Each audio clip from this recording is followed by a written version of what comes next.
The night beckons while you dream.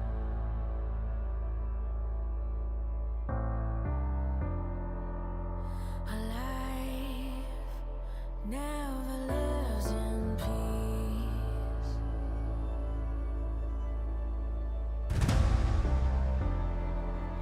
As you stand upon the edge, woven by a single thread, and fate may fall down upon you, while the devil is knocking right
메라가 아니면 이런 Shut off your light. 시기 바랍니다. 여러분께 모두 상당히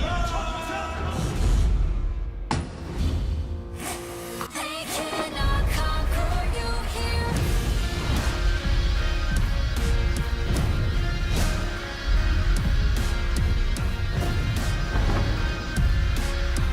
They cannot conquer you here. Don't let it run wild. They can feel you. They can feel you. Don't hold 자, 이번 경기 파이널! 자, T1의 think it's the end. They cannot defeat you. They cannot conquer you here.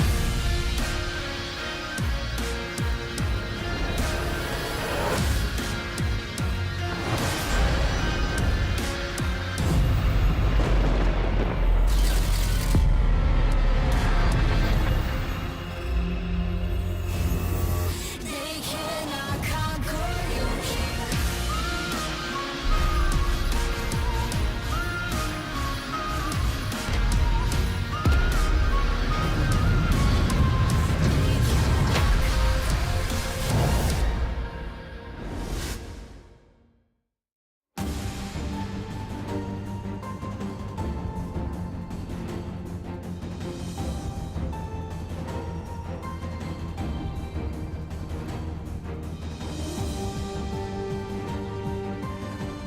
Welcome, ladies and gentlemen, to LCK Summer 2022. I'm Atlas. I am joined by Chronicler this lovely evening for the final day of Week 2, where Nongshim may start their winning streak, or Life Esports may break their losing streak and pick up their first victory of the season. It's a big first game.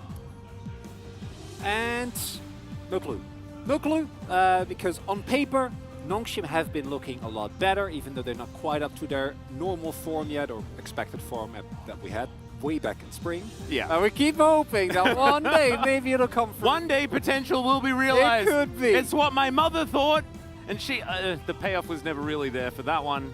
You've costed no, get out of here, Max. You've costed the World Finals. You don't get to do this anymore. It took a while, though. I was many a year of age by the time that happened. Let's get into points of the match and get out of my head. 0-3, Life Esports, yeah, things not looking great for them so far at the beginning of the season, but Nongshim are coming off a 2-0 victory over Kwangdong Freaks, where they looked a whole lot better, you know? It was BDD bringing out the Lissandra, doing some good things there in the mid lane, and I'm looking forward to seeing whether Nongshim have now finally stabilized. In addition to that, one of the matches that they played last week, one of their losses was against T1, and no one's really gonna fault you for dropping game. I mean, they've had a tough run so far. They have. And for Nongshim, this should, in theory, be the perfect opportunity for them to get a dominant 2-0 victory and really keep building that momentum that this roster so critically lacked last time around. Yep, exactly right. Karis versus BDD, former Gen G mid laners head-to-head. Of course, Karis was behind BDD during his stint on Gen G as well. Of course, BDD, the good old Gen G monkey on the back, is well and truly here for the next couple of weeks, because of course their next match is going to be against Gen G itself. So we'll see whether BDD can rise to the occasion. Chovy himself said, yeah, just counter, just play better if you're playing Ahri into Lissandra. So just do that. No biggie. I think most other normal mids just ban it, or make sure that you can pick it up and have a proper response. As the Kali Amumu experiment against the Senna Kench worked actually very well. Yeah. Hot DRX of Guard and Deft and Barrel are definitely a strong bot lane in the current state of the LCK. So for Ghost and Effort, who have had their ups and downs, I would like to see them avoid that. I think Ghost's Kai'Sa actually was a really good example of what they should be looking to play more towards if they can enable him a little bit. But whether or not Nongshim's going to do that remains to be seen. Yeah, and so we've got the blue side mega loss streak here for Nongshim Red Force. They've won 3 games though. 2 games on the red side. In fact, the only games that they've won have been on red side. Yeah. But 2 of the losses again are against T1. So I'm like, it's fine. But it's like a okay. movable object. It's a movable object Yeah. versus a stoppable force, you know? The 0% red side here for Harmer Life Esports, but the 0% blue side for Nongshim. So one of them's going to have to cop a loss on one of those sides. It's already happened for both of these teams, so I guess it's not all that interesting, but still. After this game, we might see a side switch and then a change in those numbers, perhaps. Let's introduce Harmer Life Esports into LoL Park here, as they are the home team. They will be on blue side starting off this game. Dudu, On Fleet, Karis, Samdi, and Vista there towards the bottom side. A team that did have a really cute draft. They were also bringing out Xin Zhao before any other team has really touched him after his couple of buffs on this patch. And yeah, definitely it was an eclectic type drafting day last time we saw them. It didn't quite work, but they still managed to come away with 1 game victory. And in spring, it was On Fleek and Karis that did a lot of the heavy lifting. Thus far, it's mainly just been Dudu. And Vista had a couple of great Amumu moments where he was able to find big backline engages. But it's mainly been Dudu individually, and that's not going to be enough by itself, because Nongshim, even for all their flaws, look to be in a much, much better position. Not nearly as easy to kind of push over the way that they were last time around, and Hanwha themselves have found a lot of difficulty in getting mid-games played out consistently. Yeah. I think this is going to be a very interesting game, just based on what we saw from Harmer Life Esports so far this season, right? And this week especially. Because I just don't know. I don't know. Nongshim do like banning Kalista though, so it's likely that we don't see the Kali Mumu bottom lane this time around. But still, I think how are your feelings on Karis at the moment? Just to do a bit of a challenger check-in. No, he's not looking too hot in this initial split, and that we can see him bounce back. That's of course entirely possible, but Nongshim not going to be the easiest team to do that against, because BDD actually has looked good. The team as a whole still seems to be floundering a little bit. Crucially, I think still lacking a lot of confidence. And we saw this against in the T1 series, but just in general, their late game snappiness has looked very, very, well, there hasn't been any. Yeah. That's the core issue, right? Where the clutch factor isn't really there yet, but individually, these players are playing more like themselves, and in theory, that should be enough to dispatch a team like Hanwha that individually across the board should be considerably weaker. Yeah. Fingers crossed they're going to be able to find their form once again, because BDD, I mean, you go back to Worlds last year, he was one of the best mid laners at the tournament in the highest level of League of Legends of the year. And this year, it just hasn't been the same BDD that we saw there, and I really want him to get back to some sort of form like that. Of course, there are a lot of reasons for it in the spring season, less of those about in this particular season. Canna as well. I mean, he had a great Worlds at the same time. So, and goes to World Champion. And effort is, like, what is happening here? This team should be good, Chronicler. You're not even talking about my boy Dread, who was single-handedly the best thing on Freaka for like a year? Yeah. Where he was single-handedly carrying them every single early game, but as pointed out, Dudu's stats in this key player matchup actually really good. Behind Zeus, which, come on, that's okay. And behind Zeus and Nuguri, right? Yeah, but otherwise, he's the 3rd best statistical top laner here in the LCK, which is not something that I was expecting to say, to be perfectly honest. He was also first for isolated deaths, which was 12. Hey, but his team is participating, you know? That's what you gotta do. No, because it's isolated. Yeah. So he's not participating. His team isn't there.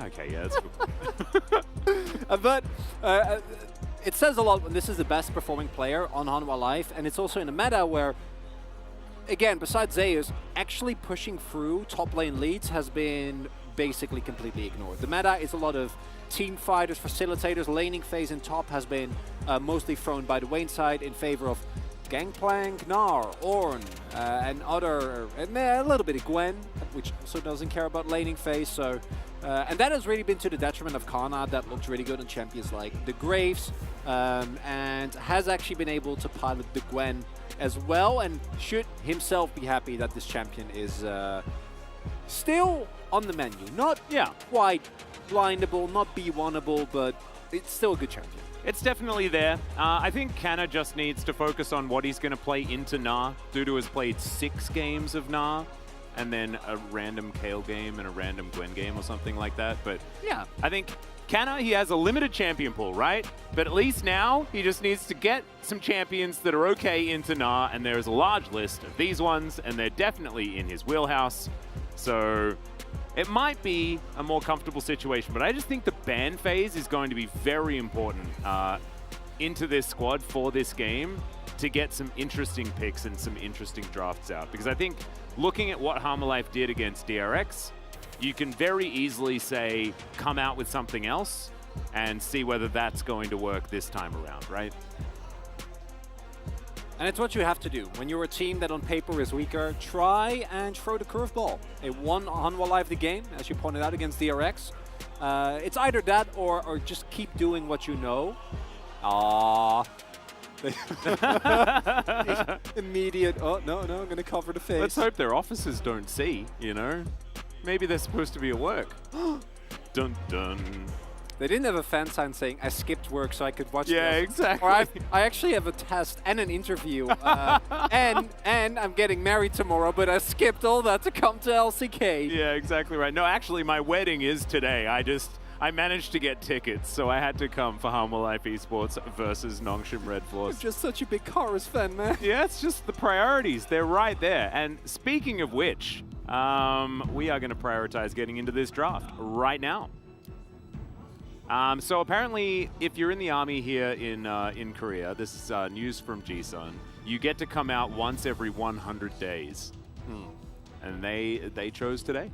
Wow. And they chose to come and see Hanwha Life Esports versus Nongshim. So let's hope that we give them a good show, as we're looking for our first ban of the game.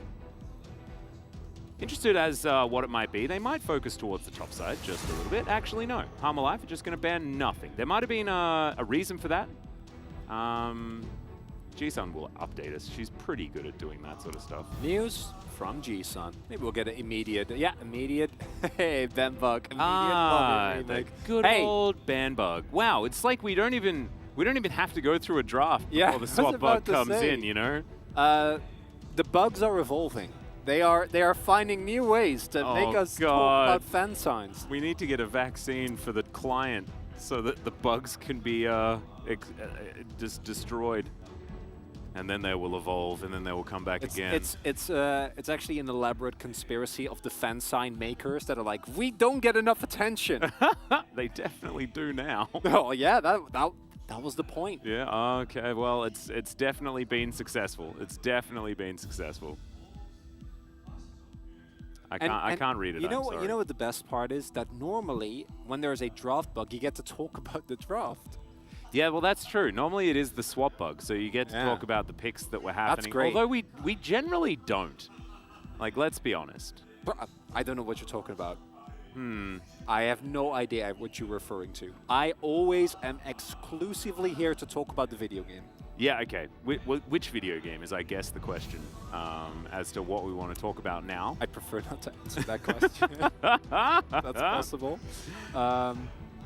Is there anything you're Let's most move on. looking forward to? Of course, You know what I'm looking forward to. Games Done Quick is starting Done tomorrow Quick is night, starting. which is very exciting. Monster Hunter Sunbreak coming out soon. And I've heard some really good things about it Oh, yeah. as well. Just the good news keeps piling in. And this is a bit more of a deep cut in terms of gameplay, but there is also, if you've played the Zero Escape games, I don't know if you know them. Zero Escape, no. Yeah, really, really cool. It's like Escape Room plus like a sci-fi story. Very, very good. Okay. But there was another game that was brought out in that series a while ago, which was AI the Somnium Files, and actually released a sequel. I saw Like Scar's yesterday. tweet about that. It got amazing reviews, and I'm definitely picking it up after I've binged the entirety of Monster Hunter for like a month. Heck So, yeah. Do you know what great? Do you know what's also fantastic? Draft? We actually have bans. The Azir is taken away. The Zeri also. Twisted Fate. Oh my goodness. We may even get 6 bans. Absolutely absurd. Lucian off the board. And I actually wouldn't mind a Callista ban Wow. for Nongshim, as Corki also taken away. The good If old... Hanwha Life first picks Ari, I might leave.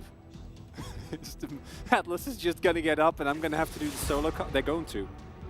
They're going to. No, but Wukong. It's got to be Wukong. Okay, thank God. Okay, but then Nongshim will. No. Nongshim third picks Ari if Harmer Life Esports doesn't pick it up. And then they get to pick Lysandra third if the Ari is picked up. It's that's like what they're trying to... It's the beautiful checkmate. I would love Gwen Senna here. The Senna is a very diverse pick, but you know what's even better than Senna is just Tahm Kench. We were having a conversation as we had went back from Rollpark yesterday. Tahm Kench on this patch is just too good. Yeah. And we're not gonna be about that. We're gonna be about a blind Rakan on R1, which I think Rakan is in a fine spot. I think it's a great champion. He got a few buffs as well, I guess. As Dread, this is his favorite, and we're gonna get the ultra meta jungle picks. Yeah, the Rakan pick to me is somewhat questionable considering the level of priority that's put on it. Not the pick itself, but where it's picked in the draft when there are so many more power picks available. And imagine if you just pick up a AD carrier and now you have the opportunity to pick a Kench into this comp. You're going to feel great. Instead, it's going to be the Xayah Rakan, which has been the handshake into the Kai'Sa for the longest time. Playing Rakan into Nautilus is not going to feel great, and Nongshim already... not a draft that is by default going to have a rough time, but also not looking the greatest here in the first rotation. Yeah, it's a little bit odd. They, of course, are keeping their cards pretty close to their chest. Both of these teams still waiting on their solo lanes to really show us what this draft is going to look like. Although, if Harmer Life picks Victor, I would not be surprised whatsoever. Ari going to be banned here as Nongshim don't want to play that game anymore. And we'll see where Harmer Life are going to focus. I think like something like a Gwen, just target Canna just a little bit. Because I guess if the Nara is left up, Nongshim just snap it up. I'm feeling a BD Zoe. I don't necessarily know whether that is what should happen. But with the amount of bans that have already been thrown over, right now, Orianna would be the other classic BDD move. And it's decent with Rakan. Especially if you add another topside pick that can kind of augment it. This is a Gnar pickup if I'm a little bit. Like the Silas ban. The Silas ban kind of screams Gnar It does. at you. Yeah, and it's not like Kana doesn't like playing Gnar. So we're supposedly looking towards a good old Gnar Gangplank. One we have seen countless times before. Oh yeah, Gangplank's still up as well. So Harmer Life has to ban Gangplank. And they ban Akali. And so Nongshim picks Gangplank, or just locks Swain. Okay, fair enough. Nice, I like it. Actually incredible. Way better than what I was expecting, which was again Zoe, Orianna. Swain into the Harmer Life comp, ton of value. You have engaged to ensure as well, even if Harmer Life plays it slower or picks up a more ranged top side of the map, that you still will be able to get plenty of value, and the pick is in a great spot. Victor to the lane matchup. It's exactly what I was saying. Oh yeah, it's gonna happen. And then Kana's probably gonna lock in the Gangplank, and then that is going to round it out. And I gotta say, loving the Nongshim comp, if that is actually the direction that they do end up going, gonna be very hard for Harmer Life to play out their comp the way that they want. The Victor provides a little bit of a plan B, where due to the fact that Nongshim's comp, again, depending on the topside pick, is going to be lacking some range. If it actually does end up being the Gangplank, then it becomes a Victor versus GP standoff in the later stages of the game. And that Swain was definitely something that I really enjoyed. This is a very different look. I don't know whether I like it as much. I think I do. The lack of priority, or the priority that you're going to give up, is unfortunate and also takes away a lot of the range. So now you are also a short range comp. But the ability to start fights whenever you want and the amount of CC into a comp like Harmer Life is going to play very far forward, especially combined with the Swain, should mean that Nongshim, no matter what the game state is, will always have a shot in late game if an overextension comes through, and the ability to force is really good. If they fall too far behind though, you're going to be lacking some damage. Yeah, there does look to be that that slight lack of damage here for Nongshim, given the Ornn pickup. That being said, we'll be able to dish out some ornaments, and does give them some late game insurance with all of those extra stats that you do pick up for everyone. A lot of this will hinge on Ghost and whether he's decided that Kritzire is the way to go, because in the late game will do immense amounts more damage than the lethality variety if we do actually get there. But I digress, of course. That is something to be looked at a little bit further down the line. And we have already gotten our assorted bug for this game out of the way. Yep. So it looks like we can actually make our way into the game here. And in terms of drafts, Nongshim Red Force, this is a very stable draft. I think Nongshim are still finding their footing. So a super basic front to back, press all your R buttons comp, I think is going to be get the okay from me. And for Hanwha Live, it is still a draft that I'm sure they've screamed a million times. Very in line with the meta at the moment. Oh, yeah, it is. Oh, no. Oh, no. I cursed it. Yeah, you did. You cursed it real good.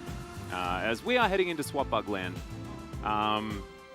Yeah, I think that, Hanwha Life Esports' draft is like just the most cookie cutter. It is. The universe. The thing that I was going to say about the Nongshim draft that I really like is that it's kind of a Dread carry draft in a lot of ways. It does facilitate the Viego pop-off very effectively with the fact that they have Ornn and Rakan to just basically perma-CC everyone, and then Xayah and Swain can facilitate the area, you know, Blade Callers, a bit of added CC, as well as Swain just being there and being frustrating. It's just Swain into 4 out of the 5 champions on Hanwha Super good. It's absurd, yeah.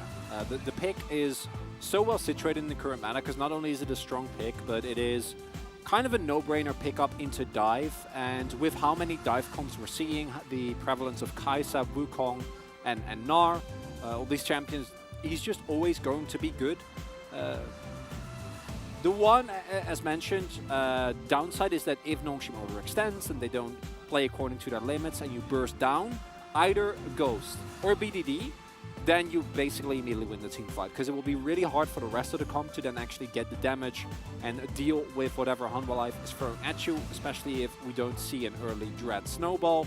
And looking at other things, 2v2s and overall matchups, mid lane, Prio obviously going to be in favor for the victor, top side also going to be the case. So for on Fleek specifically, he does have the opportunity to look for some invades, as he should have Prio, in, at least in the early game, in all of his lanes.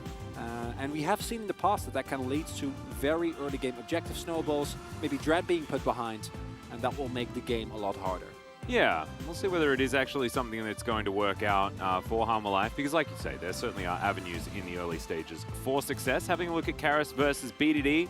BDD has had the odd Corki game here and there, so he's definitely doing a lot of work here for his team. And in fact, these stats are absurd for BDD right now. Yeah, really, really impressive. And kind of in line with what we were saying, Nongshim right now, in spring, they were a team that just the players didn't look like themselves. The players right now are slowly getting back to the form you might expect of them. It's just about a team. Yeah. How do they move? How do they engage? What is their shot calling going to look like? What is the actual identity of this team? And that is ideally something you develop against a team like Hanwha Life that should not be able to match you in terms of laning phase. Yeah, but now, I mean, the laning phase should be in Hanwha Life's favor if they can make things work. Ornn is always a bit of an X factor. Ornn versus Gnar has been a matchup that we've spoken about for a very, very long time. But it was one that Ornn could actually win sometimes in the early game. Depends how you play out the matchup, of course. But those stats did tell a different story at the same time, which is that this is BDD on a Ghost team. And so that means that Ghost doesn't take a lot of resources the majority of the time that he's been playing League of Legends. And so BDD has been able to get more CS, but he's also then using it much better than I was even expecting, to be perfectly honest. Nongshim to-do list, draft well, win 2-0. This is the first time what happens after that? Happy fan meet, all right. And then goodbye. Nice. What is happening? This is the new here? meta. We're seeing it develop right in front of our eyes. Oh, look at that. Amazing. I'm watching you, Nongshim. A little bit too angry, I think. You don't want to be too intimidating. This is very cute. This is sorry. Can you please win, please? Please, Nongchen. I'm sure they're trying. Sure they are as, oh, where am I? Infinite possibilities. Whoa, where are you? Where are you? Where am I? Where What's are going we? on? When a swap bug happens, Limited where do we APM. actually go? QQ auto. Yeah, I don't know where we Where are. am- Whoa. What? There's Where one- are we? Are we awake? I don't know. Is this a dream? I think I've moved on to somewhere else. I am at a realm beyond. I love you, Nongshim. Beyond That what? one says. Well, beyond the plane of existence that I was on when I sat down at this desk to begin with, Chronicler. That's what happens. Transcendence. I was After a expect- swap bug, it's just full transcendence. I was is what expecting you happens. to just lead, straight up lead back into the game. But I like our guided meditations. Yeah, I like that too. Do you know what I like more? Summoners ready.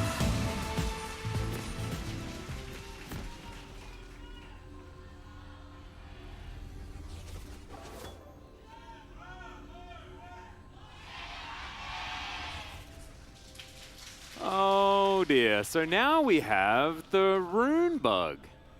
So we had the ban bug, then the swap bug, now the rune bug. Oh, we're really diversifying, huh? Yep, the Yeah. Karis runes did just not work. We're checking the replay just to make sure that he did in fact select the correct ones, and then it was the client's fault. And yeah, Karis looking a little bit frustrated. Can't say he's alone on that one. This is bad. My giggles are not supposed to start until we're like 5 games deep. Well, I think given today's matches, because after this, of course, ladies and gentlemen, we have DRX versus Kwandong Freaks. If you watched DRX's match earlier this week, it was against Harmor Life Esports. It was 3 games, and it wasn't necessarily the greatest performance from DRX, so I'm kind of expecting that one to be a bit of a fiesta of the clown variety. Fiesta's playing in Challengers, Atlas. He's not actually in this game. Yeah, but even he though might Nox's make a playing. cameo. I really hope that at some point we get... Can I take this moment? I don't even want to Absolutely. talk about the You've Challenger got as many players. moments as you want, mate. I just want... You're right. I just want to talk. As we are remaking the lobby yet again, so I actually have plenty of time. Yeah. I want to talk to you not about the Challenger players, but just about the names. Okay, got it. So... Isn't there Sponge?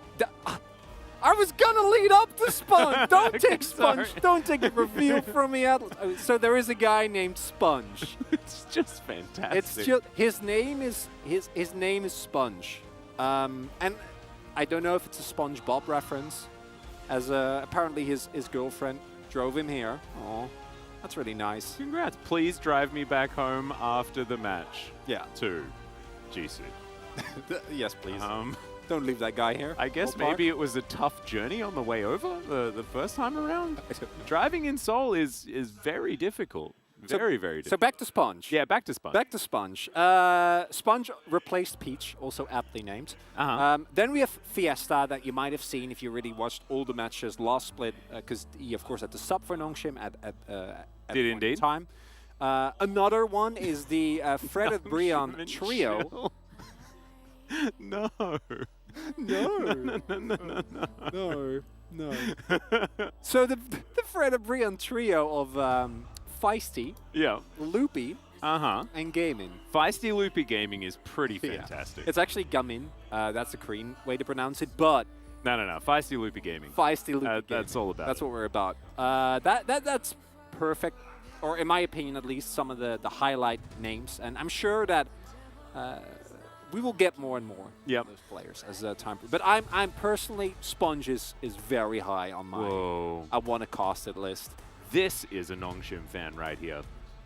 Crying. Losing my mind because Nongshim Ramyun is too good, I would assume. But maybe they're just saying that Nongshim, the team, is too good. Their ramen is also pretty amazing. It is. Yeah. Not gonna lie. We actually have our two, food companies playing today. Yeah. Which is Kwandong and Nongshim. Definitely the most prominent. And of course, we have Harmer Life for some life insurance in case we need it, which is also great. You know, got some big sponsorships, as well as the fact that DRX, if you want to put your money away, they managed to pick up the huge Shinhan Bank sponsorship, which I believe Wolf and I spoke about quite a lot. Just with how huge that company is here in Korea, really does help legitimize the LCK. What would also help legitimize it is if we could actually play some video games. That would be the best. So what I are think. you excited about in terms of upcoming games, Atlas? Well, I mean, I did have the Xenoblade 3 conversation. Oh, yeah. Had to That be was done. during a different swap bug that occurred before. So very excited about that. Of course, I've been a Xenoblade fan for a very long time. Right there with you. Alongside that one, probably Sunbreak, we are going Oh, to yeah. be playing together quite a lot when that one does come out. And otherwise, just in the Zelda 2 waiting room. New Just- Breath of the Wild, yeah. Yeah, Breath of the Wild 2 Isn't waiting that, room. wasn't it delayed until next year? I mean, it's probably just going to be delayed forever, I would assume, because it was announced like what, 3 years ago or something like that. Yeah, we knew it was going to be another one. And I know that Monolith Soft, the team that was making Xenoblade 3, are actually on the team working on Zelda at the same time. So they've managed to get out a whole new game before Zelda's even happened. And oh, look at that. It wasn't even delayed. It was actually released. How much was Whoa, it? Like masks on, boys. 3-4 months earlier, I think. Yeah. There was like a it's like that gap never in the happened. release schedule or something like that. Yeah. Like we'll push it forward. Oh, thanks for the keyboard. Damn, that's cool. Nice. What? Help me in lane, everyone. That's a good one. Hashtag burst it. Hashtag bursted. I love that. Hell, I think they might need help in lane, perhaps. We'll see. They do have, if we remember back to the draft, their lanes seem to be pretty good, but I can't really remember who they picked. It's been a really long time. Yeah, apparently there was like a raffle or something for Hanwha, so make sure you follow them on social media. Dad will be back home soon. What? It'll be 2-0, just 1 hour away. Is everyone okay? Yeah, I don't know. I don't know whether his dad will be back soon or whether is he's he the letting dad? his dad know that he'll be back soon. Oh, wait. Or maybe he's the dad. He's a dad talking about his dog. Aha! He has got a puppy back home, and it's going to be a 2-0 so that he can go back home to his dog. That is a great drawing. That's very cute. Yeah. Very different style. It reminds me of a boss from, what's that? The Yoshi's just mentioned? Island? Yoshi's Island. Oh, yeah. See that? You know Yeah, the yeah? bubbly one? Huh? I don't know. Yeah. Bubbly one? I don't. This is game one I of the don't know. day, Chronicler. Yeah. Game one. I know. Whoa. We're already blowing through all the material. I can't believe we talked about Sponge in game one. Yeah, I know. We're going to have absolutely no content at all as Atlas, the day goes on. Be honest. There is never a lack of content. It just gets worse. But it never stops. It doesn't stop. You're exactly right. But I mean, it's about that threshold of when does it get to be too silly for it to be worth listening to? And I think we hit that about 30 minutes ago, unfortunately. Sandee's also looking a bit frustrated, just wanting to get into this one. As yeah, having a peer back. It looks like everyone's checking their runes, and we do have a lobby ready to be rolled. You don't actually press the go button, you roll the dice on the lobby each time to see whether or not it breaks. It's a cool strategy that has really made Yeah. the lives of broadcasts all around the world. Yeah, but it also, like, we need That's to high actually... stakes. Do you know what we need to do, actually? We need to talk to our Twitch mods to have a gamba on whether or not there will be a bug. What about that? What about that? Can we sound off in chat? Like, guys, what do you think about adding an extra swap bug gamba? I don't even think we have them for games, right? Yeah, we have gambas We for each of the do? games. Yeah. I wouldn't know. So we need to. So It's while the weird. I Yeah, used to while the love draft watching is LCK. happening, oh, here we go. Oh my Oh, goodness, we've we're actually gameplay! in. We're actually in. But this is the strategy, right? Okay, hit me. The first gamba is whether or not we get a swap bug, and the second one is for who's going to win. Once we're actually in-game and it's not all sepia mode. I reckon we double gamba it for now. I reckon it sounds good. Anyway, here we are, onto the rift for game number 1, Harma Life Esports versus Nongshim. Karis is walking around with his walking stick. Let's have a look at what the drafts are. Harma Life Esports have a very standard divey-looking composition augmented by some late-game Victor damage. And on the other side, yes, BDD is there on his Swain, doing some remote spamming, which looks fantastic. And dude is just crab raving. Having a grand old time. Looking at rune setups, we have the double unsealed spellbook, so the objective control for Nongshim. Free smites, that'll do it. And Ghost also, thank you Ghost, going for the crit build, which... Fantastic. Even despite all the nerfs, we've seen a lot of AD carries opt into the Lethality Zaya. Lethality Zaya has still, I'd say, very limited, but specific use. The laning is a lot stronger because of the amount of arrest that you can get done. And most notably, if you can't actually auto during team fights, if you don't have a front line, or if your opponent is playing super aggressive or worse both, then lethal tempo and crit build isn't going to do anything for you because you will not be able to auto. However, has plenty of frontline. This time around has Swain. Yeah, Has it's almost as all well. frontline. Yeah, yeah.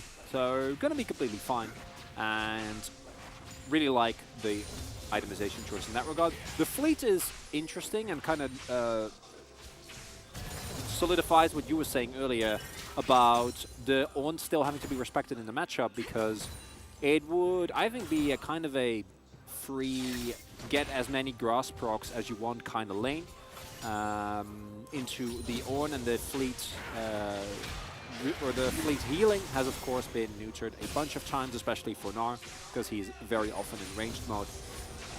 But the one upside of this is that the movement speed still can be very valuable. So maybe we'll see Dudu try and play around that. And Kara is also going for phase rush, as opposed to what we've seen very often is the first strike. That's the Chovy special, and Ari has also been very popular. Yep. Of course, you've got a fair bit of range with the W on the Swain, so maybe that's something that Karis was sort of playing around, not wanting to not be able to make enough bank, and instead wants to be able to get out of some of these dread ganks that could be coming through. Yeah, that's the main thing. Because I've never actually seen someone get hit by a Swain W in lane. I don't think it can be. No, but you're still. But you can zone and get the more damage out. Yeah, and it is legitimately really good in situations where if you do get caught by the claw and there is a dread there, then you can make your route. And Nongshim, with the draft that they have, can both move very forward aggressively. And if they engage on top of you and you get the phase rush proc early, which should not be hard as you reach the later stage of the game, might get you those crucial extra seconds. And might see it here. Yeah, Vision of Empire is actually going to connect in lane. It's Karis going down very, very low. Hasn't flashed though, and gets back to his turret, but nothing invested on Nongshim's side either. They will be able to tidy up this minion wave and get themselves a nice little cheetah recall. Nicely done regardless, as BDD will be grabbing his free back. As you point out, Kara's not even having to expand his flash cooldown there. Dread unable to connect his stun, and as a result, Kara's going to be mostly fine. Grand entrance here as effort. Battle dancing back. Vista taking a lot of damage here though. That is Glacial Augment of course, so not exactly the tankiest. And so Samdi and Vista are going to have to be a bit respectful as Ghost and Effort are just having a great time as a lovers duo here on the bottom side. A lot of damage coming down, and again, the laning phase already not going amazingly for Hanwha Life. Is not necessarily a disaster. This isn't the type of combo that needs to get early game leads to completely run you over.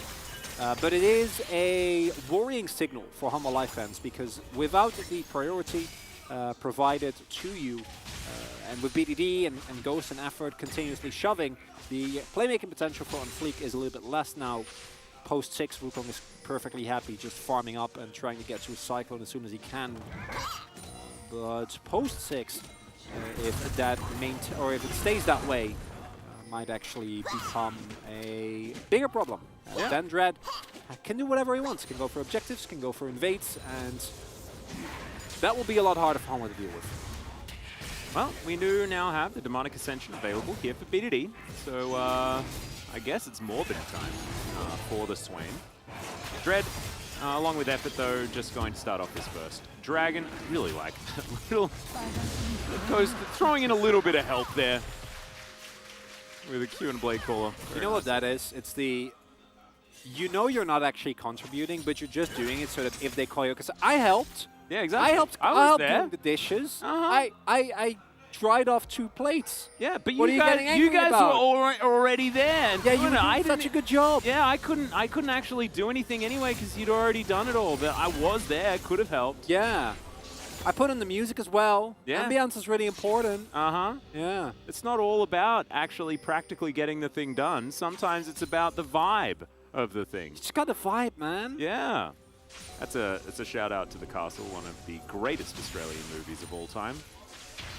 The list is not high as BDD just going to throw down the ult. Great stun this time from Dread. Karis is going to flash. Oh, BDD does miss that one. Vision of Empire comes in. He sidesteps, but BDD will pick up first blood.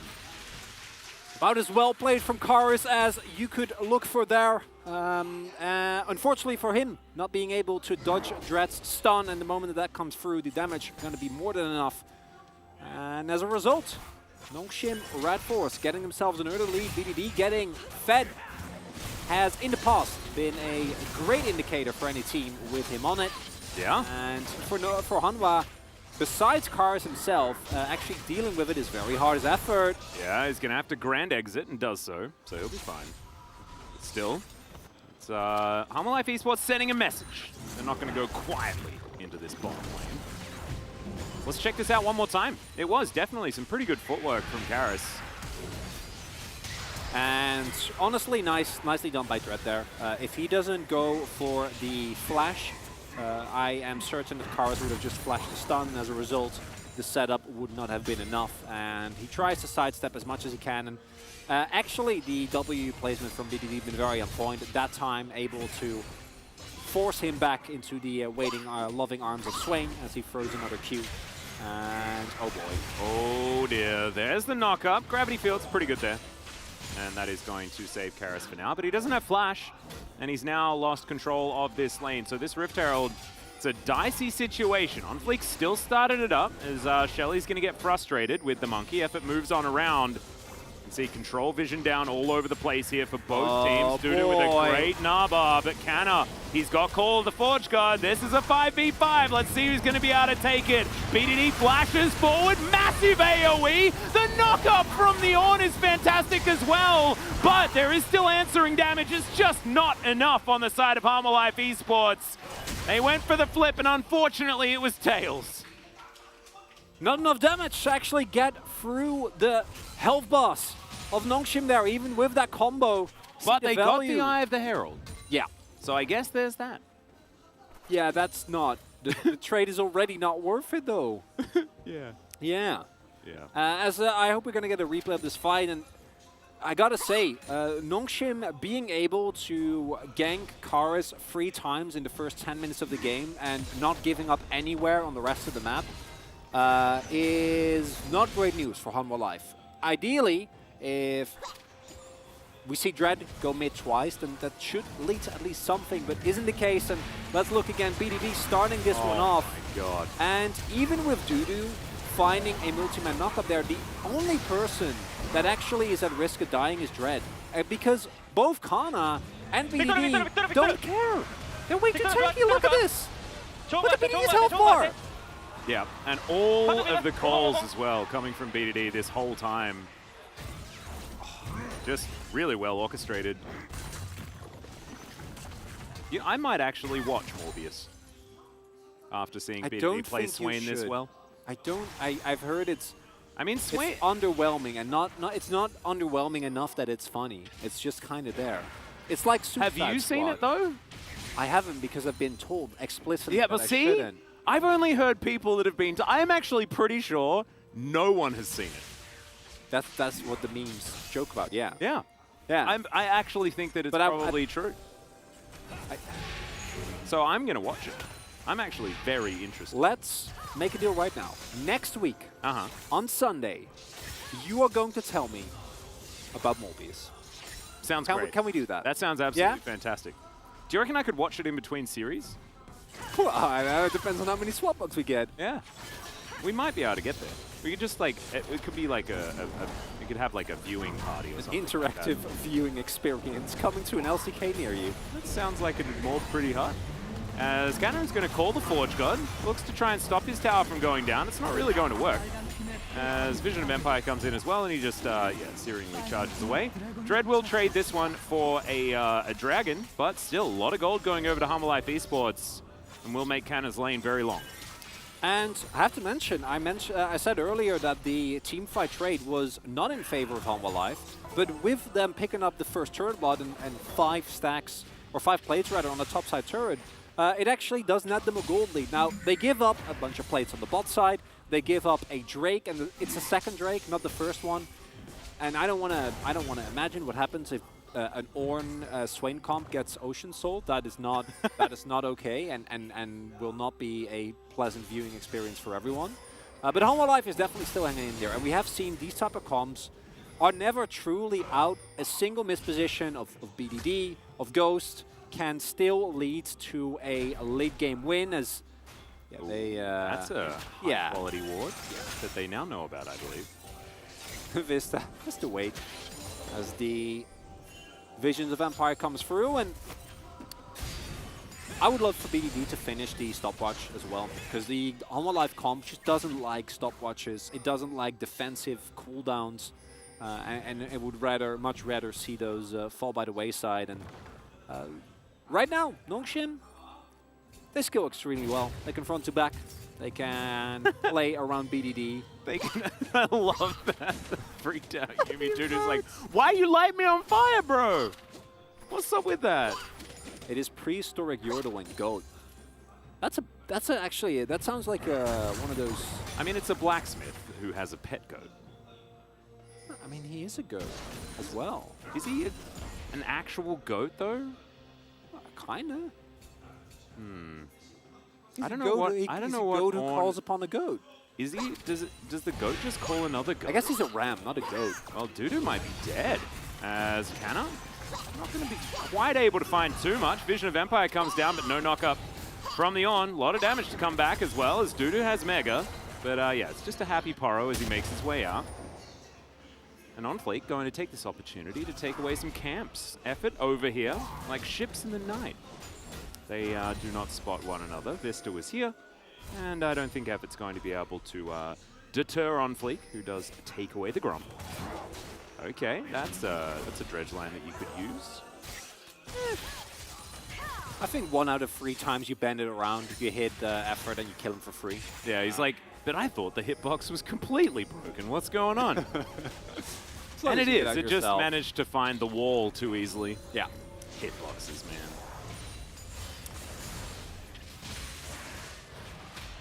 So back to the goat.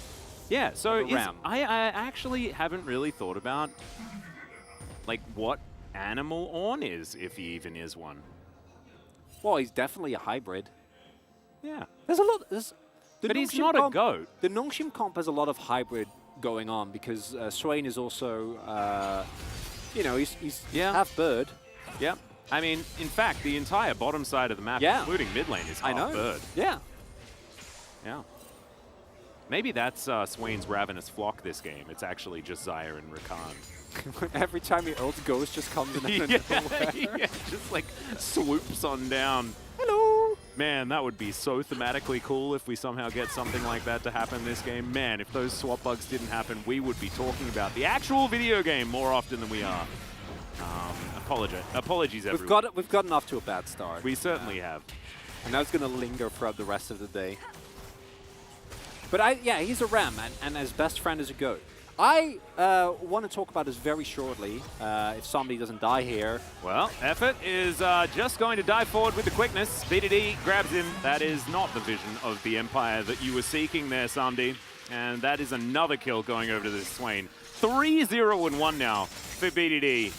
This is going to be a real toughie for good old Hammer Life Esports. Ghost missed the cannon, though. You have to win this fight coming up here on the Soul Point.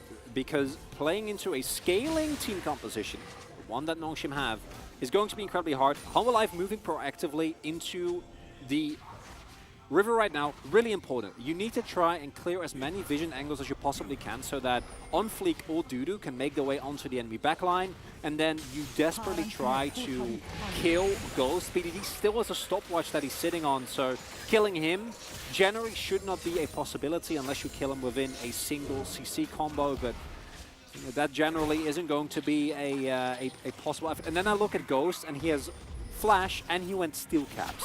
Yeah, and BDD's teleporting back in now, so he's off a fresh buy. Not entirely sure what he's actually collected for himself, though, as he's just frontlining. He can do this as Call of Forge Girl comes in. Not going to be able to get the return knockups, but it doesn't seem to matter. Dred's looking for the resets. BDD will go into that stopwatch that he purchased earlier, and then flashes away. Dudu finds nothing with the ultimate whatsoever. And Nongshim, yep, it's looking like they're just too far ahead, and it's only like 2,000 gold. And this is Nongshim finally coming together. We have waited a really long time for it. Feels like we haven't seen this form of BDD since, what, dear. Worlds? Yeah, it's Been feeling like it. Good long time. And yes, we know this is against Hammer Life, but still I can't contain my excitement just seeing Nongshim playing like the team that we expected them to be 6 months ago. Yeah. That's a win. I feel like it's a win for the analysts that looked at this team and was like, this is going to be a good team. Yeah. Now, you know, coming after spring, it made absolutely no sense that they weren't able to do very much winning. As we're just going to check this one out one more time. I mean, this was just the BDD show, and it has been this entire game. Counter doesn't get the return of the Ram, but it honestly doesn't even matter. Oh, the Swain is such an incredible pick, and I'm going to keep highlighting it because there are very few picks that would allow you or rather champion combos. No. Yeah, it's I mean, at that point, even if he gets the knockup, it doesn't matter. Like, it looks unfortunate, but what is important to highlight there is that often, especially into a Na and a Wukong and a Victor, you don't clear that choke. There is no way for you to walk back into River, but because of how fat BDD already is, and because of the Ornn existing, Nongshim actually has the opportunity to say, we don't care. Like, we don't care about the choke point. Like, it doesn't matter. You don't have the damage. You don't have the DPS to actually take us down. And now they're sitting on a sizable gold lead. They're sitting on a soul point 18 minutes into the game with Crit Zaya and Ornn. They outscaled already. Well, I mean, not grossly, but it did still feel like they had the answers to what Hammer Life want to do in the later stages of the game, right? Given the short-rangeness of their AD carry. Short-rangeness. Not exactly a word, but you guys kind of understand what I was talking about. And so Nongshim are just sitting pretty right now. The thing that they need to work on, though, and this is something that has been a problem for Nongshim throughout this entire year, and that is tidying up, solidifying games, right? Like actually getting the win, and destroying the Nexus at the end of the game has been the biggest struggle. Because getting to leads like this and drafting like this hasn't necessarily been an issue for them. So let's not count our chickens before they hatch. And yes, another bird reference, absolutely fantastic here. Viego's Menagerie. Or Avery. And then Ornn's there with his rams. Oh. It's a very specific subset. Birds and rams. Yeah, it is kind of. It's okay. I've heard better combos. Yeah, I think it's fine. It feels like it's very like Norse mythology type. Nordic? Style, Yeah. Nordic mythology style. I do with love ravens and Nordic mythology, crows and things, and then goats. Do we have a? I'm blanking. Do we have like a real wolf type? I guess we have Warwick, but he's more of a. He's a werewolf. I feel like that's a different thing. Kindred? Than a wolf. Yeah, but Kindred, the lamb part of Kindred is much more prevalent then, but I guess But I mean, his name's actually No, Wolf. I know. I mean, Wolf, who's now sitting at the carpet space?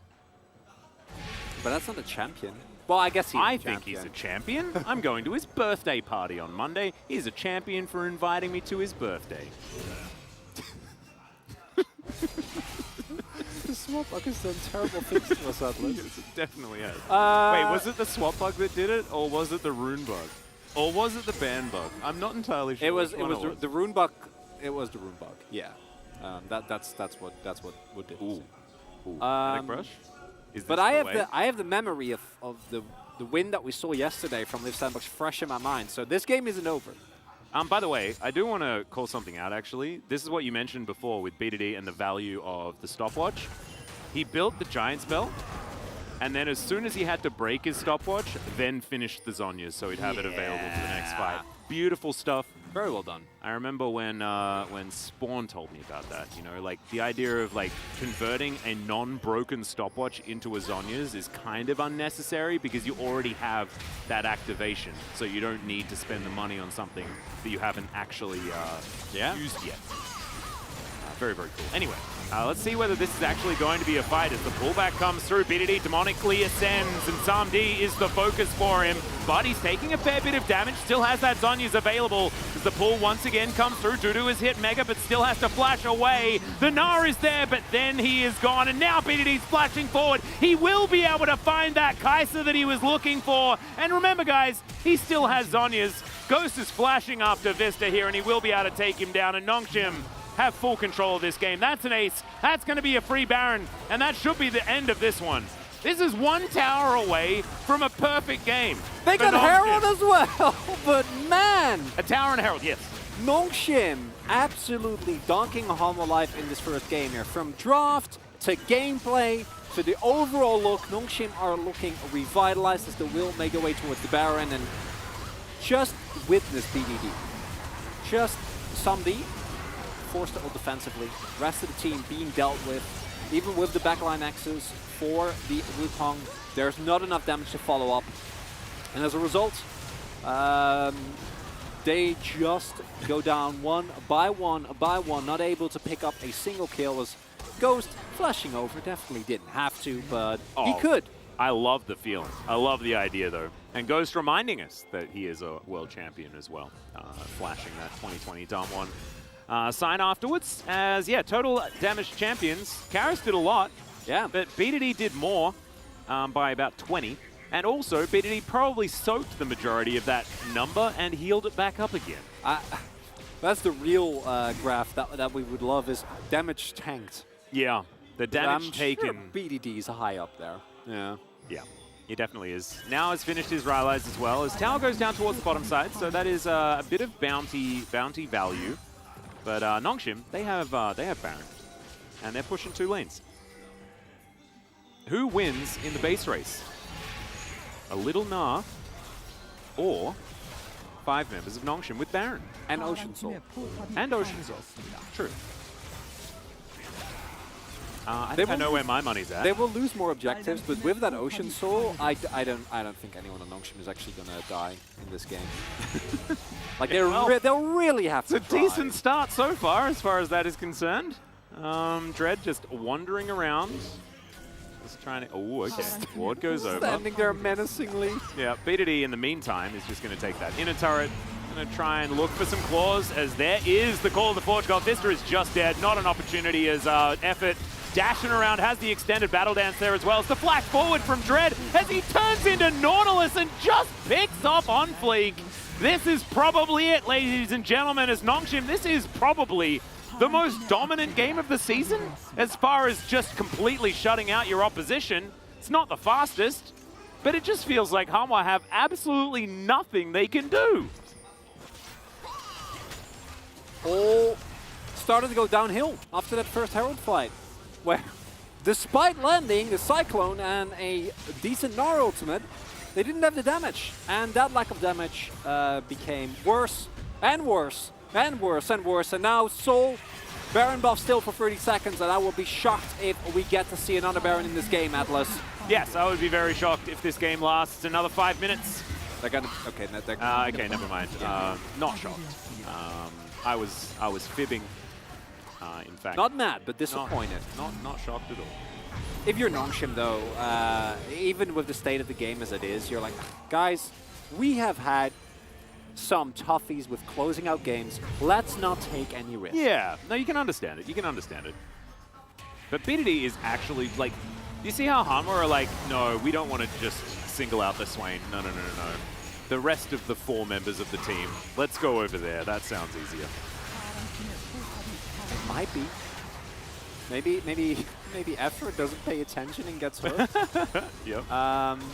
Unfortunate play from Vista there, of course, but at this point, there are not a lot of good plays, even if you do hook someone. Nongshim were just looking for an excuse to go in. They found the excuse that they were looking for, and now... Ooh, perfectly timed on the Elder and Baron. Yeah. Oh my god. But that's bad, though. No, but I mean, it's irrelevant as well, because theoretically Nongshim should just march down the bottom lane and win. Yeah. But what if they don't, and Hanwha Life get Elder? Well, I think Hanwha Life would get Baron. I don't think Nongshim would make the mistake of thinking that Baron's more important than Elder. Put a pin in that. Right? Right? Right, guys? As the bot side push continues. Oh god, now I'm nervous. Double super. No, they have double supers marching into the base. This is done and dusted.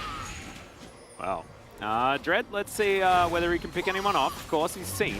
As now Canna is going to press that R button. There are a few knockups. Effort's going to be able to lock down Vista once again. SumD having to deal with this massive Swain, who is just going to press his Zhonya's button and hang out in a Cyclone because he may as well. He can. This Swain is completely unkillable. Vision of Empire was there, so there's no way that that Gnar is getting out. And now a teleport from about 1.5 meters away. Another one as BDD also wants to press that summon a spell button. And now Nongshim are finally going to finish this game. But man, wasn't it dominant from this squad. It took us a while to get into it, but once we did, Nongshim had a demonstration to show us of supreme dominance. BDD once again having some fantastic games this week, and the Nexus will go down. Nongshim 1 up in the series. Can you hear the crowd?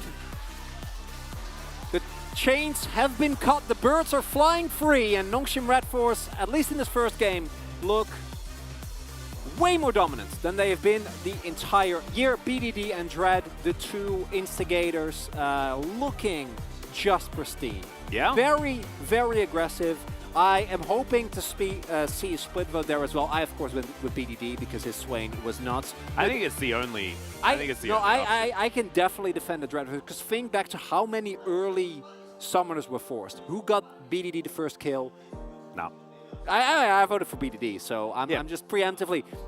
Dread looking good is, to me, something that is very exciting. But as is there was a guy in the audience, by the way, that said that he came from the future, and the POG is BDD. You don't really need to come from the future to know that, though. Let's be real. It was just a very, very good performance from the man in the mid lane of Nongshim, and that's exactly what we've been expecting and wanting for so extremely long. He is also going to do the most damage in the game as well.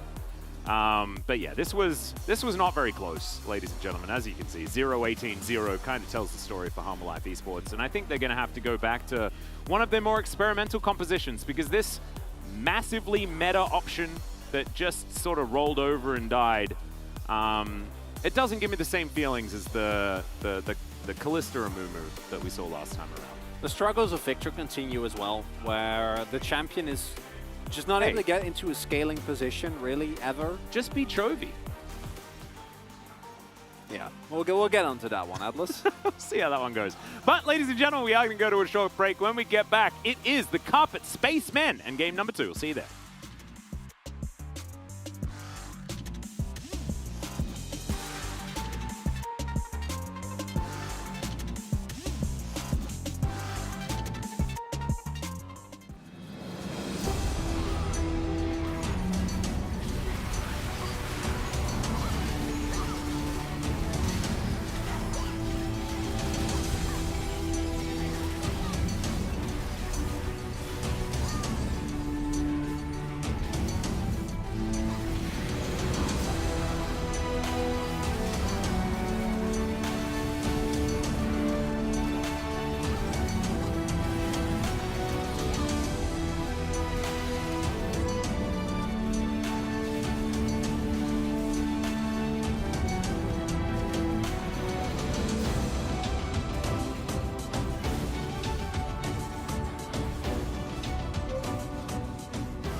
풀 조심. 볼게. 보자, 보자. 영보 있잖아 얘네. 걸게.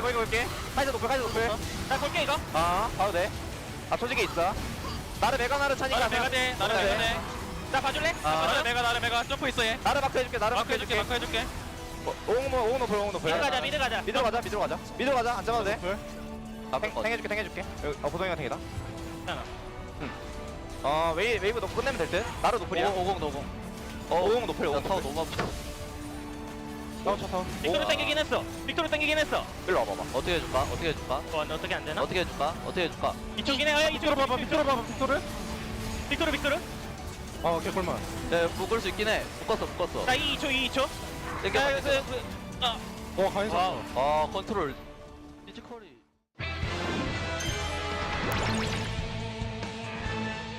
박경 어디 갔어? 우리 알파카 인형 어디 갔어? 들어왔어. 옆에. 놔야 되는 거 아님? 가자. 3일. 야, 이거 봐라. 다시 바로 보자. 오래 늦었다 그냥. 누가 미디디야? 이거 초비한테 배웠어. 오늘 잡기술 근데 지리긴 했다. 그 바텀에서 초비가 하는 거 봤어. 나 저거 유튜브 봤는데. 야, 여기서 가볼게. 천천히.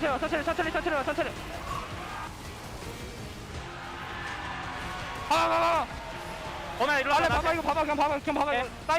사인 봐봐. 루시안 조심. 나 비디디였어? 야, 혁기 형 어떡해. 이렇게 즐거운 분위기 속에 없어서. 와, 나 아까 1경기 이기고. 안 끝났다고. 오케이. 괜찮아. 야, 나 궁. 끝났다. 아까 환호 질러 때 소름이 돋았다니까? 나이스. 지지. 나이스.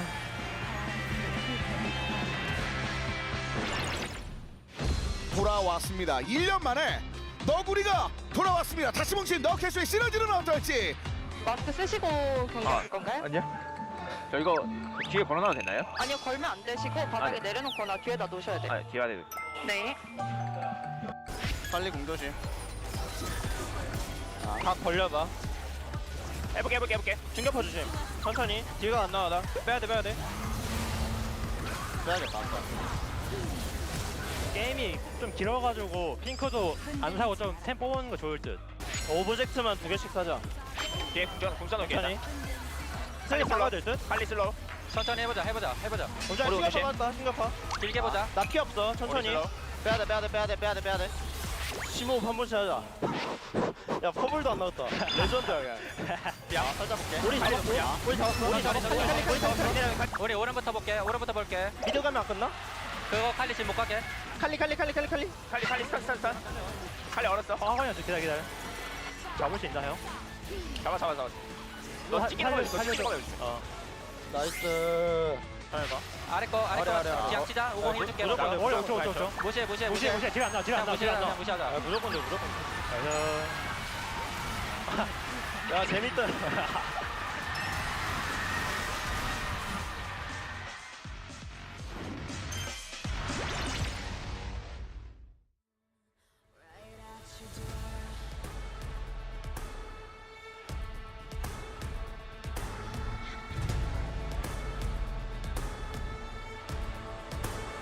So are you restless?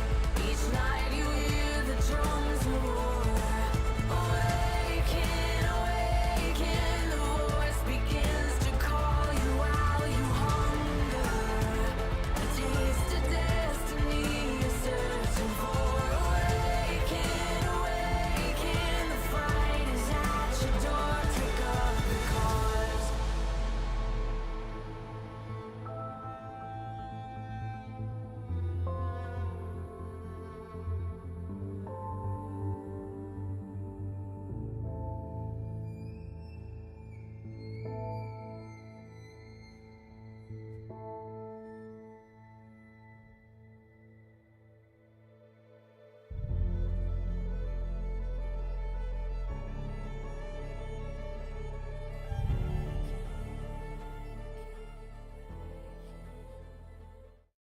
We cannot conquer you here.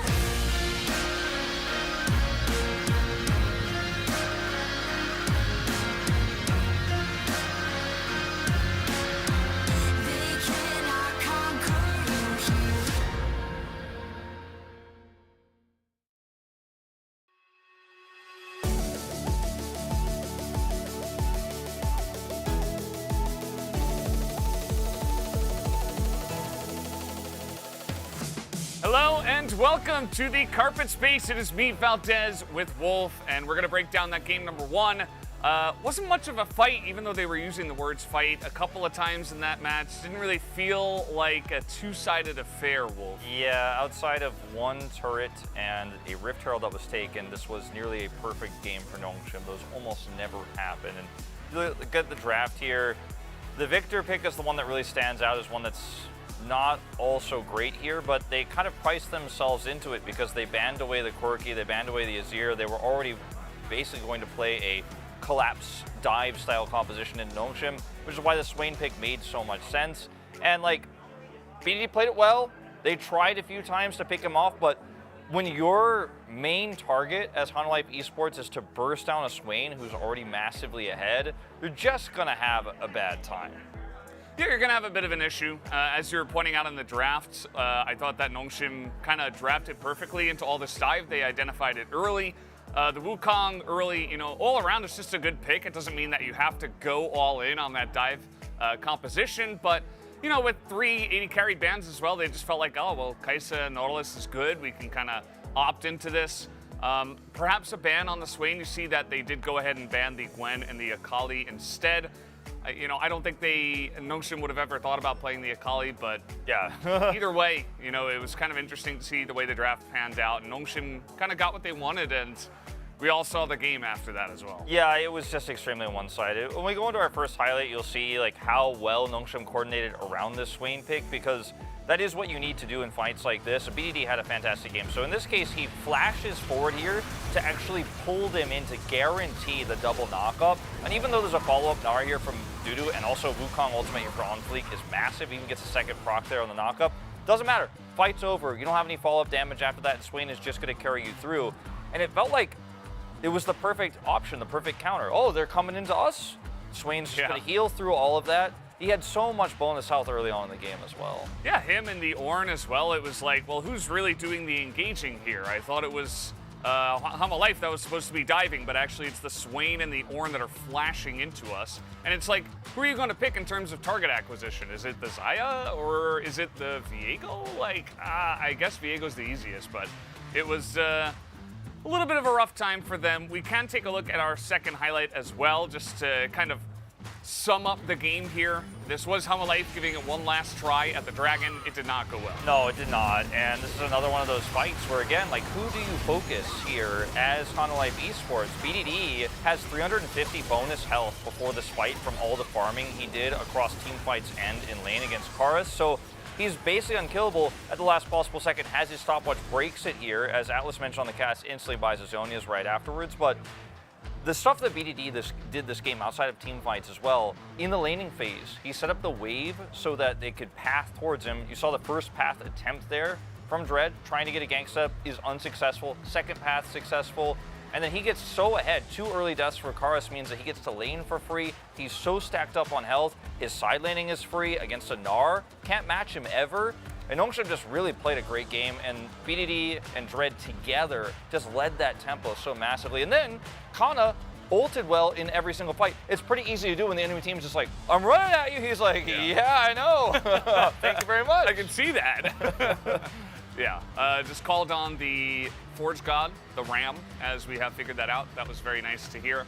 And yeah, I mean, I think that we also need to move away from the Victor. You know, it also didn't really work in this comp. You know, if you are gonna dive, kind of go all in. He was kind of like supposed to be the turret in the back that's like raining down hell on them as his team dives in, I understand, but Victor's just not seeing a lot of success, and I didn't like it here either. There's so much CC that you can't just really get value out of him with the Leandries. And I think it's tough to say Leandries was not the correct itemization because you're itemizing against an Ornn, a very tanky Swain. Yeah. But I think actually trying to kill the Swain faster earlier, bursting him down so he can't actually get long-term value, might have been the play. Maybe something like even a Shadow Flame build after starting Ludens could have been a way to like make sure you kill him no matter what. The Kai'Sa's going in, we have to kill him first. Because they tried to do it and like the Leandri tick wasn't actually doing the job. So it's tough. Like, I think Victor is a very weak pick in this meta, doesn't get you a lot of lane prio, and they banned the Azir, the Quirky, like they didn't have very many options. Yeah, it all started there, and let's see where it ends. The POG of the game is BDD 5-0 and 12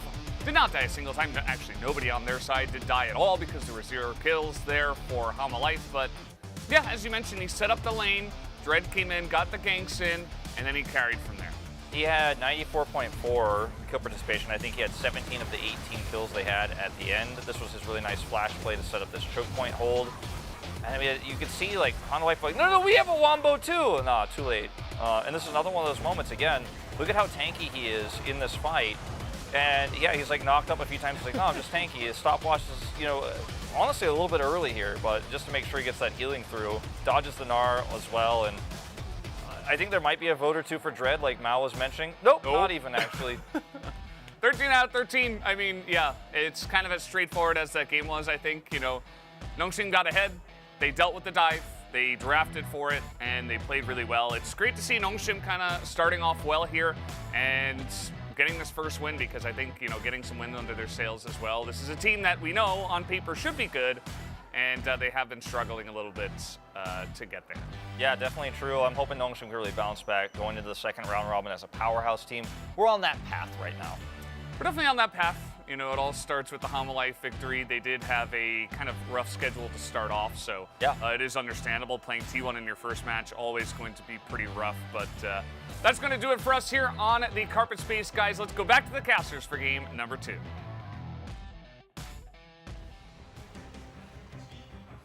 Thank you so much, gentlemen, for the breakdown of that game number 1. Yeah, it was definitely a very one-sided affair. And we'll see whether Hamalife Esports can get their first kill of the series in this game number 2.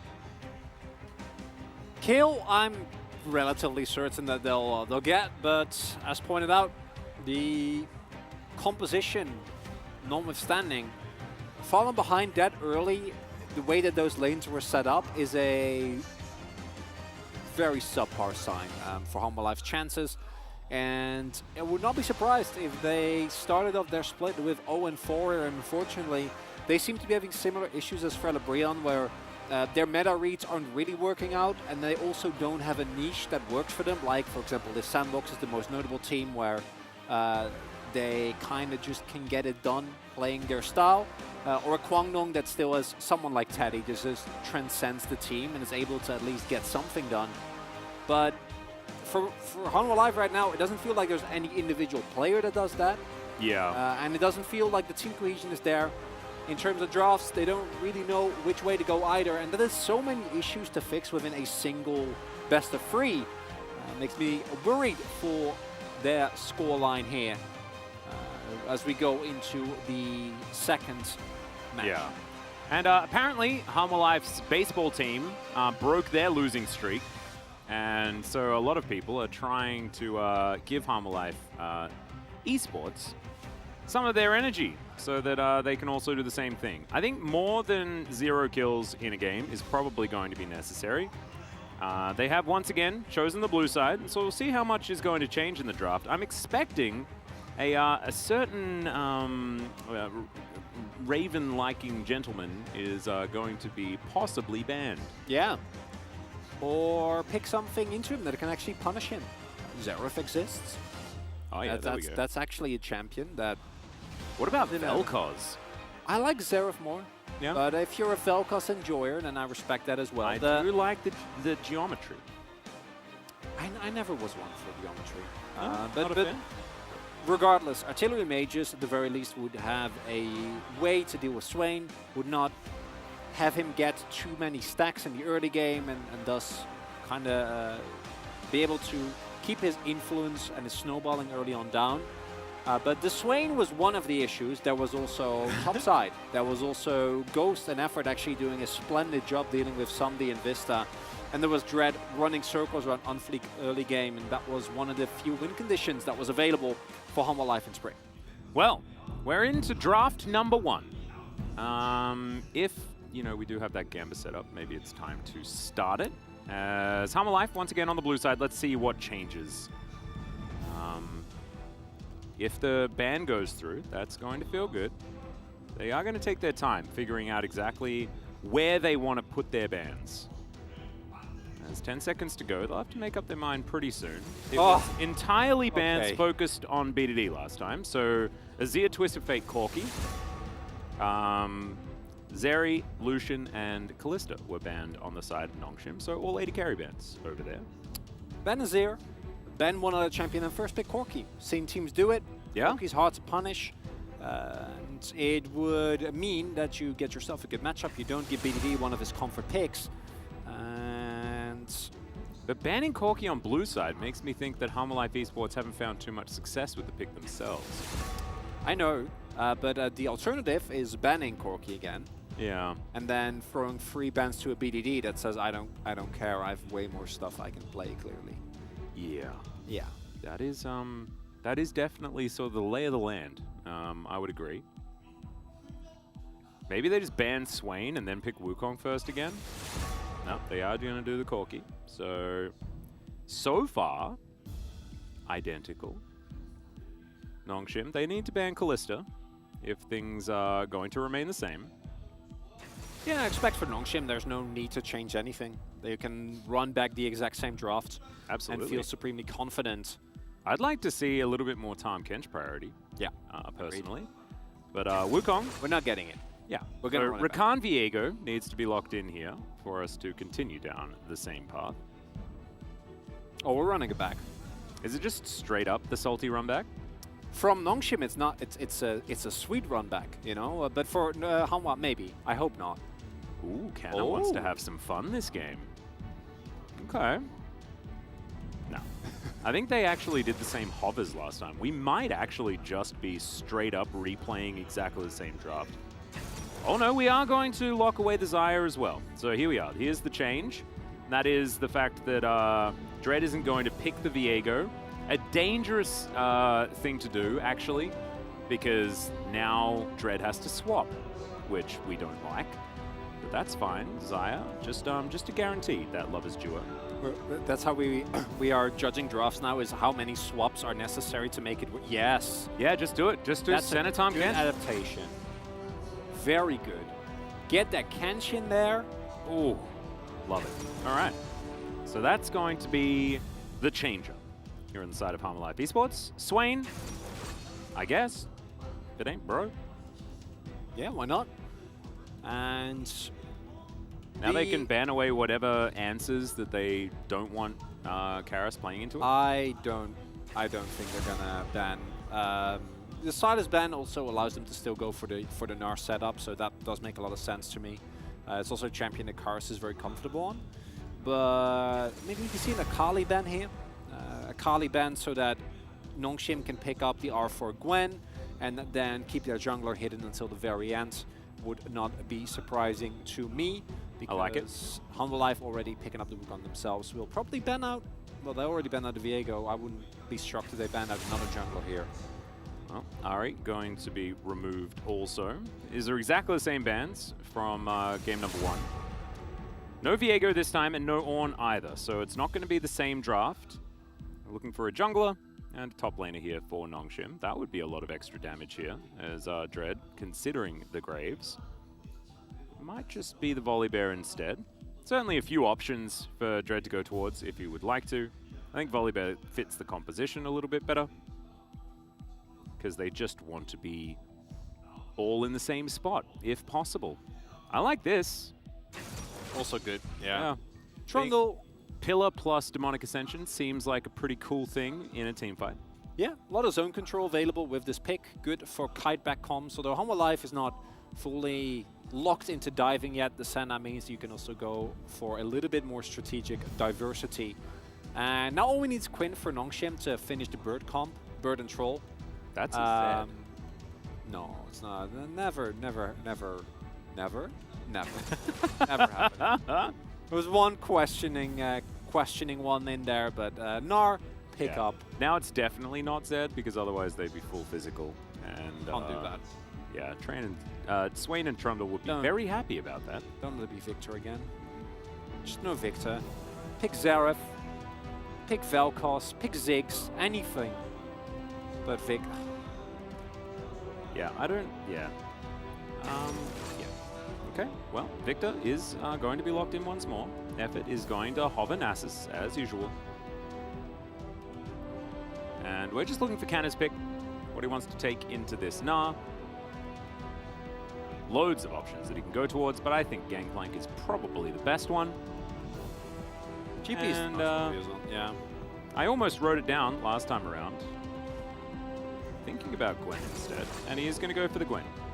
So she escaped the ban phase as well, and we're going to do some snips. Checking on the swaps right now, things pretty slow on the Hanwha side, which is worrying to say the least. I'm having a look back just to make sure. It looks like we do have champions in the correct positions. Yeah, that's what I thought last time as well. I'm not trusting until we actually see gameplay. Yeah. We need to also make sure that runes are sorted, so you can see. Well, I can see. I'm looking behind me right now. I can see that everyone's checking just to make sure. And we do officially have things swapped as far as where the players are. We might be all right. Exciting. Oh, Gameplay? BDD's checking his runes again. And we are going to have the bows. I'm still nervous, Chronicler, but we might actually just be getting straight into the game. I don't even know what that feels like anymore. Neither do I. And we've been baited by this music as well, right? Yeah, So this isn't even a sure sign yet. Not even the chairs will get me at. I need to actually see champions moving. And if they don't, then I will not trust. We did manage to get through all of the fan cheers before the runes came up, but we do have confirmation from G-Sun that we are ready to get onto the Rift here for game number 2. My God, the speed at which we are entering this game. Let's do it. Game number 2.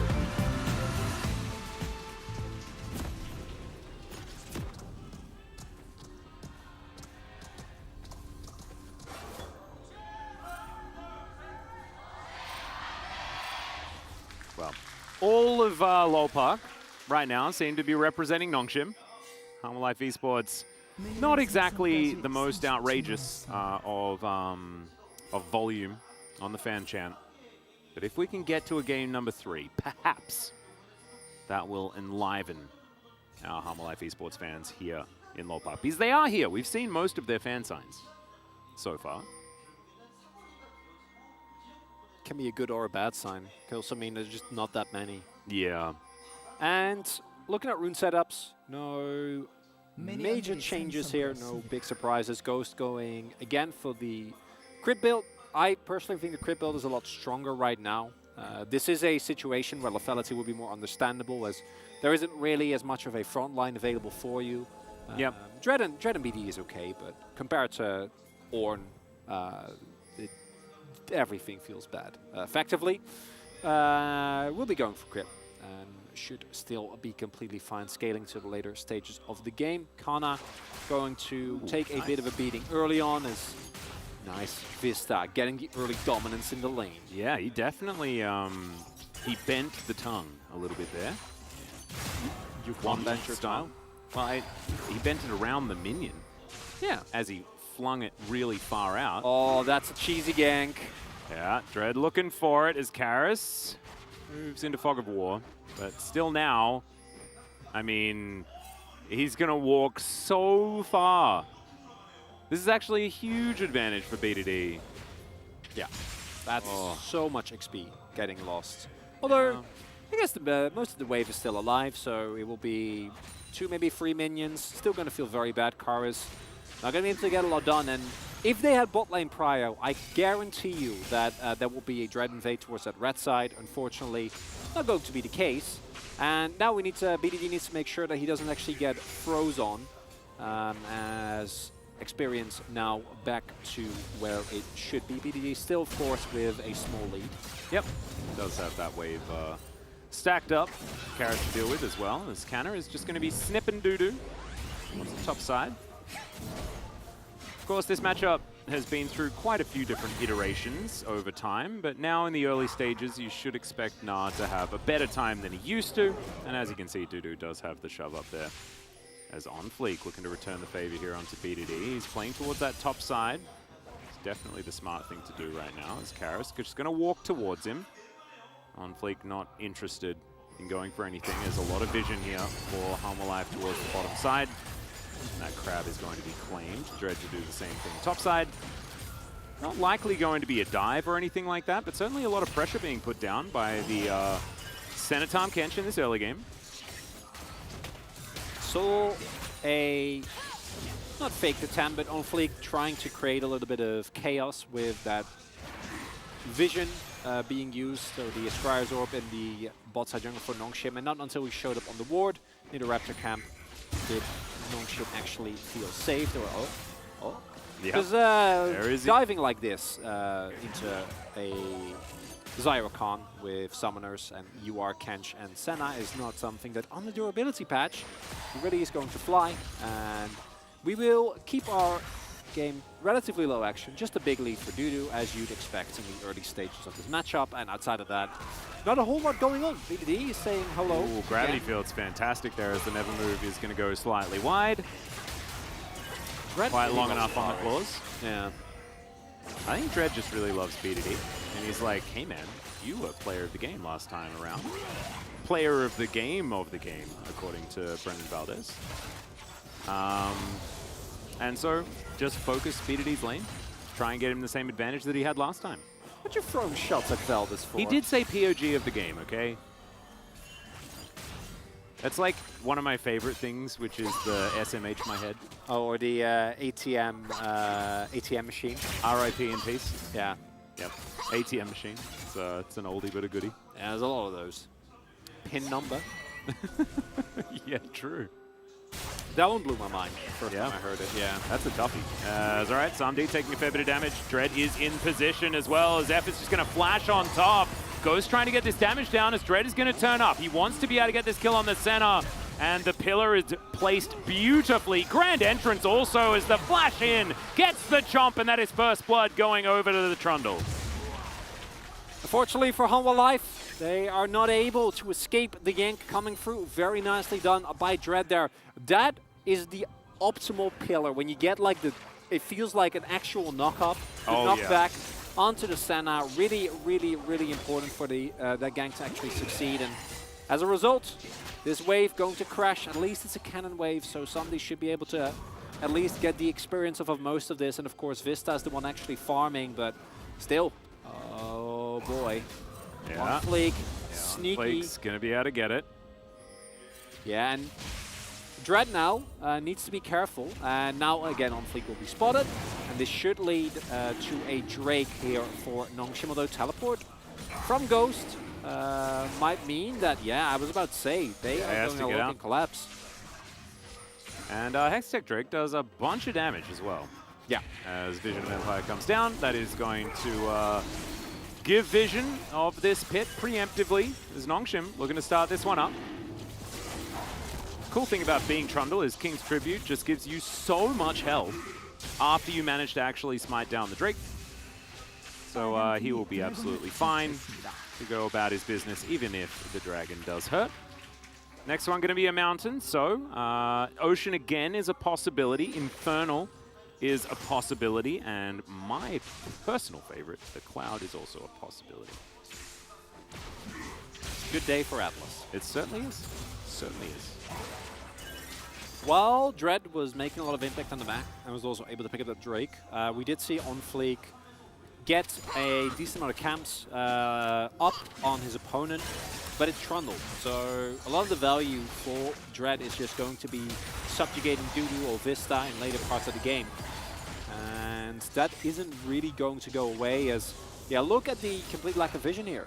Jungle isn't there, teleport gets used. Yeah, as this is happening as well. Yeah. And again, note this pillar coming through here from Dread.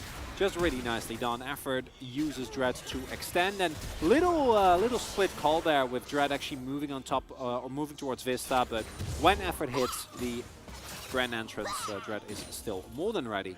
Yeah. And right now, again, the one upside is this topside matchup that is just getting smashed by Dudu. Yeah, Dudu's having a great game, and we've mentioned it already, the fact that Dudu certainly is the shining light for Harmolife Esports, unfortunately, in the last game, wasn't able to find too much success as his first Rift Herald is likely to go down without too much of a fight here. Samdi is going to move on up, and you can see Ghost is just looking to claim whatever plates he can find here towards the bottom side. And if he can get 2, everything is going to be A-okay as, all right, Pistol Dive comes on him, Featherstorm comes out as, okay, Devour on top of this Xayah. There are still minions, the flash has to come out, and Vista claims the kill with the help of the Dawning Shadow. Just punished for trying to get those plates. Really big moment. That is a kill going over. Somebody also able to pick up the assist. And that was the cross-map play right there from Nongshim. They were attempting to get as many plates as they possibly could. Trying to take down the Kench with flash still available underneath his turret. Just isn't going to really work out. And very big kill because not only does it give more resource over to Harmolife, it also denies the attempt from Nongshim to counteract this Rift Herald being picked up on the top side of the map. Yeah, it's really big. First kill of the series as well. Harmolife Esports coming alive here at the stage. Ghost makes it back towards the bottom side though. He's going to continue farming things out. Currently behind a Tom Kench, which mustn't feel great. BDD chilling here in the mid lane, does have a slight lead, but OnFleek's going to help Karis out, throw down the Herald. And I don't think Nongshim are going to be able to stop this from claiming some money from these plates. And yeah, it is going to happen as Effort's going to find a grand entrance. Battle Dance is out. It's a fair bit of damage. But still, those plates do come on forward. And Nongshim, they will at least be able to grab this plate towards the bottom side that Ghost so desperately wanted prior. As alright, Effort. Going to get out of there. Snared up, but does create the distance. And this is certainly looking like a much better game for Hanwha. Getting themselves the early lead, and with this draft, you have a lot of leeway to the later points in the games as well. As Vista is like, yeah, this is free. Ghost not going for the flash there crucially. Flashes not until he has been devoured. In that point, it is just over. You need to make sure that you at the very least are out of range of the turret. Isn't the case, and as a result, that kill does come through. And also using the flash there as well kind of adds insult to injury, as Ghost will not be able to reposition until he finishes his guild force, which makes any subsequent punishes a lot easier. And with 50 seconds on the Drake, Harmolife having a 1.2k gold lead could actually be tough to contest for Nongshim. And it was BDD getting very fed in addition to early Drake stacking that made the game a complete blowout. And neither of those things are really happening right now, especially if Harmolife can contest this, as they should be able to do. Yeah. Would mean that Hanwha can grab early hold of this game. Currently, neither top laner does have teleport available. So you can see Canna, he's going back. He might actually rotate over to try and at least be there for some sort of Drake fight. But as you can see, it does look like he's pathing back towards top lane to answer the shove for Dudu. Yeah, at least Ghost gets a fresh back and gets the guild force. That's really big. That's a really big item finish. Means that you can reposition aggressively. As go Effort. Yeah, flash out from Dread. There's a great battle dance as well. But still, that is the flash for the Trundle. Now on cooldown. Definitely great news here for Harmar, as Vista is just taking things into his own hands, trying to make sure that they are going to be able to lock down this Drake, as Effort has pressed the quickness button, hasn't quite found the target that he wants until right now. Samdi gonna have to try and deal with Dread now, but the Chaos Storm is going to be there. Dawning Shadow is going to shield him up, but they do manage to take down the center. Effort's gonna get flashed on by OnFleek, who does manage to get the Q off, but BDD has demonically ascended and is now looking to try and fight against the rest of Harmolife Esports, but he's gonna go down. Nowhere that he could go, didn't have his stopwatch completed, and this game looks completely different. This time around, there is enough damage for Harmolife. They're able to take down, get a favorable trade, and in addition to that, pick themselves up the early dragon, and it could not be a more different game. Last time around, BDD was so fat, and the damage wasn't there, and as we're going to see in the replay in a little bit, Nongshim overextending, trying to kill Samdi, and Samdi is really not that big a deal at this point in the game. And they pay for it with their life, even though they are able to pick up the Senna. And again, will be this Ocean Drake. But I look at the Nongshim comp now, and that falls behind an early Ocean Soul is picked up for Hanwha. It's not until Kana hits like 3-4 items that they're actually going to be able to get through these health bars. Yeah, and they've got a Senatom Kench now, and I think that addition makes the Ocean Soul feel a whole lot better if Hanwha are able to pick that one up as well. As Blade Caller just to tidy up this minion wave. As Ghost was pretty much a non-factor in that last fight. You mentioned the completion of the Gale Force. Let's have a look at it one more time here. As Effort really did the very best that he could to get on top of Samdi to start this one up. Hey, no, though, so many resources are invested, flash, quickness, into trying to kill just the Senna. And that works, but BDD isn't as fed. Ghost hasn't autoed up until this point a single time, and now he's just throwing autos into Vista. And as a result, On Fleek and Karis are able to just keep doing damage continuously. And the priority from Nongshim completely off in that fight, and as a result, they lose the skirmish and will have to deal with a much more emboldened Hanwha Life. Absolutely. Now, Effort was thinking about going in to try and clear out some of this vision. Quite a few control wards up here towards the top side, getting ready for Shirley. He's going to be up in 4 seconds' time. Hanwha certainly feeling reinvigorated. But let's see whether Nongshim actually fight for this one. Last time around didn't work out fantastically, but Kanna has just teleported back top. Teleports are actually unleashed right here as Karis and Dudu are going to turn up together. Now the teleport in from BDD. He has Ghost at the ready as well as Kanna has hopped over the wall. Shirley getting involved at the same time. Gravity field avoided for the Swain. He does have his Demonic Ascension, but he's in the back of the pit right now. The dive forward. Kanna is going to be the first one to fall as BDD trying to get what he can done, but this time it looks so different. He can't even press the stopwatch button as Vista is so far forward. Another gravity field to come in for Karis, who is this time completely untouched in the backline. And Hanwha Life, they're proven that this comp does do stuff. Nongshim playing this game like it's their previous one. Kana gets almost 100-0 before the start of the fight. And unfortunately for Nongshim, there's so much time for Karis to just do damage. There is Samdi keeping everyone top. And at this point, Nongshim, you need to start reevaluating how you take these fights. You need your item spikes. You need Kana to hit, at the very least, a Riftmaker. You need Ghost to have a lot more aggressive capabilities, because right now, you're simply lacking the damage and taking back-to-back bad fights. And now the gold lead really snowballing for Hanwha Life. Certainly is. Gonna have a look at it one more time here as Hanwha Life just far more coordinated. It's really nicely started up by On Fleek and Dudu. Kana gets to do 0 damage, and the zone control from them is so debilitating that, again, Nongshim Red Force doesn't get to do a whole lot. Both their AP carries are taken down before the fight has really begun, and then it's just cleanup duty. So the moment that the fight starts, Kana dies, and then they're like trying to get out of it, maybe, somewhat. Not successful, and the Nongshim Corp still scales very, very well.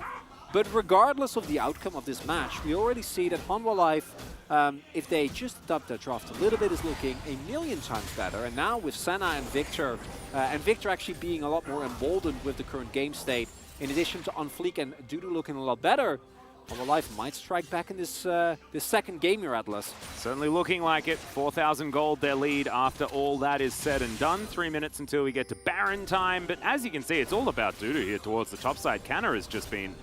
And it was like 0-0-0s for both of these top laners for a long time, but the farming has just been so much better for Dudu.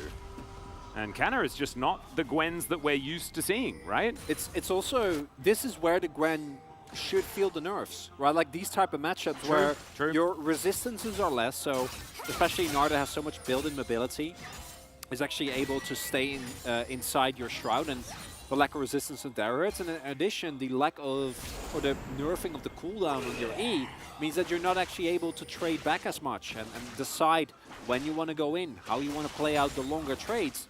And as a result, and Dudu just playing straight up very well, as mentioned, his stats have been really, really good this split. And then Nongshim also opting into a couple of fights with a certain overconfidence. We now see a Hanwha Life that is able to pick up the early Drakes, is going to get this bot side turret, going to stack up a second Ocean here, I am sure, and bounties. Yeah. 17 minutes in. Couldn't be a more different game, Atlas. Absolutely. This bounty is going to be taken from the top side, but you can see Harmer Life, they're not stopping. They're going to push down this inner turret as well. Dudu in Mega, the Ghost is going to meet this inner turret's wave. And yeah, so inner turret goes down. Lots of extra gold for Harmer Life. Nongshim still down 5,000. This easy return to the dragon. And Harmer will get themselves closer and closer to that soul point.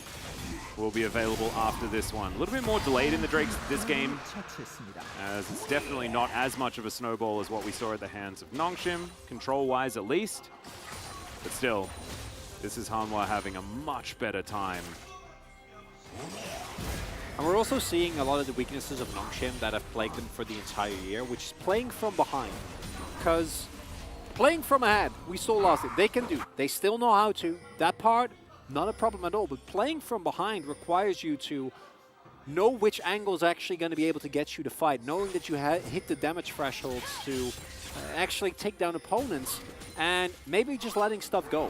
And that Herald, I think you just let it go, because if you let that go, you're 2k gold behind, they get a Herald, they get 1 charge, and you're able to scale towards your items a little bit better, you hit your 2 item spikes, and any fight can look different. Now, you are going to be reliant on Hanwha Life either doing nothing for a really long time, so you naturally scale into the game, or making big mistakes. And if that doesn't happen, then Hanwha Life just keeps picking up side lane objectives, keeps choking Nongshim out of vision, then this should go to a 3rd game, Atlas. Certainly should. Dread's going to see what he can do about the situation, as Dudu does have Meganar at the ready.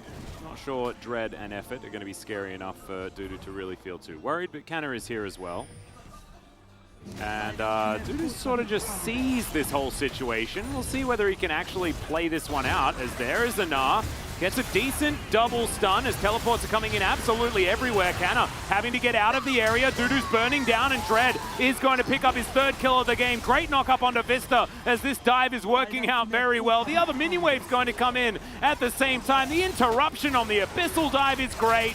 Nevermove comes through and Vista will die, but what are they losing in the meantime is the question, as there's an inhibitor turret under fire in the top lane. Yeah, look at topside. It took them so long to kill 2 people, and that's cool, but you're not gonna want to give up your topside. It does look like at the very least the inhibitor will stand, but even then, that's still a favorable trade for Hanwha, I think, because you get 2 kills, but they get the inner and the outer as well.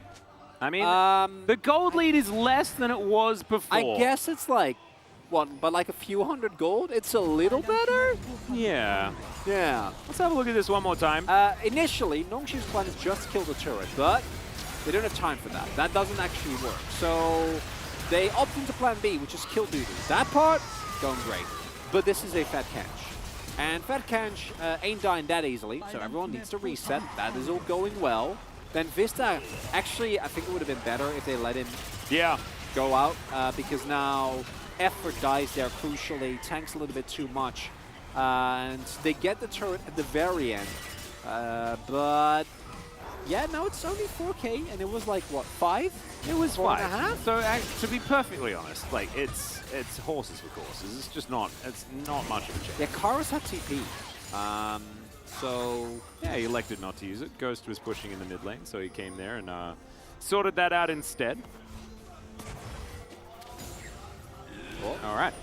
Dudu going to get knocked up here, and once again, the Gnar is dead. Isolated deaths. What was that stat? It was not great for good old Dudu, was it? It's continuing to plague him here in this game. Not sure it really means enough for Nongshim to feel like they have a lead. Certainly good news. yeah. Very unfortunate. These type of pickups can really suck the tempo out of a game, and it is just straight up Dudu. Being alone with a complete lack of vision. It's just straight up Dudu, is it? The player, Atlas. Trying to have a serious conversation here about a game which is taking a turn for the worse for Hanwha Life. Yeah. After they got themselves a very deserved early game lead. They did. And BDD is now getting back towards that 3-item spike. His Rylai's Crystal Scepter almost complete and does now have the Zhonya's. Still, very even is the farm in that mid lane, and now 1, 2, and 3 for the Swain instead of the 0-2 that he was struggling with before. Ghost teleports back down towards this bottom side as Nongshim setting themselves up. They want to equalize these dragons. Ooh, really big fight. This is a very important one. If Homolife pick this up, their map play becomes way more oppressive later on as they can trade objectives for the threat of Soul Point. Canna is behind Dudu here. Sorry, behind Ghost. Ooh. Ghost is at 50% health though. Doesn't really want to be starting the fight like this as Effort knows that he's not on vision right now. Will find that ward though. It's the rest of Nongshim just waiting towards the south, looking for their opportunity. BDD doing the same thing. No teleport available, but he does have exhaust up. Effort slinking around once again. Vision trying to be controlled as Effort's going to flash on forward, but misses everyone. And he's just going to die. BDD now presses his Zhonya's button, is trying to get some control here as he flashes out Dudu. He's going to stay alive though, and the Swain is dead. Vista's diving on top of Ghost, and this fight is absolutely over. Dread nowhere that he can go, and Ghost is probably going to die, but no. Vista is going to let him live for now, but man, that was a whoopsie. Pings are going down. Effort. They have flashes. They have defensive summoners. They have a Kench. They just read him, see him coming, and maybe if BDD is already drawing attention there, if that's a little bit better time, then Nongshim can make that work. Well, Dread, you want a hero moment? This is it. Oh yeah, he has flash available. They're not going to let it. Yeah, I mean, there's a ward over the wall. Let's see whether this is 50-50 time. So we're going to clear everything out. Dudu has a great Narbar right here. Teleport to come forward. 4 members of Nongshim will be in the area. Please, oh my god, he gets in! He's not going to be able to get the steal though, and now he's stuck in the pit. They'll trade it for Dudu immediately. Subjugate almost keeps him alive for some crazy reason. As BDD back to the mid lane now, not going to look for any chase or anything like that. And Nongshim are unable to get it. But in the end, that was a 50-50. Definitely don't need to take that one, and crucially, Effort gets spotted here. Everyone just moves up towards topside where BDD is waiting, but he's not as fed. And with the Rakan immediately gone, quickness not hitting anyone, there isn't enough time for Kana and Ghost to do the damage. This is a team that is behind at this point in time, so you really need to be crisp on your engages, and that's what happens. And as a result, Dudu single-handedly zoning everyone. Like, BDD just can't do enough. There's just not enough damage. Oh man, and escaping as well. Just eat some honey fruit. No worries. This was definitely too close for comfort. Oh, this shouldn't have done that. No, that was... It's a bountied up Baron as well. So... Clean smite. Oh my god. Clean smite. But I like the attempts from Nongshim. You have to go for that flip as... Oh boy. Another potential fight to come in here as Canna's on the flank. Trying to hold them off. 3 minutes until this next Drake, so it's just about map control. And you can see the Karis is pushing in that bottom lane. 1 inner turret remains. It's only the one in the mid lane. There is still an outer turret in mid up for Homolife. They have just had so much more control of the map this game, but it does mean if they ever lose a fight, Nongshim do have a lot of gold that they can just pick up pretty immediately, and with the bounties there, it's a turnaround possibility. Gwen's immune, but hasn't really felt very immune this game. Yeah, this is where you should break the game as Homolife, because as we go towards the 3 item spikes, in particular for Ghost, for Kana, those can actually provide a turning point, but you should be able to end the game on this push with one more fight.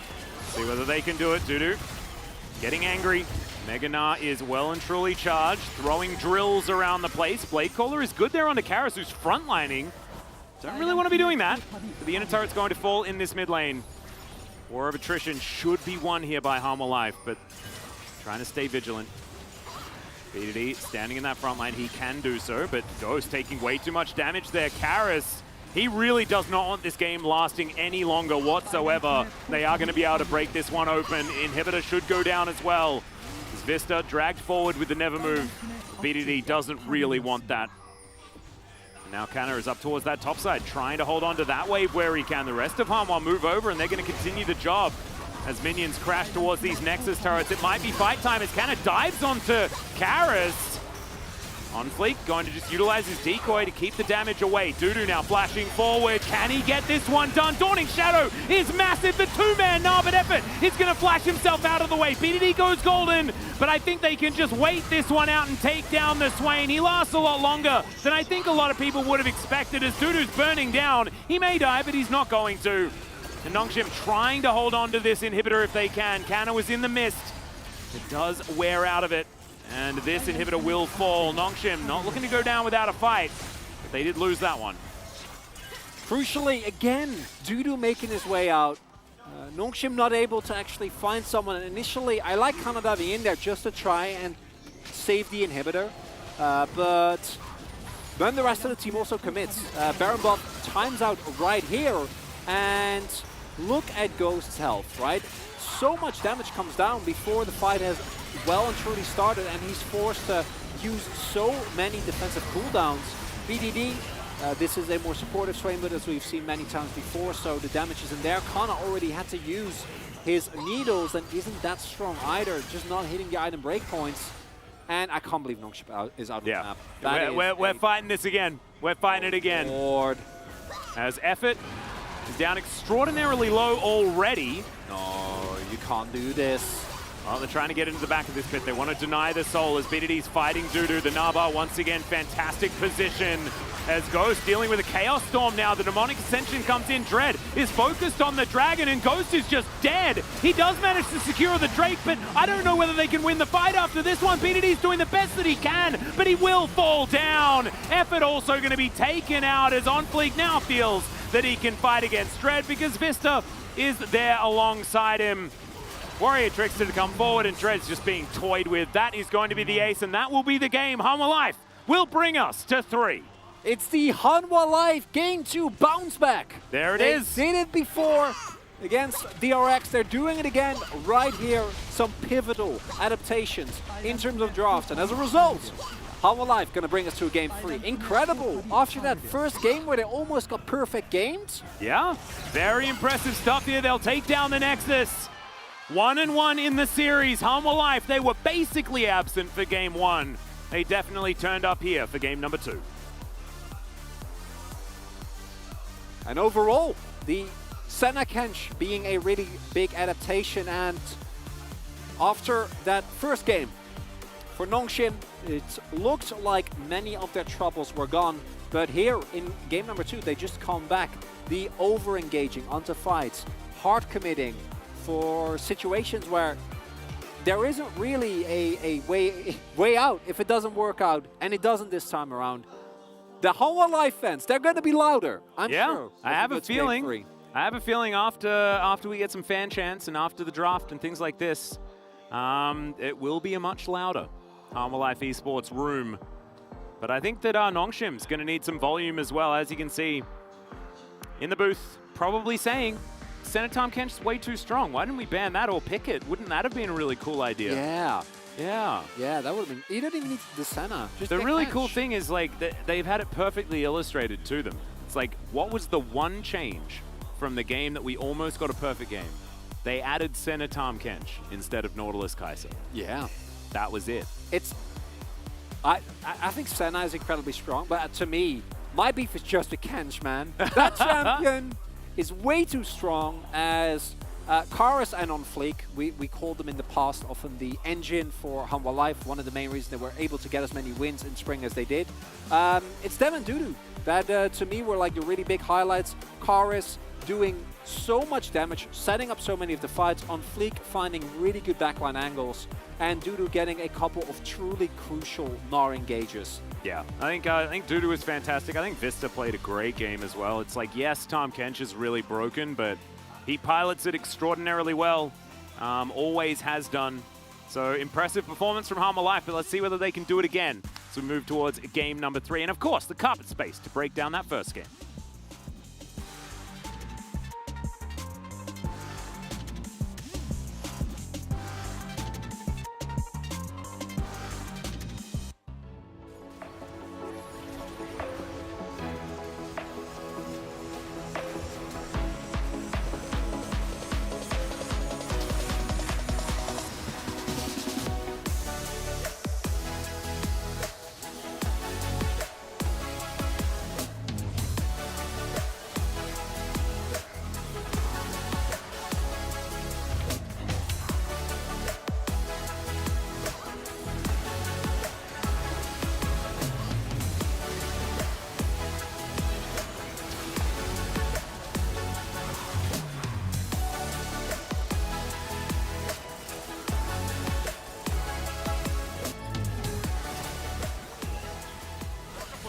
싸움 보면 돼. 싸움 보면 돼. 싸움 보면 돼.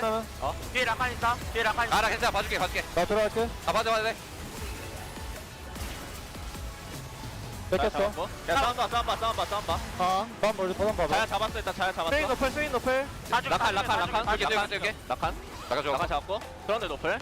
이거 나 미드 갈게. 내려가봐. 내려가봐. 당겨 죽여. 나 잠깐. 빼. 괜찮아. 내줄게. 낚였죠?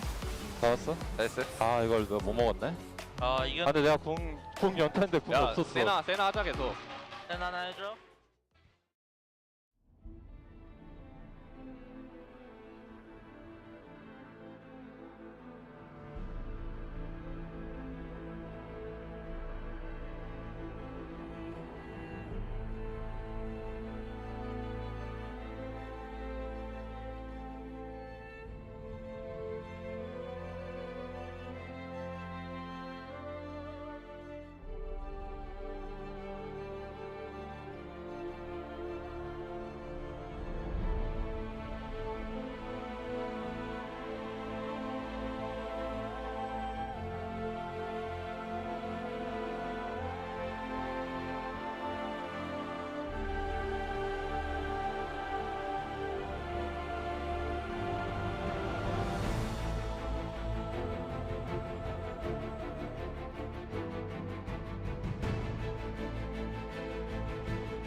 The night beckons while you dream.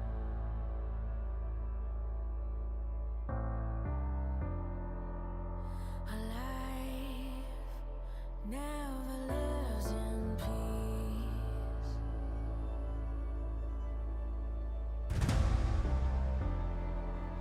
As you stand upon the edge, woven by a single thread, and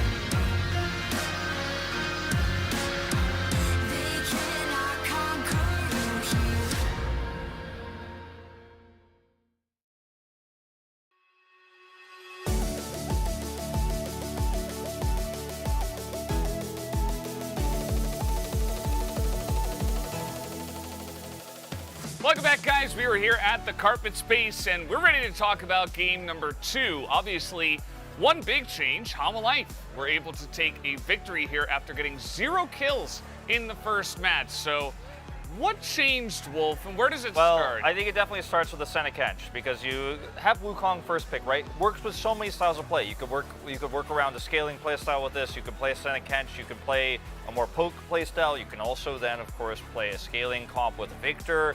This time it felt more like they really just wanted to play a slower game of League of Legends.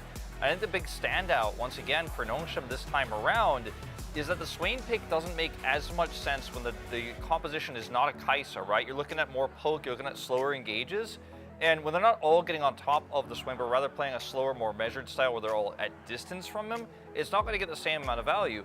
Also, critically, Dread in both games tried to set up early kills for BDD, this time unsuccessfully. Yes, they did force Karas out of lane a little bit in like the first 5 minutes, but they weren't ever able to get BDD fed early. He didn't stack up a ton of health like he did the previous game, and it wasn't as good in this composition. So Victor, who ended up building Leandros again, in these longer, slower team fights, did a ton of damage, got a ton of value, was helped set up by Dudu's Gnar, and Hana Life Esports just played a cleaner game. That draft adaptation of the bot duo just changes the whole way this comp functions. Yeah, absolutely, and one big change for the side of Nongshim as well was the Gwen. You know, they last pick it here, they know what they're going into. The Gnar has been picked into the Gwen in the past, and honestly, I mean, Kana was kind of invisible in this game. He got behind in the lane, he wasn't really able to do anything in the fights because his team got behind and then he was jumping in. He got 100-0 like 2 times, you know. The Gwen just kind of did nothing for them. So pretty unfortunate. Maybe we get to see an Ornn, although it was banned this time, but we'll definitely see a different draft because I think Nongshim will be on blue side this time. We do have highlight number 1. We can get into the Herald fight here, and let's break this down. So this is the first big fight of the game. Notice the teleport coming through here as well in the Drake pit for BDD. So he's trying to set himself up to be up in the thick of things, but it's Dudu who wins this fight for Hana Life Esports because he hits ult, gets into the pit, and is able to isolate the Gwen. As you mentioned, Kana pretty invisible this game, and Dudu shut him down in lane, shut him down in this team fight, and that's the majority of your damage right now. Yeah, you're playing Crit Xayah, but it's level 9. We're in the early part of this game, and when you're trying to kind of hard engage into this comp, it doesn't work because Victor's doing so much free, safe damage, and you're engaging into a Gnar who's just ready to actually punish you there. So 1 foot in the team fight was Nongshim, 1 foot out. I feel like I'm using this analogy a lot recently with teams where we're like, ooh, we're going in. BD's like, I'm teleporting into this fight, and it's like, oh, you've doomed yourself. It wasn't the same lead, like you mentioned, you know, BDD, he wasn't really doing as much damage. He didn't have a top laner for a lot of the fights, so it was kind of rough. By the way, shout out to Jonah Strong for helping us with the replays this time around. Let's jump into replay number 2 and talk a little bit about the dragon fight that we had as well. So Nongshim here just really desperately trying to win a fight because they're so far behind in this game. Like, they've lost total control. You can see the dragon has a bounty on it. Effort looks for a hard engage here, but comes up empty, is instantly blown up, and now it's a 5v4 fight. BDD with a nice angle here does have his stopwatch, but the Gnar, again, not only gets a double stun here, then escapes with no health. And all throughout this fight, Karas is hitting Q after Q after Q, does end up building Lich Bane, which helps him weave in these autos. And, I mean, it's just that simple. Nongshim with a desperate engage here because they're so far behind, and then Gnar turns everything around. It's so beautifully played from Dudu in both of those highlights. I think he'll probably pick up POG. It's so rare to see Dudu in this form. Like, his Gnar in particular this season has been great, even though Hanwha are winless right now. It's rare to talk about the Dudu stripe where he's like the only one in the game doing well. We've seen it with Keen, right? We've seen it with Rascal, but Dudu, he's having a fantastic season, and he helps bring us to a game 3. Absolutely. He really was the big difference maker there. I wouldn't be surprised if he does get the POG as well. Also, one thing I want to mention, can we please just put more priority on Tahm Kench? Yeah, like, please. I know that Senna Kench, you know, everybody's like, yeah, that's pretty good. This champion is so strong. He's so busted. He got buffed on this patch, okay? He was already good, especially for a meta like this. We saw what he was able to do yesterday as well, just giving Prince basically free reign. He himself is super tanky. He gives the person that he devours even more shield now. It's kind of insane, okay? So let's just put more priority. That was like my one PSA, I think, for the upcoming matches. But either way, guys, we do have the player of the game of the POG ready. It is Dudu. who does pick it up, not a big surprise. Little difference at end, 1,300, pretty high. And like a 2-3-5 score doesn't look like a POG kill score, especially in a dominant game like this. But again, this moment here, watch him do it. He's like in the thick of things, taking a ton of damage, blocking the rest of the team, gets the double knockup and escapes in one fell swoop. And this is of course the ending moment where he has another great play, but you know, we skipped out on that Herald fight earlier on where he also won the game by isolating Kana. Like, the guy is insane right now. Don't give this guy Gnar, blind or otherwise, he's gonna pop off. Yeah, and you see 4 votes as well for Tahm Kench. I think those are always good votes. That's just like voting for Corki when he does a lot of damage, right? Also, I just want to shout out the Karas vote as well from Chronicle there, because like he built Oblivion Orb early. He knew how to decrease Swain's healing and actually made a much better approach to this game in terms of itemization and positioning than he did in Game 1. Absolutely, great job all around from Hamalife. Let's see what happens now in Game 3. Back to the casters. Thank you very much, Valdez. Yeah, It's you, Atlas. Yep, no, 100%. You deserve it. You deserve it all the way. Man got ganked 3 times again, didn't die once, did incredible amounts of damage. The Dudu getting And followed up on Dudu's engages very well. No. Dudu getting it is completely fine, but I will have no Karas slander when he finally has a good game, okay? I don't get a lot. I do want to say that I agree with Valdez 100%. I think Tahm Kench needs to be either picked or banned by every team that has access to him at any time. But also Vista played amazingly well. I didn't even realize that the reason why Effort looked so incredibly silly in that Dragon fight was because the Devour was right there on top of Samdi as soon as the quickness flew forward, right? It was just, see, Vista, the Tahm Kench god. It's creepily well drawn. Like, it's definitely Vista. It's very recognizable. It looked like a Studio Ghibli character. Yeah. Like, you know, in a very cool way. It seems like he drew that like in like between the games as well. Oh, for sure. Yeah, that was drawn just now. That's really impressive. That is really impressive. There's Nongshim finally on the blue side. The side that they haven't been able to win on so far this season.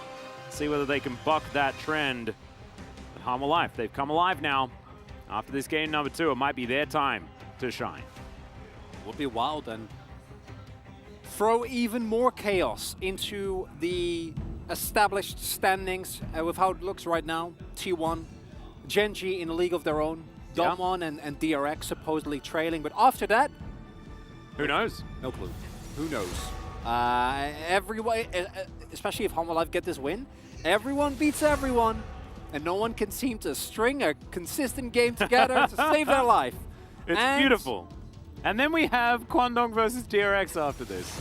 Yeah. So we get to see even more of exactly what you were talking about. The Ezreal going to be banned away here for the first time this series. Zeri off the board as well. Man, we are making sure that there are just no bot laners to play. Might I interest you in another bird for BDD? Ooh. Yeah.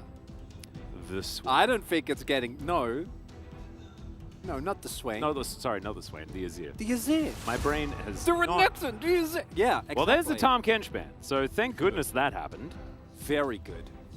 I personally am still a really big fan of Senna First Lock because the champ has so much diversity in terms of what you can do with it. Yeah, that's a first pick Azir.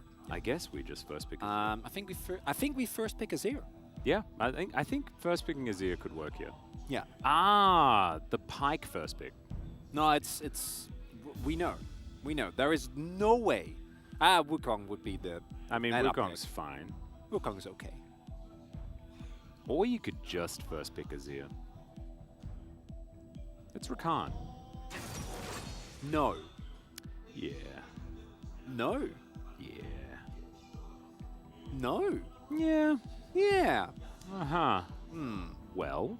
There are a lot of angles on this one, but Nongshim's meta read, clearly, they view Rakan and Xayah as the highest priority of picks, and you're giving up Wukong and BDD's best champion by a mile. Like, even in a meta when Azir is he gets it banned against him.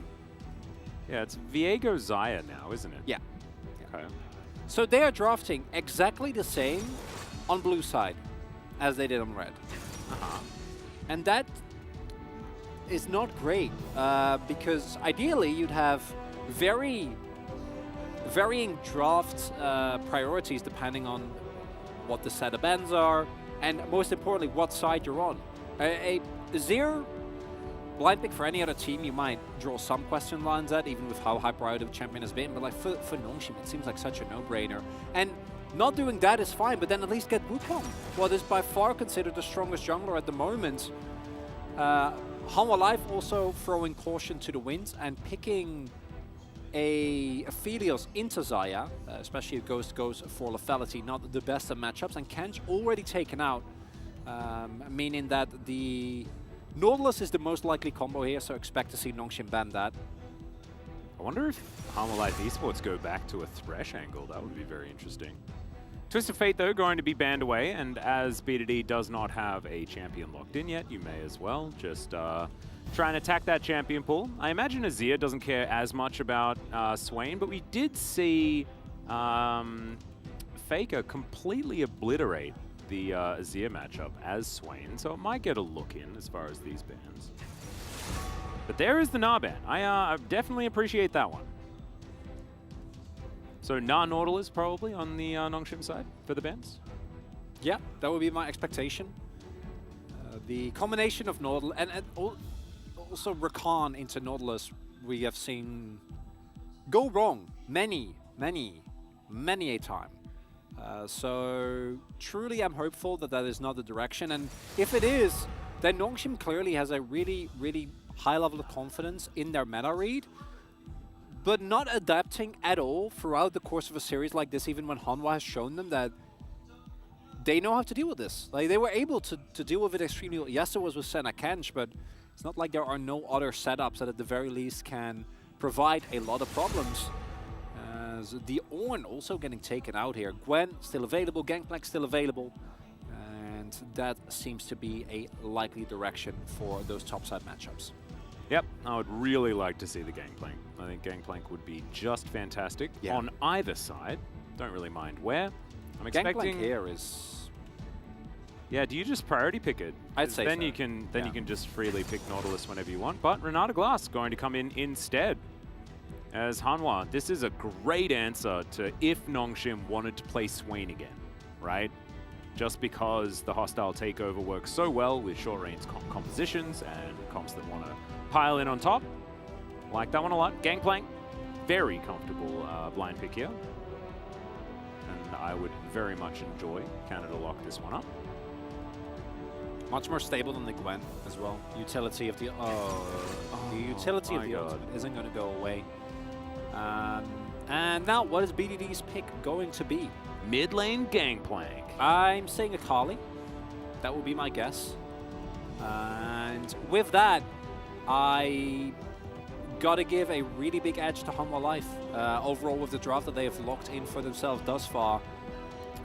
That's... Ooh, I do like Vike. I do like that a lot. That is the... That might be a difference maker. Oh, that's a somewhat of a saving grace, because the Nongshim draft was looking to have a very bad time. And I'm still loving the Hanwha draft. I mean, it's pretty beautiful. It's still, yeah, it is. It was like they were hovering the Gangplank and they're like, nah, not winning. Don't want that. Oh, Doodoo! Oh my god, Doodoo back to his old ways. Wow, one of our few Jax players here in the LCK, and he's going to pick it up into the Gwen. All right, Nongshim, show us exactly why you decided to run it back so pretty completely against this form of Hanwha Life Esports that just have great picks everywhere, and then the classic Jax counter in the top lane that has only gotten better since the nerf to Gwen. That topside matchup is going to be so pivotal, and both Dread and OnFleek should be there early on. We need to see, hopefully, for Nongshim, Kana get ahead, because that matchup is very volatile. It is playable for the Gwen, or at least it was if you do get early leads. But overall, the Hanwha Life comp, it has range, it has engage potential, it has really good counter engage, it has pretty stellar matchups across the board. And the Nongshim comp, they're placing a lot of priorities on these champions. The only one that I think is really going to have a field game is the Veigar, but if it doesn't work out, then we got to put some big question marks regarding how and which champions they prioritize in drafts here. Yep, we have to remember as well that it doesn't get any easier as we move to next week for a team like Nongshim either. Their next matchup against Gen G, this was supposed to be that comfortable match that gets them ready for that really tough one, because, you know, their first week was definitely a very, very tough week. This one looking a little bit different. We'll see whether they can turn it around here in Game 3.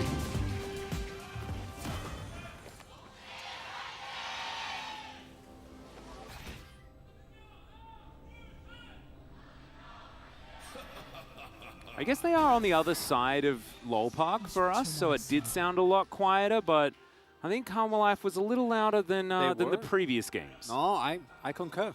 Definitely a bit more volume. And Ghost, great adaptation.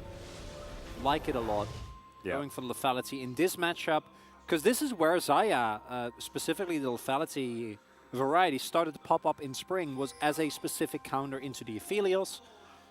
Somebody also forced it to take Cleanse as a result. And BDD playing into his most iconic champion with the Veigar. BDD in the past has had some builds that are problematic. So that is the one aspect where I'd be a little worried. But into most of the members of Hanwha Life, it is a incredibly strong pick. Outside of Kara specifically, and somebody hit with his ultimate, or if he has Calibrum, the composition of Hanwha is relatively short range. So Cage later in the game can provide insane amount of value. Predator, as we often have talked about, is really, really nice for having both early game impact as well as making sure that you actually get in range, which is one of the things that Veigar can struggle with. Yep.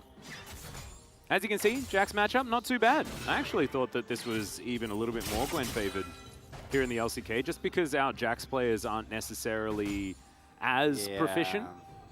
But it still certainly shows that the matchup has been pretty good. We saw the matchup a bunch of times at MSI, and there it was very much a win-more matchup where we saw both ends of the spectrum win, depending on who got an early lead.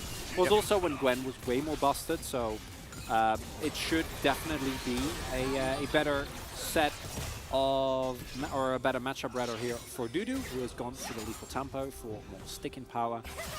Yeah. And overall, can't wait to see if Hanwha Life actually picks up their first win of the season here. Would be sad for Nongshim, sure, but also would be a testament to Hanwha Life, their, I want to say, ability to bounce back. Yeah. After a really tough loss. Definitely. Very tenacious, and there are a lot of other teams that would have really struggled to get their heads back into the game after such a one-sided first one. I can't hear Get Your Head Back in the Game anymore without thinking of High School Musical, and I am truly sorry. I was forced to watch it. Oh, yeah. And now it is forced to watch it, eh? I was, yeah. I did not have a choice in the matter.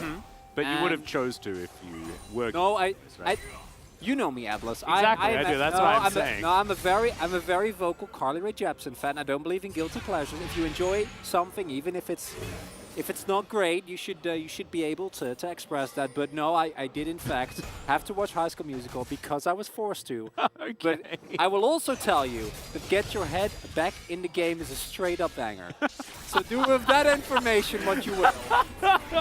So you were forced to watch it, but as it turned out, it was fine. Well, no, the movie was horrible, but that song, that song's great. Didn't it have, was Zac Efron in that one? Oh, yeah. Oh, really? Yeah. Wow. That's where he came up. Oh, really? So that was sort of the beginnings. It was. Very, very cool. I liked him in that movie where he was, like, young again. I don't know. Anyway, Dread's going to come through for a gank. Misses the stun. And Dude's going to walk casually towards his turret as the counterplay. Worked out very well. I don't remember what that movie was called. Is it 13 going on 30? That's, is it? I don't know. 17 again. 17 again. There you go. I had to look at Twitch chat. Hang on. Faymaya, thank you so much for that. Specific shout out. Yeah. For the movie reference. Got to Like make it. sure you do that. As Effort is just walking towards Sandy, that looked like we were about to have a pause. Canceling that back. No, he gets it back. It's worth. No, I know. It was That's absolutely fine. worth. But like, if you couldn't see that there was an Aphelios trying to back on your screen, you'd be like, what is he doing again? And Why? he's still very low. Yeah. He's now going to walk to an enemy ward in order to back himself. Oh, he's getting cancelled. What? Never mind. Not this He's time. just fine. They're going to get the Also- shove. Yep, does hide the fact that Humble Life Esports does have a ward there. That could have been the Mega Brain play. As Ghost wanders forward, but isn't going to be able to find too much. So, 100 gold the difference between the two teams. A lot more even than both Game 1 and Game 2. It turns out, it's B2D farming that Q up just a little bit here. An Effort has been unleashed. First Drake is going to be a Cloud. I'm sad. Effort's going to face check. Devastating blow. And Grand Exit to allow him to escape, but still takes a fair bit of damage. This is the Effort comfort zone. It's about, you know, between 25 and 75% health. That's where he lives. That's where he lives. Where So it's comfortable. yeah, so he just needed to make sure that he was back at that threshold. Ooh, a bit healthy right now, as you can see. So wanting to get towards Vista to try and take a bit more damage. Be really good if Vista could hit him. We should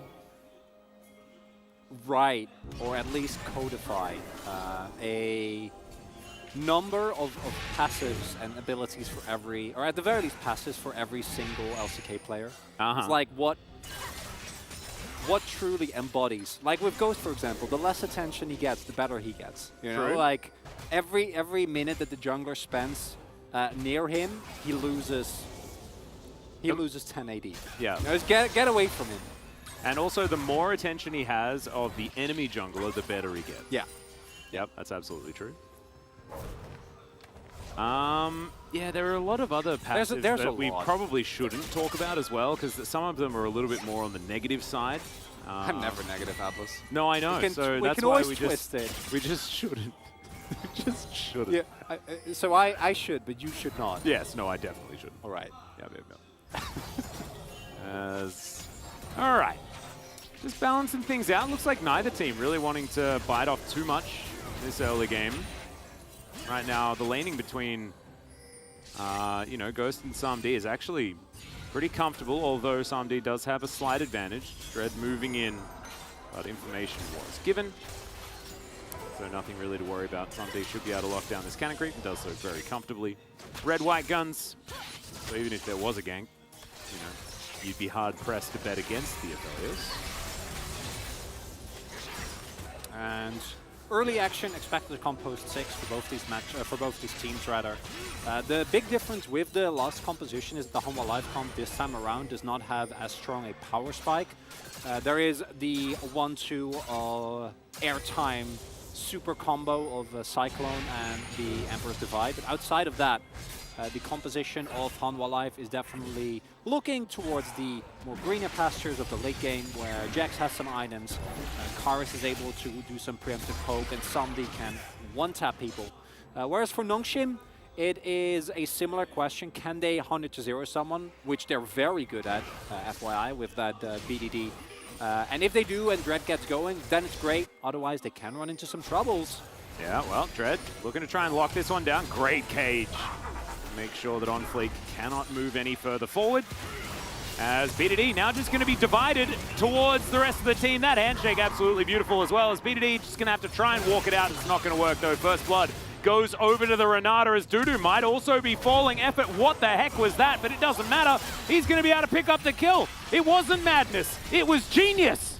All calculated to get the Ignite off. No problem. Yeah. Effort almost as a taxi for Dudu. But good enough. Really like the scoop there from Karis, as I'm not sure if they placed or whether they just saw BDD walk back. BDD not wanting to throw down his flash, or not sure if he thought that he would not get scooped over the wall and would maybe be fine, as OnFleek trying to set up the wave very, very nicely here for Dudu. Oh, that as a That's you know, a jungler right there. yeah, that you really appreciate that one. That's a ton of gold that's going to be lost, and Dudu now has full reign over what he wants to do with that wave as Ghost is approaching his Eclipse. Yep. But nicely done. Kills for both teams here, but with that first blood going over, going to be a favorable trade, at least for now, for Hanwha until we see that Herald dropped. Yep, and one plate, of course, is all that was picked up. So theoretically, Nongshim should be feeling pretty good about the state of the game right now if they can restabilize. So far, the blue side working out. And it's also going to be the Drake. So neutral objectives in the hands of Nongshim as per the early game. Next one going to be Hextech, so we're not going to have the Hextech Soul, which is a little bit sad. But we might be able to get something like the Infernal as Dudu just lead strikes on top of the Gwen. Third Ocean in a row. Oh, that could be cool. Yeah. Just get more brushes. It's very pretty. Ward plays just before. And that is a long scoop. Yeah. That's I'm really craving some ice cream, and it's a hot summer's day, and I haven't eaten in a while type of scoop. As, unfortunately for BDD, unless you go for the flash there, and then you might die on a subsequent gank, that there isn't any way that this works out. As Dudu crucially overstepping here, and then almost gets out. But fortunately, Effort is able to get enough damage down regardless, and the Ignite will end up picking that one up. Otherwise, it would have felt absolutely atrocious. Yeah, and I think that was Effort trying to pick a flash. Yeah. I mean, it was trying to predict the play, but against Jax, it can be hard. Yep. Well, it looked a bit silly for Effort, but still fine. Lit him on fire, and he did fall down in the end. So works out for Nongshim. Vista also finding a bit of damage here, as Effort wanting to get back to that sub 75% comfort zone, but still sitting at quite a lot of health. Can't be too good. Unfleet getting rid of some wards. And yeah, it's all pretty quiet around the Rift. And that lead for Hanwha Life is still there. Largely due to just more farming by, in fact, all of their laners. Very hard as well for Hanwha Life to, for Nongshim rather, to actually get a dive off on any of these lanes. So instead, you will just have to accept, as they do here, that it is going to be just a bunch of plates, not more than that. Not going to be able to really extend, or rather catch back up on gold. Oh dear, BDD didn't get any gold. Yeah, that was just red. Yep, so BDD probably would have lacked that. Let's see, Dredge is going to back on top of the control ward here. And Effort tidies up the wards. And Ghost is going to look for a bit of plate gold down here as well. Gale Force completed for Samdi. Getting towards a few of these item spikes that you were talking about, Chronicler. Dudu approaching his first item. Same for On Fleet. They're all sitting on components. Kara is now finished his Lu, or his Liandry's rather. Even with the lack of health stacking, Liandry is always going to be great in terms of poke. Under to zero, not nearly as efficient, but you are the main source of range damage for Hanwha Life. Hanwha, outside of that, has a really good time if they can get on top of on top of Nongshim, or if Nongshim engage onto them. But outside of that, the actual engage is somewhat lacking, so having a very strong and consistent range damage dealer is going to make a lot of your skirmishes and setups a lot more consistent. Yeah. Is that sneak actually effective? Dread going to walk over a ward now as Dudu gets a pretty nice counter-strike stun as he walks away. And Dread still actually perplexed as to whether or not Dudu knows. I think probably gets the information that he's on vision now. Doesn't have his sweeper off cooldown just yet. Dudu, okay. Throws down his control ward, spots the BDD is here as well. Diving on in. On Fleek and Karis here for the counter gank if they need to. Control ward going to be taken here as, all right. The back away from Nongshim as they see the Wukong. Jig is up just a little bit. Dead ward. Holding on.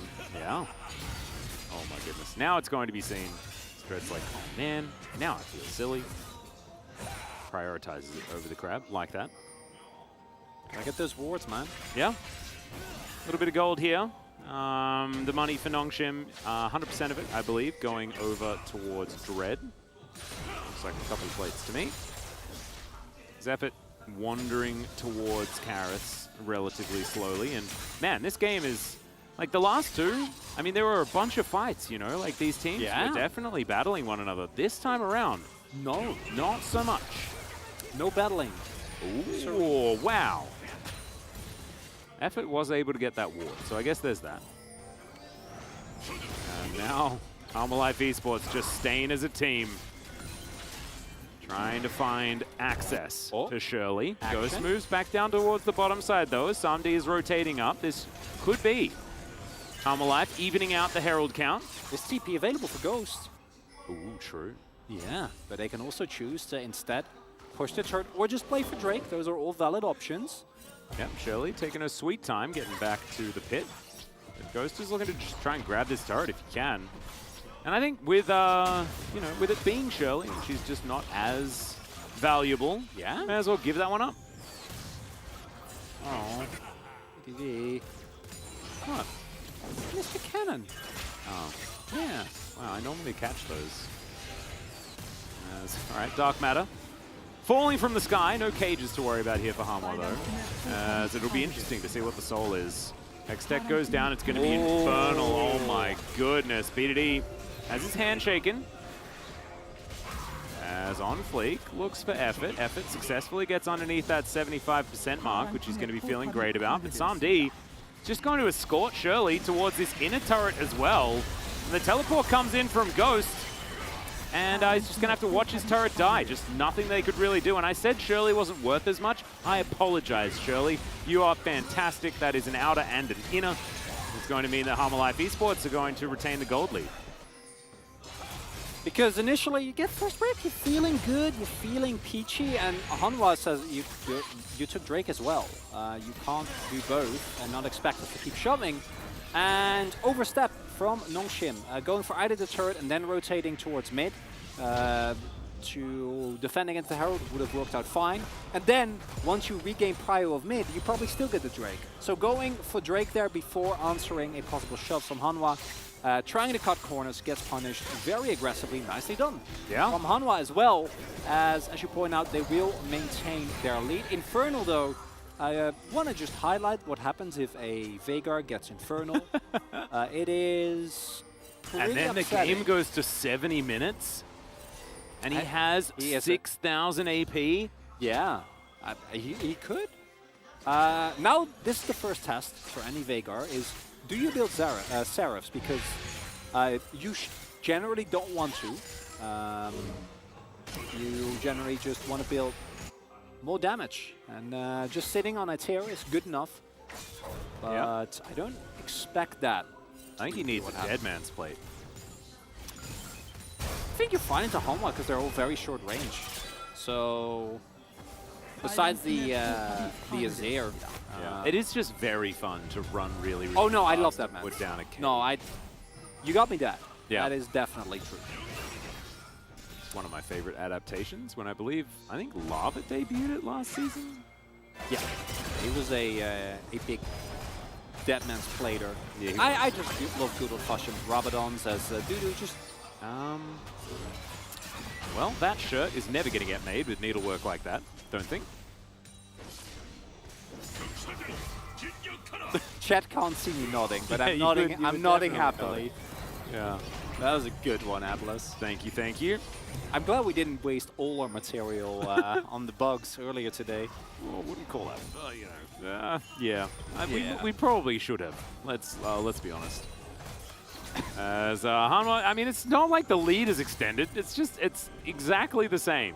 BDD now does know that there are like all of the people coming up top, but he thinks with the cage he is going to be able to keep them at bay. And he was right. So, hypothetical scaling conversation? Because it's, I think it's pretty interesting actually how these two compositions work into each other, because both of them have a lot of elements that scale. I mean, both of these teams seem to believe that they're fine to scale. Well, they are. That's the fun part. They really both are. And who gets it the most right? Can I say it depends and then explain? Yeah, do the explaining part though. Okay, explaining part. In a vacuum, advantage would go to Humble Life. I'd say Jax at max items is basically unduelable. Although I have seen Gwen's been able to win it, that has mostly been with a lead. So I think on even footing, that should not be a possibility. Kana Yeah. is completely fine. Extra blast cone going to be the bane of Dudu's existence. And then we have the Azir. Obviously, the scaling in terms of raw damage of BDD is amazing.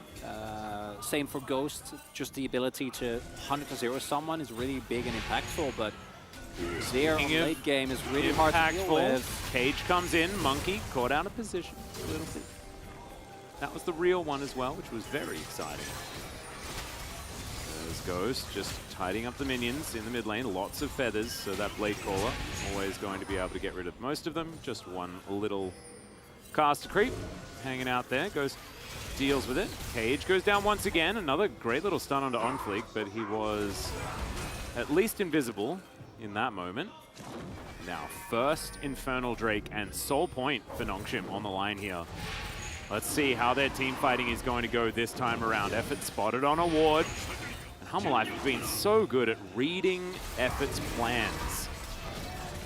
So far this series, especially since the start of Game 2. Cage comes in, avoided entirely here by Hanwha, and now it's possibly their opportunity. Try and get something done. Dread. Vision available. As now Kana dives on forward, OnFleek. Getting in there with the Cyclone. Ghost has to Feather Storm. Can he actually call the Blades? And the answer is yes, but the Viger is already dead. Effort lights him on fire, but Vista gets the shield and he will be all right. Dread secures the Drake. So I guess there's that, but the rest of Nongshim will be torn apart. And only the Viego is left standing. The Baron not going to be so lucky. And it's exactly the same issue from Nongshim. It's the fear, it's the hesitation. They're just standing there. Dread is making the call. Can't actually join the fight unless he would have flashed over the wall there. It's Humble Life pulling the trigger, and with the composition that Nongshim have, you should be ready for that. You should know that it's coming. They're not though. And yeah, it's nice that you get a possible soul point, but giving up the Baron, Humble Life looking incredible here with a decisive mid-game call. Absolutely.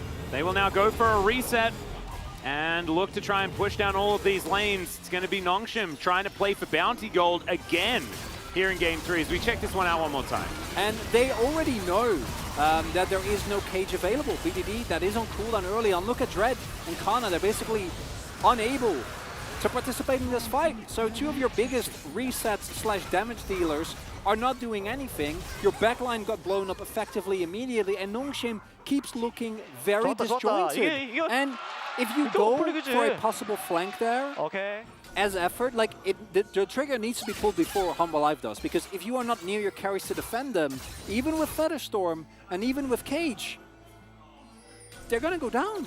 Yeah, just Nongshim not figuring themselves out. And it feels very similar to Afrika of old, who would always, like, they would perfect game 1 and then lose the series. And this is basically what's happened here, right? Humble Life haven't closed out this game yet. They are certainly looking like this is going to be their first match win, as there's the hostile takeover. Ghost avoids it with the Featherstorm, this time the Cage. They're mainly for zoning.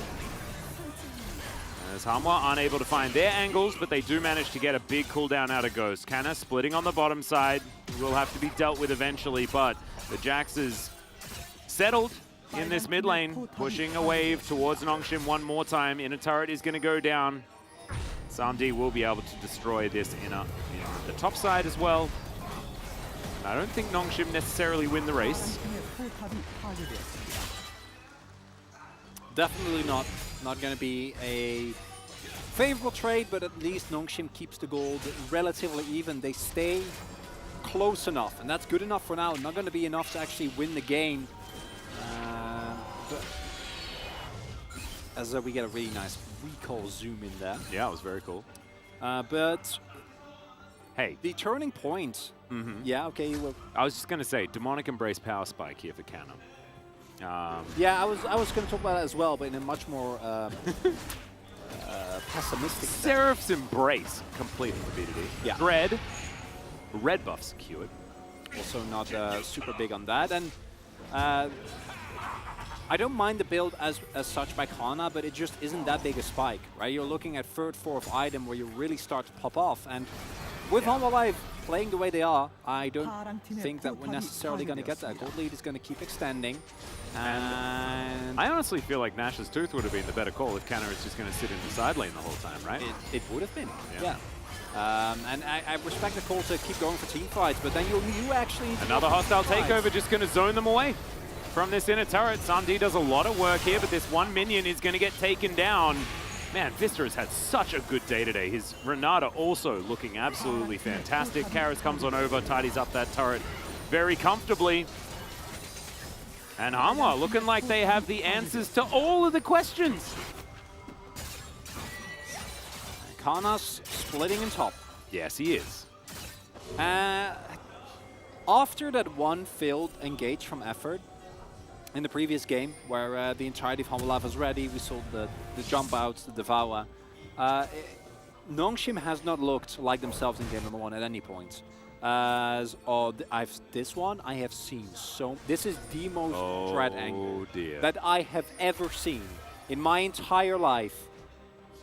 And you better hope they don't find swept it, and he knows. He knows that he's gonna be fine. And if they get Infernal Soul, the game is not unwinnable for Nongshim. It's a very rough game, surely, but it's technically possible, and that's good enough. Yep, Control Ward goes into the pit as Dread once again slinking. Oh, okay, he is spotted. Read. He is spotted.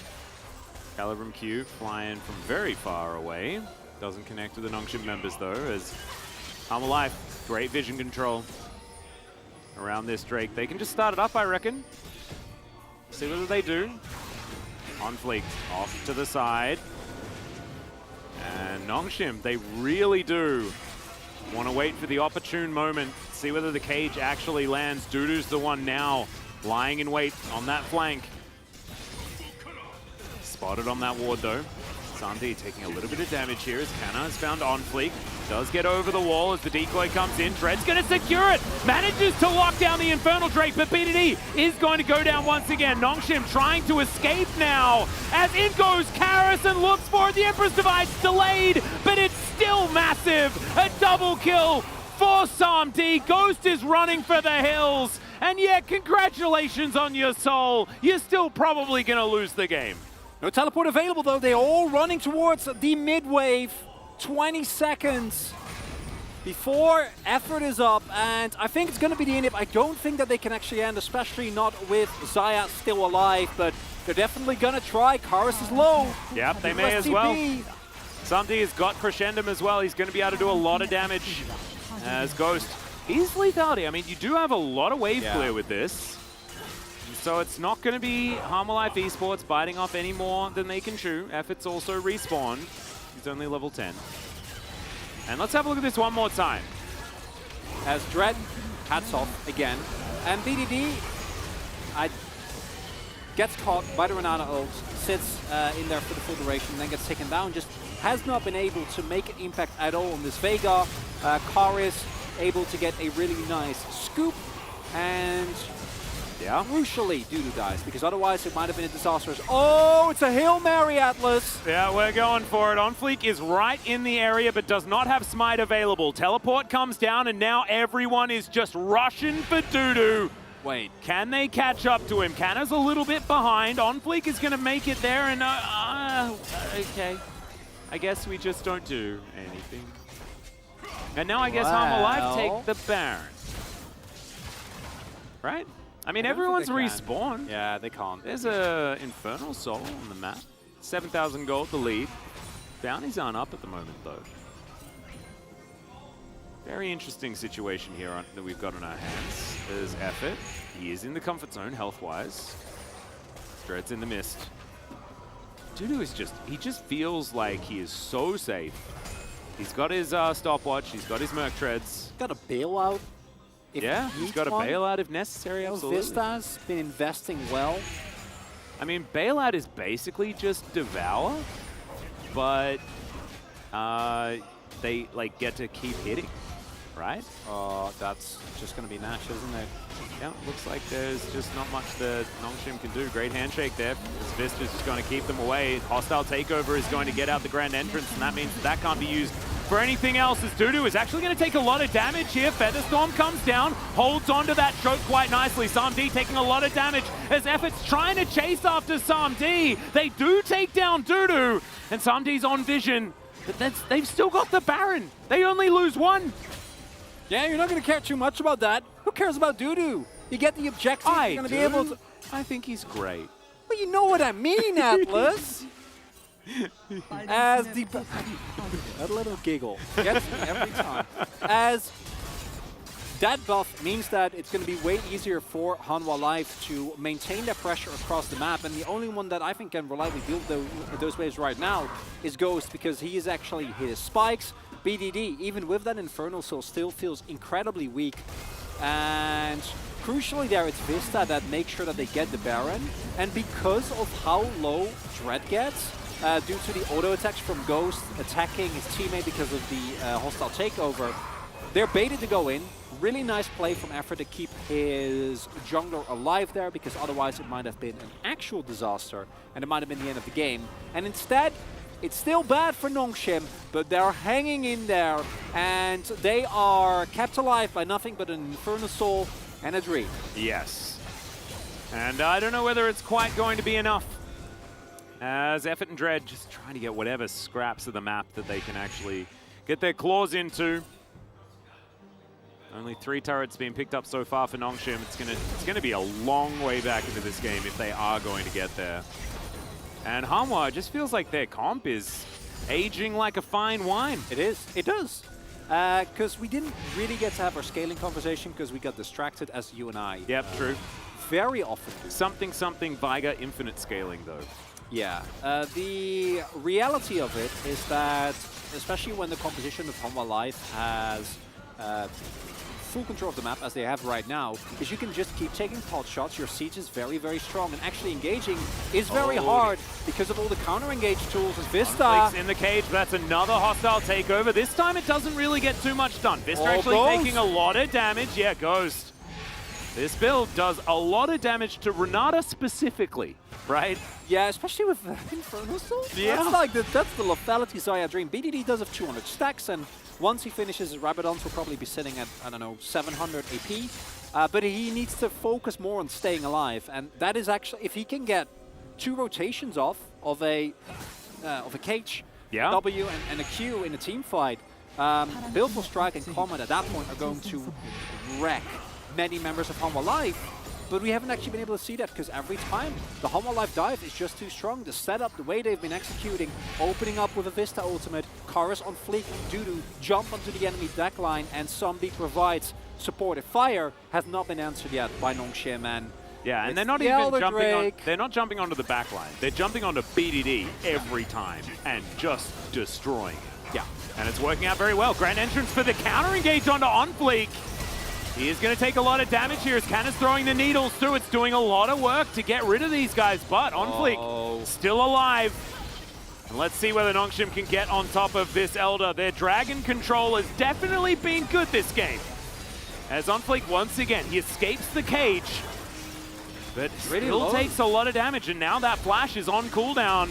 To get a Grom. Yeah, Effort's going to spot him out, so we'll spot that he's there, trying to secure this Grom. Dread back up in the mist, but it is going to be the Wukong locking that one down. But now he has to wrap back around again. Yeah, can they burst it and get that smite in there? Dread, make up your mind. Nongshim, make up your mind.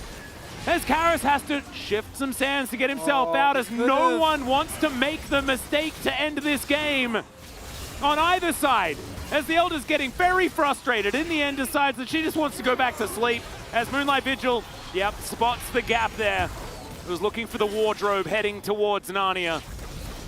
dissipates on its way there. But now the Elder is once again down relatively low. Hostile takeover is not going to find Dread as he flashes to get himself out of the way. Dudu wants to find him. Heartbreaker gets back into the pit and secures the Elder, and this is game for Nongshim. I don't know how it happened, but it happened. Oh my, Dread looked so silly until he was an absolute mechanical genius. I think I'm going to vote for the 0-1-0 Oh, Viego. 100%. Give him the vote. Baby. That was the one play, and all the smites. Otherwise, that would have been a fight for a random Infernal Drake. Chronicler. Oh my god, Karis is trying to do what he can, but the Dragon's Wrath will not be stopped. And that is the ace. It's now a 1-1-0 Viego Chronicler, all right? Oh my goodness, what a series. Nongshim will manage to right the ship in the end, but do they really? I don't want to answer that question. I want to focus on the upsides. Ghost looks incredible, and Dread, the nerves of steel and the steals on this man. Picked up every single objective in this game, got them the Infernal Soul, which kept them in the game. Yeah. And then stays alive. I think everyone knows. Oh my god. Everyone knows that a jungler is judged on his ability to smite. Oh no. Oh. And you know who did? That was it was definitely Dread. But that was honestly, that was Humble Life Esports' game to win. And a loss like this honestly does feel really, really tough for Hanwha. The Nongshim fans, very, very happy about the situation. Oh, yeah. There are two wolves inside of me. One is happy that Nongshim won, and the other one really didn't want to see that zoom in on the Hanwha Life players. Yeah. But yeah, Dread, seeing the development of Dread that had a reputation on Africa for winning the first 15 minutes of the game, and then falling off like a brick to this player that is like looking for the angles, is able to get these crucial smites, what, 3 times in a row? Yeah. Is amazing to see. But I mean, on the other side of every coin like this is a team that wasn't able to stop him from doing that. That's the thing that's really, really tough to evaluate correctly, right? As Ghost, he did exactly what his job was throughout this game. I think Vista largely robbed. I think he had the best series he's had so far in summer. Yeah, it was incredible. He I'd say looked the really, year, really honestly. good. Yeah. The Nongshim scrape by against Humble Life Esports, and this will equalize their scoreline, at least in matches, with that of Live Sandbox and Damwon, which is a pretty crazy thing to talk about. It was a win with a goal deficit. Yeah. All right, let's get some of these highlights, as a lot of the ones at the beginning I think will look like Humble Life Esports are the ones that are walking away with the win. And they played the early game really well. They were able to consistently find really, really nice angles. Synergy here, look, on fleek, Dudu very, very ready. The rest of the team able to stay alive for a really long time. And if they got just one of the Drakes, and it wasn't an Elder that spawned there, but it was his soul, could have been a completely different game. Yeah. Dread, man. I mean, that's what makes a good jungler. Can you press smite good? I'm obviously being facetious, everyone. I think Humble Life were largely robbed in this game. That Emperor's delayed because, of course, he shifted Sands into the quickness charm and had to get out of that before he managed to press his R button. But still, Karis had a good game on the Azir.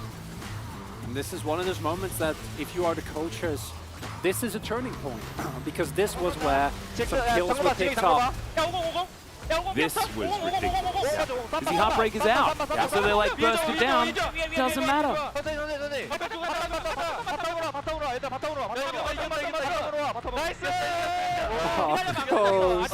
이거 내가 궁으로 마크할게. 나머지 궁이 너 죽지 마. 성우야 제발. 안 줄게. 이거 웨이브 들어갈 때 텔 타고. 웨이브 들어갈 때 델타. 쌍둥이에서 쌍둥이에서 They don't even lose 이거 anymore. 오른쪽 미녀 들어오지 마. 왼쪽 미녀. 갈려서 해. 갈려서 해. 오른쪽 벽 붙어서. 네, 양쪽으로 퍼져. 양쪽으로 퍼져. 아질 궁. 있어. 아직 있어. 오른쪽으로 뿌려. 야, 라인 들어갈 때 이거 할게. 라인 들어갈 때 낙한 궁켜.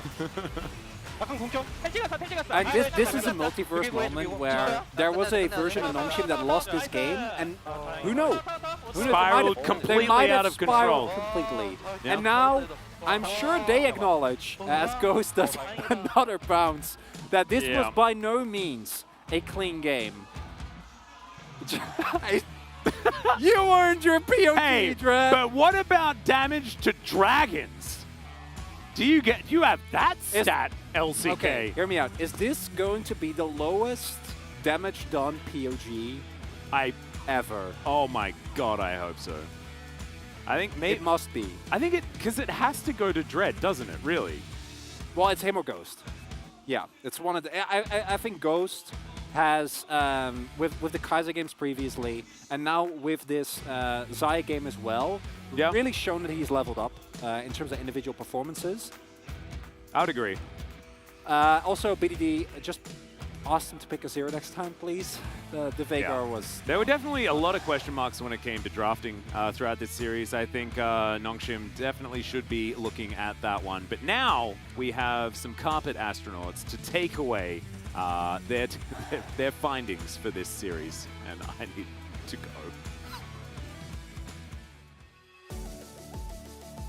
Thank you, Atlas and Chronicler, for that very clean toss.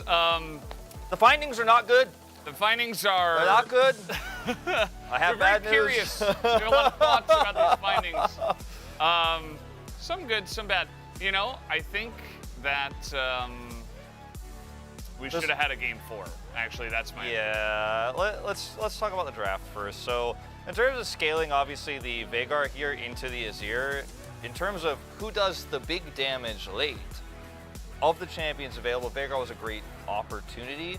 And when you look at the draft that Life Esports are running, where Azir traditionally sometimes likes to engage hard to actually hit big Emperor's Divides, that can be disrupted by the Veigar cage.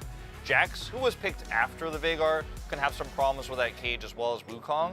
Aphelios pretty low range. Not a bad pick in isolation, but I think the Veigar was the biggest problem actually with Nongshim's draft because it didn't actually work well with the rest of their very low range composition against Azir's extremely long range poke, the ability for Aphelios to just ult from far away, and all the defensive tools they have, because you're trying to come in on top of this comp, guess who else is pushing you away? Renata.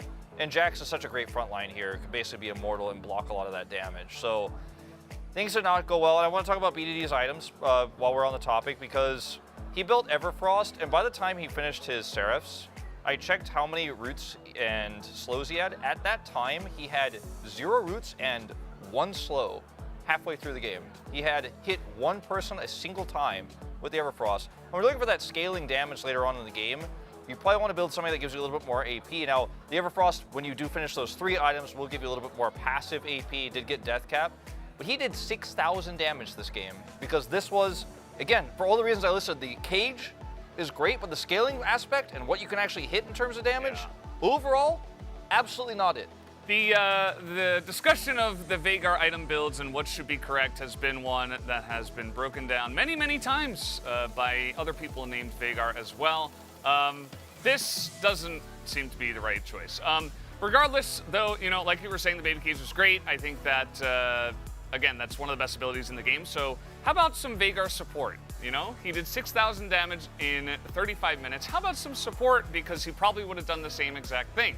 Anyway, guys, we do have some highlights. Let's jump into highlight number 1, where it all began. Yeah, this is the Drake fight early on, and you'll notice that Nongshim have a serious problem grouping up and trying to take these team fights. They're very timid, as Chronicler pointed out in a lot of these fights. Don't pull the trigger. Now, Effort is on the flank angle here on this Rakan, and he's hoping he can actually come in, collapse, and actually get onto that back line. On Fleek pulls the trigger first, and yes, nice dodge here from Ghost, but the follow-up flash from Dudu means that they can just execute instantly. BDD's out of the fight, no damage he can do, no survivability. Rakan, who could have maybe peeled for him, was on the other side trying to set up the other part of the fight, which is lost, as you can see on the top of this for Nongshim. So yeah, ends up being just Life Esports being way more proactive in the early parts of the game. Yeah, perhaps if BDD was a little bit tankier, or, I mean, other than that, he just has to stand like way far back because it's Flash, it's Wukong, like you're not getting away, okay? Let's go into highlight number 2 as well, where we might see some similarities to highlight number 1. From the beginning of this game, Life was dominating it, and you can see that Nongshim were trying their best to take good fights, but never really worked out the way they wanted it to. And those BDD's positioning here, by the time he gets into range to actually do anything, he's berserked and he's blown up. He has no opportunity to escape, and then On Fleek is ready to flash chase over the wall. Life Esports have such good chase, and even though this is a fantastic charm defensively, it doesn't matter. The Emperor's Divide does still hit, and Life Esports win the fight. Looked like the game was all locked up and done from here. However, they couldn't actually push to end to kill the Nexus. And we've been criticizing BDD in the draft, we criticized it in the item build, but in that final Elder fight, he makes a big play. He does make a big play, as does a certain jungler that ended the game 1-1 with 0 assists. Let's jump into that final fight and see what happens here exactly on the Elder. So there's a lot of happy feet going on here, and again, Life Esports is trying to win the neutral by poking with Karis here. He does eventually get pushed away. It ends up being a 50-50 on the Elder, as things often come to be. Samdi completely whiffs his ultimate as well in this fight, which is really huge because it means that Nongshim actually have the health bars to actually continue to push forward and actually try to take this Drake. But notice that when it's time for the Smite War, On Fleek is chasing very deep and very far into the pit and is blown up. So here's the miss on the ultimate. So Nongshim are like, all right, we can actually push for the Drake fight. There's a back of the Gwen as well during all of this. On Fleek is like, all right, we hold the aggro on this. We're actually going to win this fight. The ult comes out, dodged, Dread dodges it, flashes forward, and then On Fleek is blown up by none other than BDD. He snipes him. Look at this. Goodbye. Yeah. Does not smite. It's not a 50-50 realistically here because he's actually just killed before he even gets a shot at it. Dread will win the Smite War, and that's the game. And the cage as well was perfectly placed, right? And that's why that ability, regardless of everything we've said, it's just still a fantastic ability. You can still level it up. It's still great. Either way, guys, let's take a look at the POG of the game, of the POG. It is going to be Dread who does pick it up 1-1. I voted for him. His flash and his dodge there at the end to actually get in there to smite it is... If he gets killed, this game looks completely different. Like, again, watch him in this moment. Not this particular moment, but the moment on the Elder. As we're going to watch some of these general highlights, really, because these weren't really about him at all. But Viego also very strong in a comp like this. If you can kill the Jax becomes your worst enemy, actually. But didn't really end up being that way for Nongshim, as this is the moment, right? And Baby Cage will help assist him. He is able to dodge the ult from Renata, flashes out of Dudu's counter-strike, flashes over the wall, blast cones back into steal. Yeah. 12 out of 13, I mean, you know. And we did get 1 vote for the top lane. Yeah, that's a bit of a question mark for me, but thought maybe you could vote for BDD because he helped secure that play, but I mean, that was just an insane mechanical outplay. Yeah, and it was a strange game overall. The fact that Nongshim were able to come back in this manner and steal the Elder and win the game was also insane, with Life in the lead for the majority. Either way, guys, we do have the interview ready. Let's hop into that now with G-Sun. Thank you very much, guys. This is Season for the POG interview translation, joined by Nongshim's PDD and Dread after a victory. A great comeback win. How do you feel? You guys are now on a 2-match winning streak. It was a very difficult one, but in the end, we won, so I'm so relieved. Well, I was happy that we were able to actually pick up a clean victory in game number 1, but it's a bummer that we were not able to keep that form until the end of the series, and it was really wonky. And Dread, you got your first POG, how do you feel? I personally feel like my form right now is really bad, so I really have to work harder. And BDD, you played Swain into Face Rush, Victor. Well, how did you feel about that matchup? Well, to be honest, I didn't have a lot of information or data about that Victor. So, but I still have some, good information and memories about playing Swain, because I thought they are actually really good at playing around their own Swain in the mid lane. So we wanted to take that away from them. In game number 1, we had 3 target bans towards the mid lane. And then we had a little bit of a different strategy for game 2. Tell us about the blind pick Swain. Well, watching Hana Life Esports play, we could figure out that they actually do a lot of mid lane cards removal with that ban cards in the first phase, and then go for the first pick or blind pick mid lane picks. And BDD, I want to hear how you feel about Swain pick right now. I think Swain was really popular, or is really popular in the LPL, but not in LCK. But I still think that this is a really good pick, as long as you can have a lot of fights. Exactly. It's really popular in the LPL, but why not in LCK?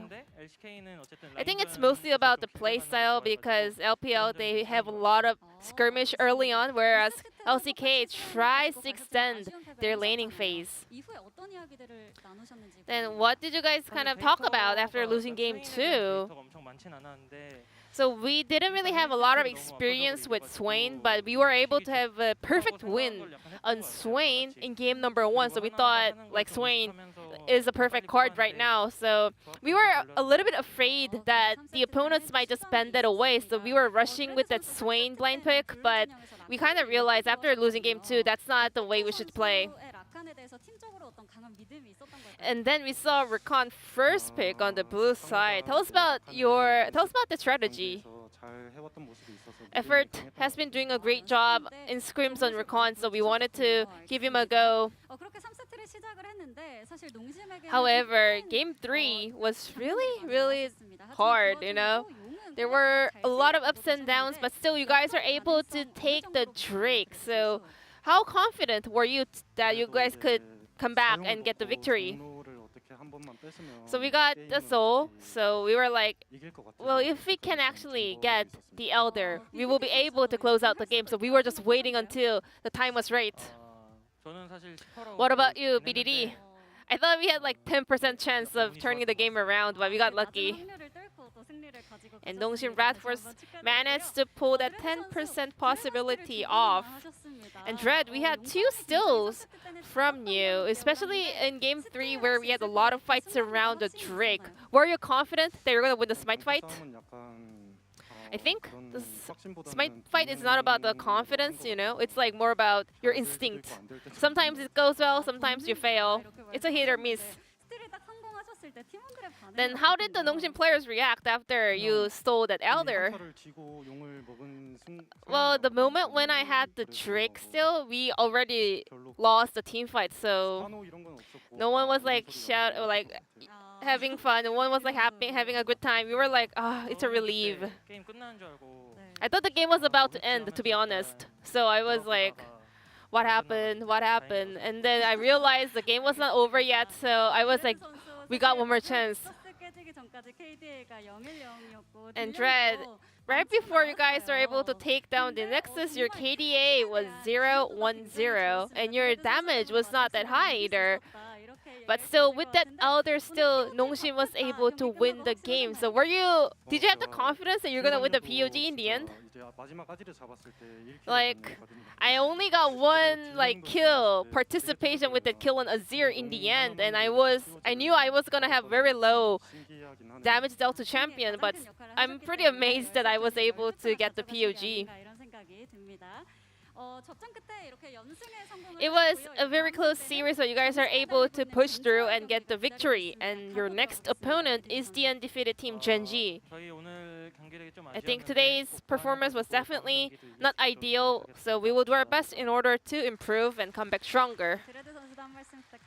and Dread. It's gonna be a very hard one, but I think we're just going to do our best for the prep and do our best on stage as well.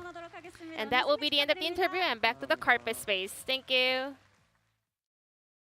Thank you, Ji-sun, as always, for that awesome translation of the interview. BDD and Dread, they know it was not easy today, but they got the win. They're happy Yeah, I mean, to get it. realistically, Nongshim have a long way to go if they want to hope to even make playoffs this season. And after their first series in week 1, we thought, okay, a tough opponent, but like maybe this team has improved a lot. But the more games we see, the more I think we have to even question that that sort of positive outlook for Nongshim. So hoping they can bounce back later on in the season, because right now it's still kind of shaky. Yeah, still early times. Hopefully they can turn it around. We're going to take a look at the standings and see where everybody is at here. So Nongshim have tied it up with 2-2, whereas HLE still looking for that first match win. Right now, it does feel like we have a very clear top 4, and the rest is all up for grabs. Nongshim could take one of those playoff spots if they can clean it up just a little bit. Yeah, still 2 other spots to go. But guys, we will have DRX up against the Kwangdong Freaks next. You won't want to miss it. We'll be in about 30 minutes. We'll be right back.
cannot conquer you here. They cannot conquer you here.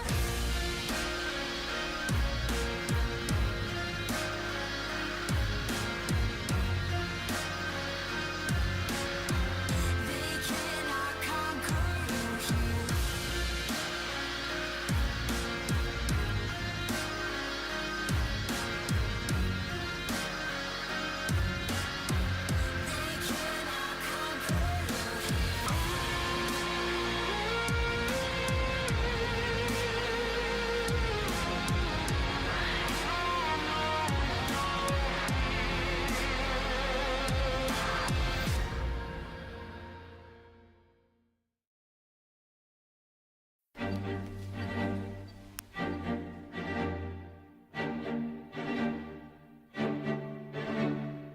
배린턴 첫 수술이라 긴장되나? 아닙니다. 야 인턴 그거 요즘 열심히 안 한다는 소문이 들린다. 아닙니다. 그거 진짜 잘못된 소문입니다. 그러면 너 요번에 나온 벨베스가 몇 번째 챔피언인지 알아? 160번째 챔피언입니다. 그러면 161번째 챔피언 이름 뭔지 알아? 161번째 챔피언 이름은 닐라닐라 바닐라입니다. 나 진짜 또 화나게 하네. 야, 열받네. 애드리브 치는 거 돼 있어. 너 인턴이잖아. 적당히 안 해? 그래 닐라라는 거만 알고 있다 치자. 너 닐라의 눈동자 색깔은 알고 있어? 눈동자 색은 그건 잘 모르겠습니다. 그 블랙 바이올렛이잖아. 좀 배우자. 모른다는 게 자랑이야? 네, 네? 죄송합니다. 아 진짜 정말 죄송합니다. 야, 나 잘못 들은 거 같아. 와, 교수님 들어오십니다.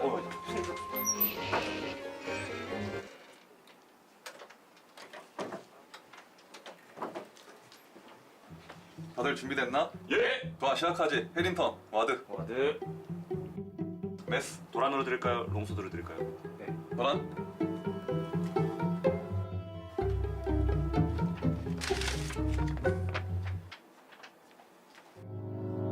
이 수술 이거 잘못 건드렸다간 모두가 다칠 수도 있는데 괜찮겠나? 다칠 거 생각했으면 시작하지도 않았습니다. 저는 최선을 다하겠습니다. 저는 잃을 게 없습니다. 그럼 시작하지. 네. 닥터!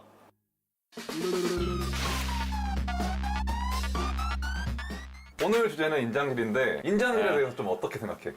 근데 이게 그냥 라이엇이 만든 시스템이라서 그게 문제가 되나 싶거든? 그러니까 인장질이라고까지 이렇게 표현이 되나. 그러니까 질이라는 표현까지 쓸 필요가 있나? 아니 그리고 그 좀 많이 끄고 하고 그러거든. 차단을 한다? 차단을 근데 하고. 이것도 맞기는 해. 자기가 기분 나쁘면 차단하면 된다 이거 아니야. 아니 좀 핵심적으로 파고 들어가야 돼. 왜 차단을 하는데? 어?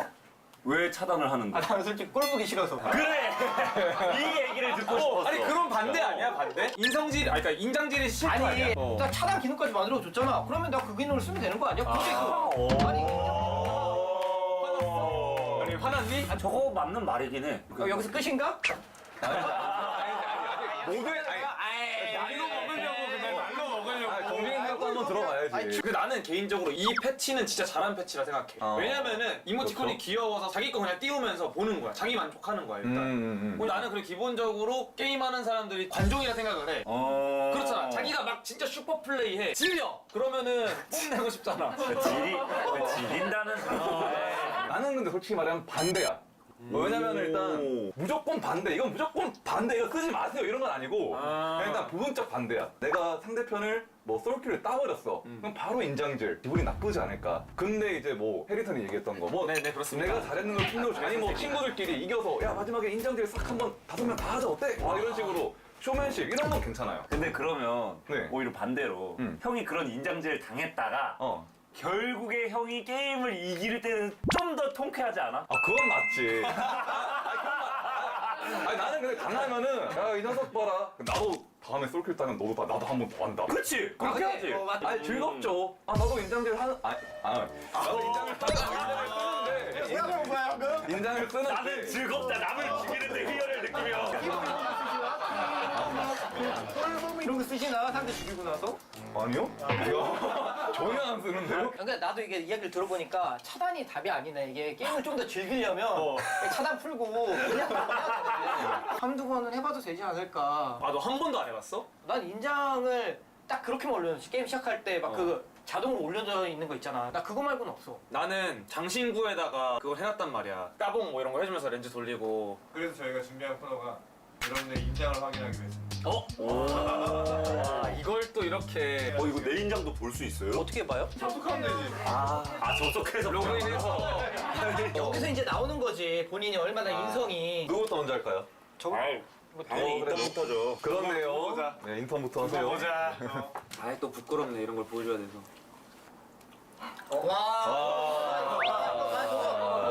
와 색깔별로 이렇게 맞추는 거 봐. 이거 아니 뭐야? 아까 그 따봉 얘기하지 않았어? 자기 와드 지울 때 따봉 띠링 켜지면서 뭐 좀 따봉이 없는데. 야 그리고 저 왼쪽에 저 꿀벌 세트 봐. 꿀벌 세트. 그러니까. 그러니까 나는 근데 안 쓴다고 안 했어. 안 쓴다고 했어. 저 오른쪽이랑 위쪽 좀 기분 용도가 나쁘다. 따로 있구나. 생긴 것부터 좀 기분 나쁘다. 그러니까 저거. 아, 여기 또 기분 나쁜 거 몇 개 있어 리스트. 이런 거는 귀여워서 쓰는 거고 굉장히 기분 나쁜 거 있었는데. 뭐가 네 기분을 그렇게 건드렸어? 그 사일러스 있거든 사일러스. 그게 진짜 기분 나쁜데. 아 이거? 이거. 난 이건 안 샀잖아. 아 그 지금 사. 이름이 넌 안 돼요. 근데 저거 위에 네. 나오면 안 되나 멘트도? 그게 더 짜증날 것 같은데. 와, 야 멘트 나오면 바로 모니터 날아갔지 지금. 모니터 없어졌어 바로. 내가 뭘 쓰더라? 나 꿀벌 몇 개 있는 것만 기억나고 나도 나머지는 기억이 안 나는데. 뭐야? 역시 라이언. 제가 당한 게 아니고요. 얘가 한 줄 알았어.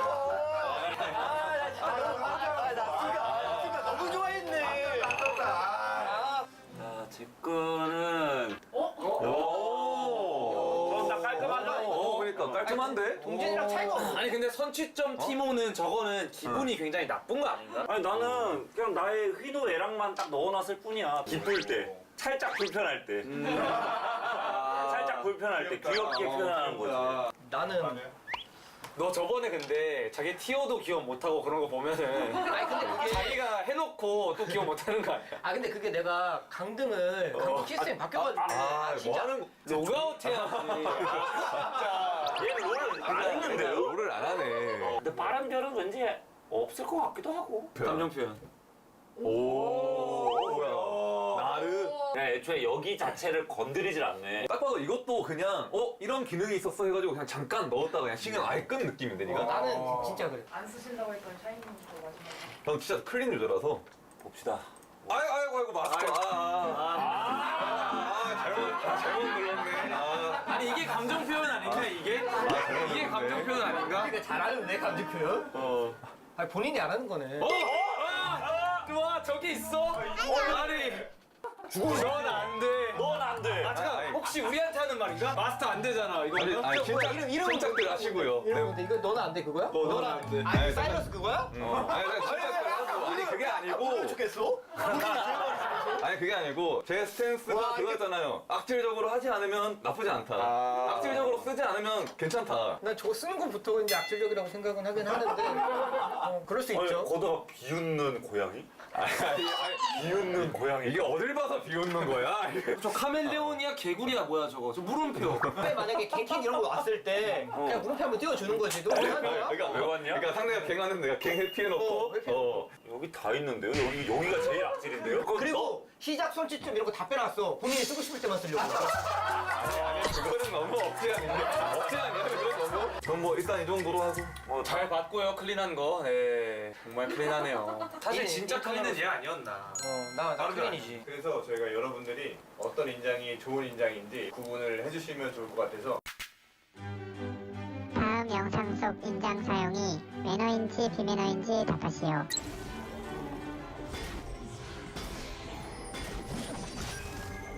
이거는 인장이 조금 더 빨랐으면 좋았을 것 같아.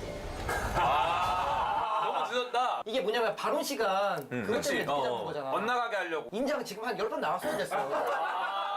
저거 아예 안 띄우고 죽는 사람들도 있거든? 근데 한 번 이렇게 띄워줬기 때문에 이제 상황 자체가 너무 재밌어졌잖아. 게임을 즐길 줄 아는 거야. 요거는 되게 뭐 괜찮은데요? 난 이거 그리고 마스터의 이제 센스도 진짜 좋았다고 생각해. 그래. 근데 만약에 T1이 저기서 인장을 띄웠다? 그럼 비매너?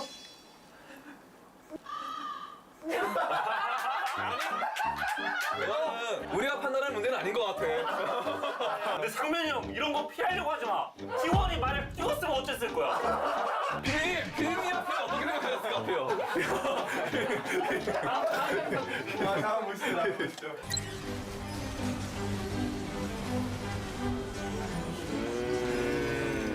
길다고.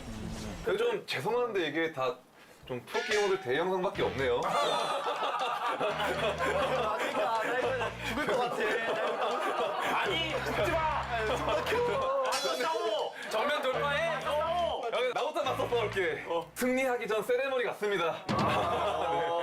세레머니다. 네, 세레머니. 그냥 이거 만약 안 퍼포먼스. 된다고 하실 거면은 이기고 나서 신나가지고 막 와 하는 것도 안 된다고 하셔야 돼요. 이것 때문에 기분 나빠서 싸울 거면은 뭐 게임 끝나고 풀어도 되는 거고 기분 아니, 상하면은 게임은 게임으로 해. 게임 끝나고 풀지 마. 인장 쓰면 안 돼. 얘는 진심이야. 얘네 진짜 얘 위험해. 이건 대회가 아니네요 아쉽게. 소장에서 자주 보는. 아 이거 좀 애매한데? 애매하긴 살짝 한데. 애매한데? 아 솔직히 기분은 나쁜데 이거는 본인의 실력을 탓해야 되지 않나? 피하지 못한. 저는 오히려 띄워주면 고마워요. 내가 더 열심히 할 명분을 심어주거든요. 저는 이것도 괜찮다고 생각해요. 안 괜찮은 거 어딨어?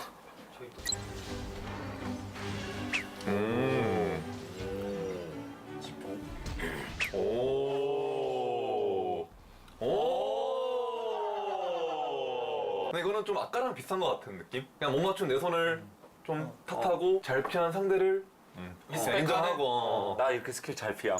나봉. 이게 약간 그럴 수는 있겠다. 우리 팀을 욕할 수는 있지. 왜 그것도 못 맞춤? 맞아. 저도 단연의 롤 경험상 보통 저러면 같은 팀이 싸워요. 이거를 블리츠가 아니죠. 블리츠랑 아니랑 싸워요. 아, 나 이거 너무 좋은 것 같은데 이제 생각이 바뀌었어. 인정을 써야 될 것 같아.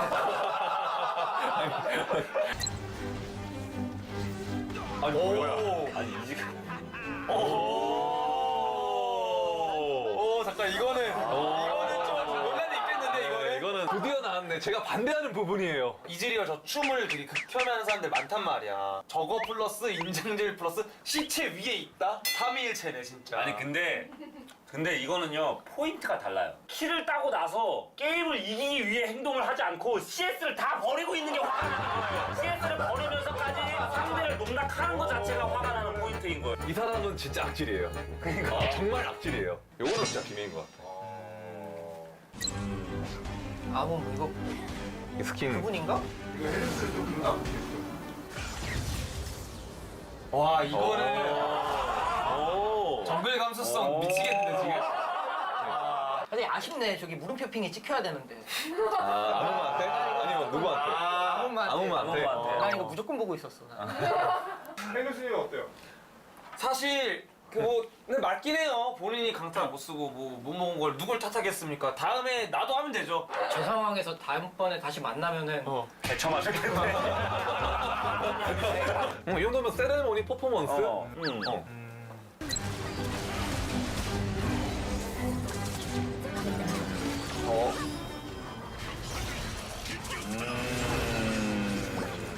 나는 솔직하게 정면 돌파 대회에서 보여주나? 나 대회에서 인장질만 저런 식으로 인장을 쓴다는 게 난 좋은 것 같거든. 오히려 그냥 리그 보는 사람 입장에서 재밌거든. 그치.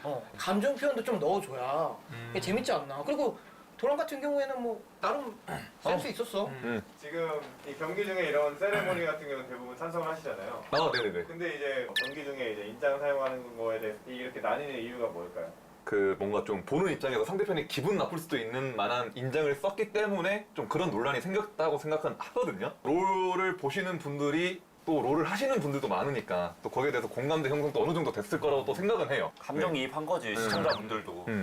저런 플레이를 했을 때 상대방의 멘탈 좀 타격을 줄 수 있는 그런 부분이 확실하게 있기 때문에 나는 충분히 저런 플레이 해도 된다고 생각을 해. 우리가 좀 포커스를 좀 다르게 봐야 될 것 같은 게 e스포츠, 그러니까 롤을 스포츠로 볼 건지 아니면 그냥 단순 좀 즐기기 위한 그런 놀이로 둘 건지. 야구 같은 경우에는 우리 얼마 전에 논란됐던 게 배트플립. 빠따를 치고 나서 그 던지는 행위가 비매너인가 아닌가. 우리나라에서는 그걸 뭐 그냥 감정 표현 중 하나일 뿐이다. 그런데 이제 해외에서는 이거 굉장히 비매너 행위다. 신사 스포츠로 갈수록 상대의 감정을 건드릴 만한 거를 규제를 해. e스포츠를 좀 신사 스포츠처럼 이렇게 방향성을 간다면 이런 서로 감정이 상할 일은 안 만들어야 하지 않을까. 지금부터 좀 어떻게 컨셉을 잡느냐가 굉장히 중요할 것 같기는 해. 아니면 뭐 레슬링처럼 서로 개싸움으로 가도 돼. 엔터테인먼트적인 부분을 넣어서 그냥 만나자마자 트래시 토크하면서 그냥 채팅창도 오픈해. 아니 너무 좋은데 아이디어? 스타카토 있었잖아. 대기실에서 몇 채팅. 그래 두 가지 방법이 있어. 들어보니까 레슬링 쪽이 좀 끌리잖아. 근데 그게 맞긴 해. 그게 좀 재밌긴 해. 보는 맛도 있고. 근데 혹시 이렇게 얘기했다가 레슬링 매너 스포츠인데요라고 이러면 어떡해? 그러니까 우리는 레슬링 잘 몰라. 얘가 레슬링은 좀 잘하는 것 같아가지고. 아니 나도. 나도 그냥 대표가 그렇게 말하길래 그런 줄 알았지. 스포츠 쪽에 한거 같더라고. 우리 잘 몰라. 저도 뭐 정확히는 모릅니다. 개인의 의견일 뿐입니다.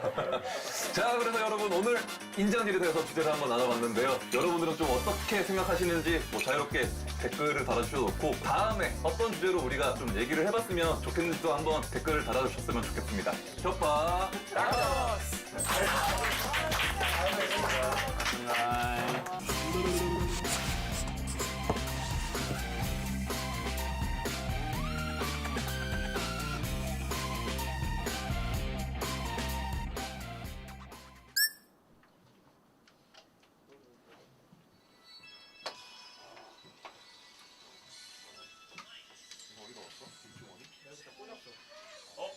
야 이렇게 축하해주고 야. 이 쓰레기들 한마디로 나한테 생일 선물. 오늘 생일이야 이 새끼야. 아이 다른 날로 잡으시지. 생일 축하해줘야 되잖아. 아니 어떤 애 축하합니다. 생일 축하합니다.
Shut off your light. They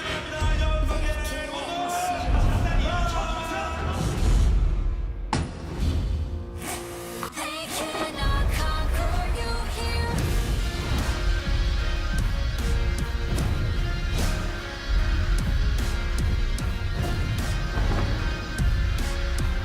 They cannot conquer you here. Don't let it run wild. They can feel you. They can feel you. Don't think it's the end. They cannot defeat you. They cannot conquer you here.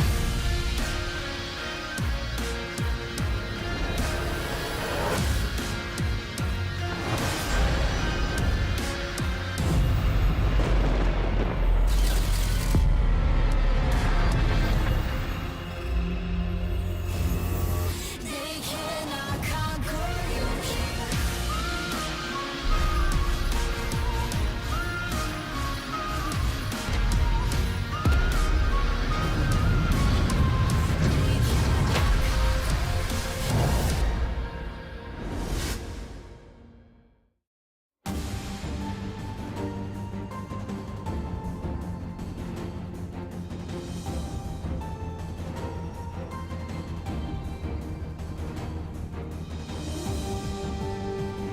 Welcome back, ladies and gentlemen, to LCK Summer 2022. I'm Atlas. I'm joined by Chronicler here for our final match of the week. DRX taking on Kwangdong Freaks. This, I don't really know how to predict. Chronicler? Throwing it to me on that note, we know what should happen in theory. Yeah. We have seen theory. On paper, which is very DRX. easy to predict. Easy peasy. DRX 2-0. Maybe a 2-1. Yep. If it's a little rough. But DRX did drop a game to Hanwha and randomly donated a bunch of kills. Baron and Pioshi just walking into enemy AD carries. And those moments make you go, hold up. Somewhat quizzical. Wait a minute. Let's have a look at the points of the match and get into this one. As our Spring Playoff Round 1 rematch, of course. DRX definitely doing very, very well this season. With a 2-0 here, they will equalize the very top of the standings alongside T1 and Gen G, which is absolutely huge for this squad. But Kwangdong Freaks, it's the complete opposite side of the coin. Could be a 3-loss streak if DRX are able to achieve that. So a lot on the line here. And honestly, it feels like about the time where DRX have been winning for a little bit too long. You know, remembering back to all of these moments, they go on these long streaks and then it all sort of comes tumbling down after they've found too much confidence. And maybe with how shaky they were against Hanwha Life, that will allow them to get back on the horse again. Or it's just a sign of things to come. We'll have to see. Very cool. We get the time travel picture here. Old-timey King and Pioshik and Zeka. Yeah, very cool. And the core of the 3-game win streak, it used to be Beryl and Deft, but this top side has been performing exceptionally well. In addition to what you already mentioned, they also faced Nongshim, Freda Brion, and Hanwha Life. So a trio is definitely good, but by itself, not necessarily a giveaway as to what it will mean for this match specifically. As backbreaking bot battle, we are dropping the alliterations here. One-man army Deft versus Fountain Laser Teddy. Yeah, and right now it is 30-32 in favor of Teddy. So with a 2-0, not only do DRX get to equalize at the top of the standings with Gen G and T1, but also Deft will equalize his standings matchup against Teddy as well. Moham as well is going to be starting this time around. Definitely going to be fun to once again commentate his shenanigans. We'll see whether he's going to look a little bit better this time around. Of course, a lot of people giving him benefit of the doubt because it was his first match last time around. But this time, I think gloves will be off when it comes to judging his performance and whether or not to put Hoyt back in again. As you can see, stats here for DRX, fantastic. Highest KDA of a team in the league. Damage per minute, also very good, but the goal difference, not exactly the greatest news for DRX, who do have some fumbles in the earlier stages. And it's not necessarily the laning phase of Kwangdong, it's just what happens afterwards. It's been their meta reads, and we keep going on about meta reads as DRX appearing on your screen because they are so important. And even though their play in-game might look inconsistent, a DRX that is drafting and puts themselves in a favorable position, it's going to make it so much easier to play out games consistently. And that's what they've been able to do thus far. Yeah. And would expect to see that continue here tonight. Yeah, some fun things to talk about as well for this squad. Pioshik was checking out what he's been up to in solo queue recently. Currently 6-0 over the last 7 days on his Kindred. Just recently got off the Rift after a Kindred victory. So I think that we might be seeing this again. He's played it once already. And it was to a win. It looked great. The composition that they had around it was also fantastic. That was game 1 against Hanwha Live Esports, and it looked like things were going to be smooth sailing after that, but good adaptation from Hanwha allowed them to win a game. But the rest of the team also looking like they're going from strength to strength outside of a couple of whoopsies here and there. Also, a lot of diversity in what they can play. Zeka most notably. Yeah. Has shown his mastery of both the Corki Azir type of the current meta as well as some more aggressive picks. And if DRX really leans into that style of drafting as well, as much as I love it that Moam is playing, it should be a favorable trade for them, because the reality, unfortunately, is that individually, this Kwangdong not looking as fearsome as they have in the past. It really is, it's just Teddy. It's just Teddy that is really hanging on to his form.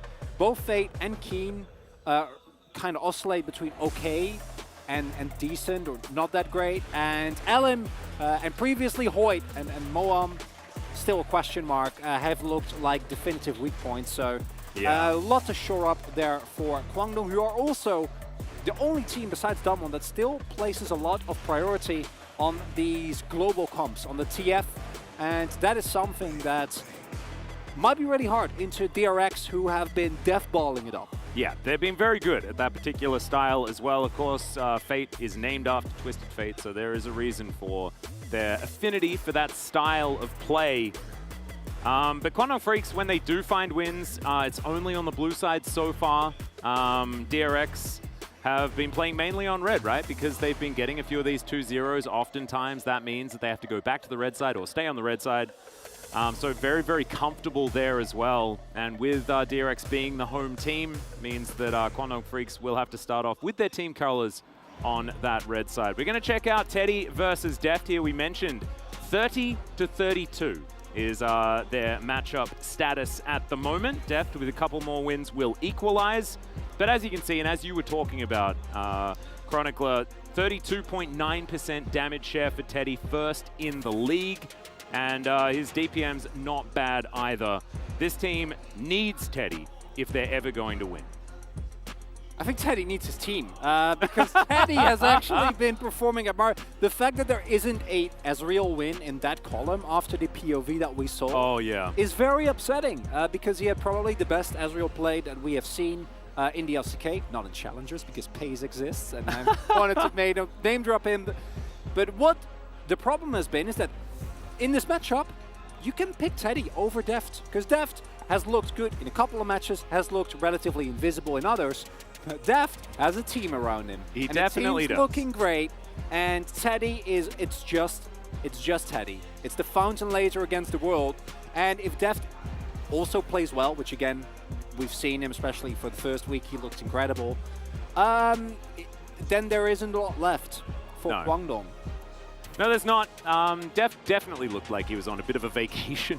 But he came back to Lowpark, yeah. He did. He came back to Lowpark and he was just cruising from Boston. Wow. These guys have made their way over. Man, to watch Deft, the lengths people go just to check out an alpaca. I know, in Gapyeong, which is just a few hours away, there is an alpaca farm. Went and actually saw a few of them. So if you do just want to see an alpaca, that is definitely something that you can do if you're here in Korea. If you lose this series, you've got to date me, Deft. Oh no! Wait, if he loses, he has to... What if he wants to? Oh no, now we have a storyline for if DRX is randomly inting this game. No, it's not DRX, it's just Deft. I'm All sorry, right. guys. I lost control. Yeah, Don't know sorry what about happened. that. Oh, just the enemy turret was there. Weird. Was it there the whole time? Wacky. Who would have didn't know. thought? I had no idea. Strange. All right, let's hop into the draft here and see what's going to be done about things like the Senna Taumkench. The DRX have very much enjoyed of late. Wukong going to be their first ban on the blue side. There's one team that I have faith in to be one Kench, and it's DRX. Oh, 100. I know they can do it. I know Barrel is just excited to get back into it, Kench it up, eat some people. Oh, yeah. And just abyssally dive into any situation that he wants to. Oh, yeah. Maybe that's going to be part of the Kwangdong Freak's strategy. Leave Taumkench up and just allow Beryl to dive into his own demise. No, it doesn't matter. That's I'm gonna call it right now. If that's the strategy, 2-0. Not happening, man. Well, there is Ain't no way.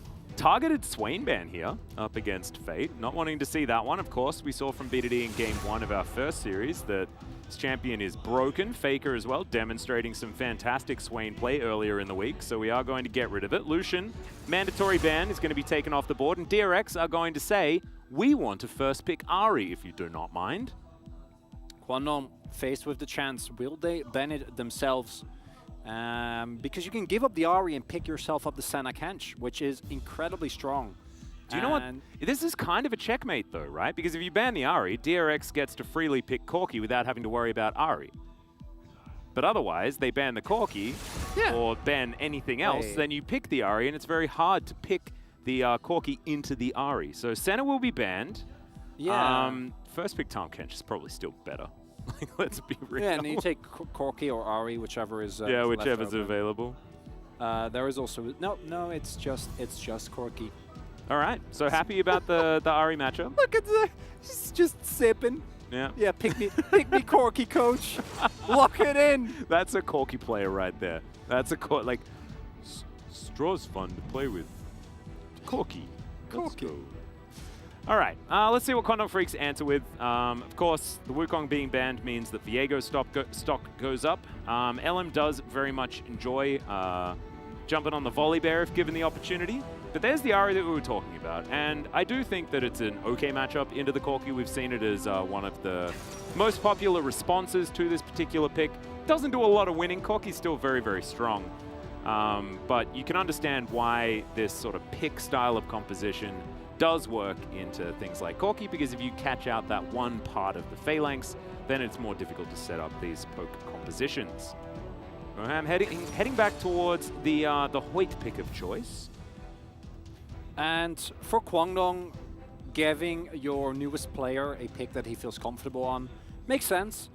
The Viego might get picked up here by DRX, but Pioshik in the past has shown that he is very willing to shy away from what is just a meta jungler. So Kwangdong might take a calculated risk here, be like, hey, good chance that they won't actually ban it. Are they doing it?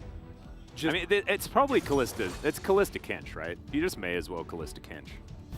Although it's harder to pick Taumkench into Nautilus just with the way depth charge works. It's also... I think you go Renata here.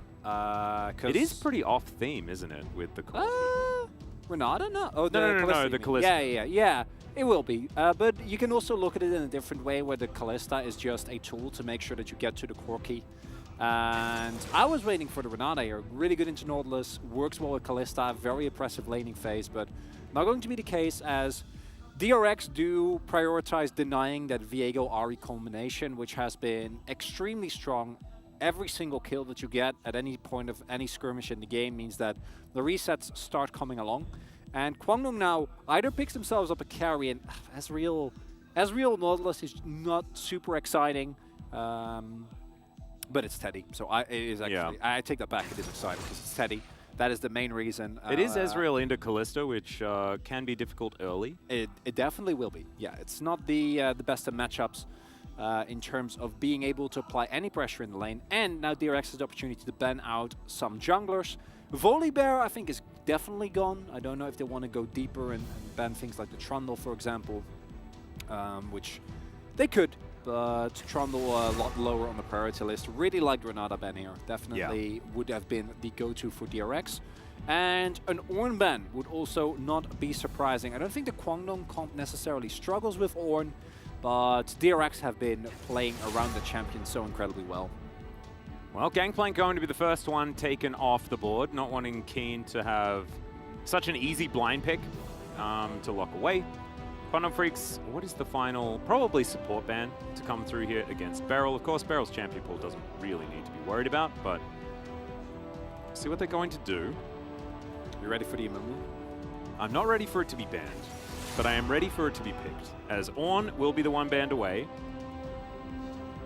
Glad that you mentioned that, but it does mean that Keen is going to be picking something else. I highly expect a jungler to come through here. And no, then, this is they're gonna blind no. They don't have to. I They like can the just pick I a like jungler. the jungler more. I agree. I agree. I don't want this to be Gnar, and I hope I'm wrong. I mean, you could say blinding Gnar, but you can also say priority picking it away from Kingen.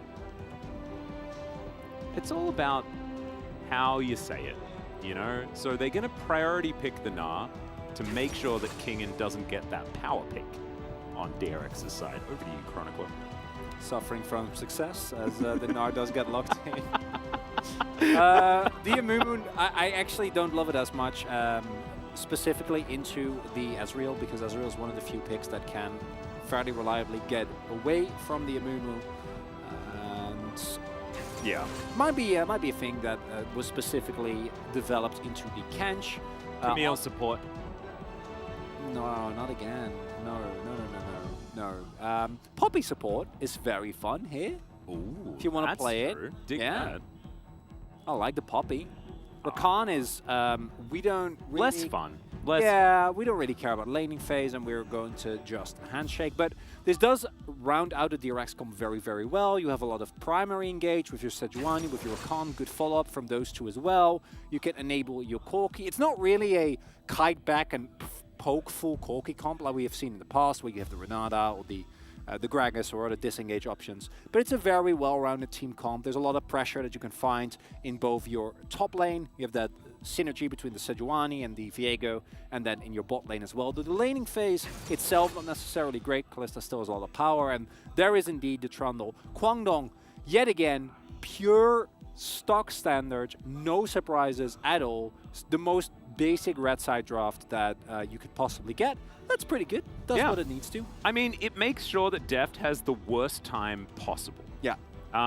Playing Kalista in this game is pretty much like just going in to be miserable. Oh, you will be, yeah. Yeah, it just doesn't seem like very much fun at all. The Trundle definitely was the last nail in the coffin for Kalista's ability to enjoy herself this game. So I hope Deft is ready to just sit back and press Fate's call, as we're going to get some bows.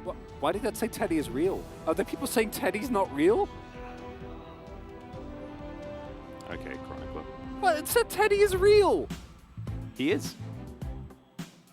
He's also playing Ezreal, and maybe that's what they were going for, perhaps. Jason is explaining the joke. It sounds... Teddy is real sounds a bit like Ezreal. Thank you. Real. It does so sound when the you same. pronounce it in Korean, it sounds exactly the same. Which I assume you knew, but I'm glad that we really stuck on that topic for quite some time. It looks like, speaking of getting stuck, that we did make it into the game. But the fun doesn't stop there.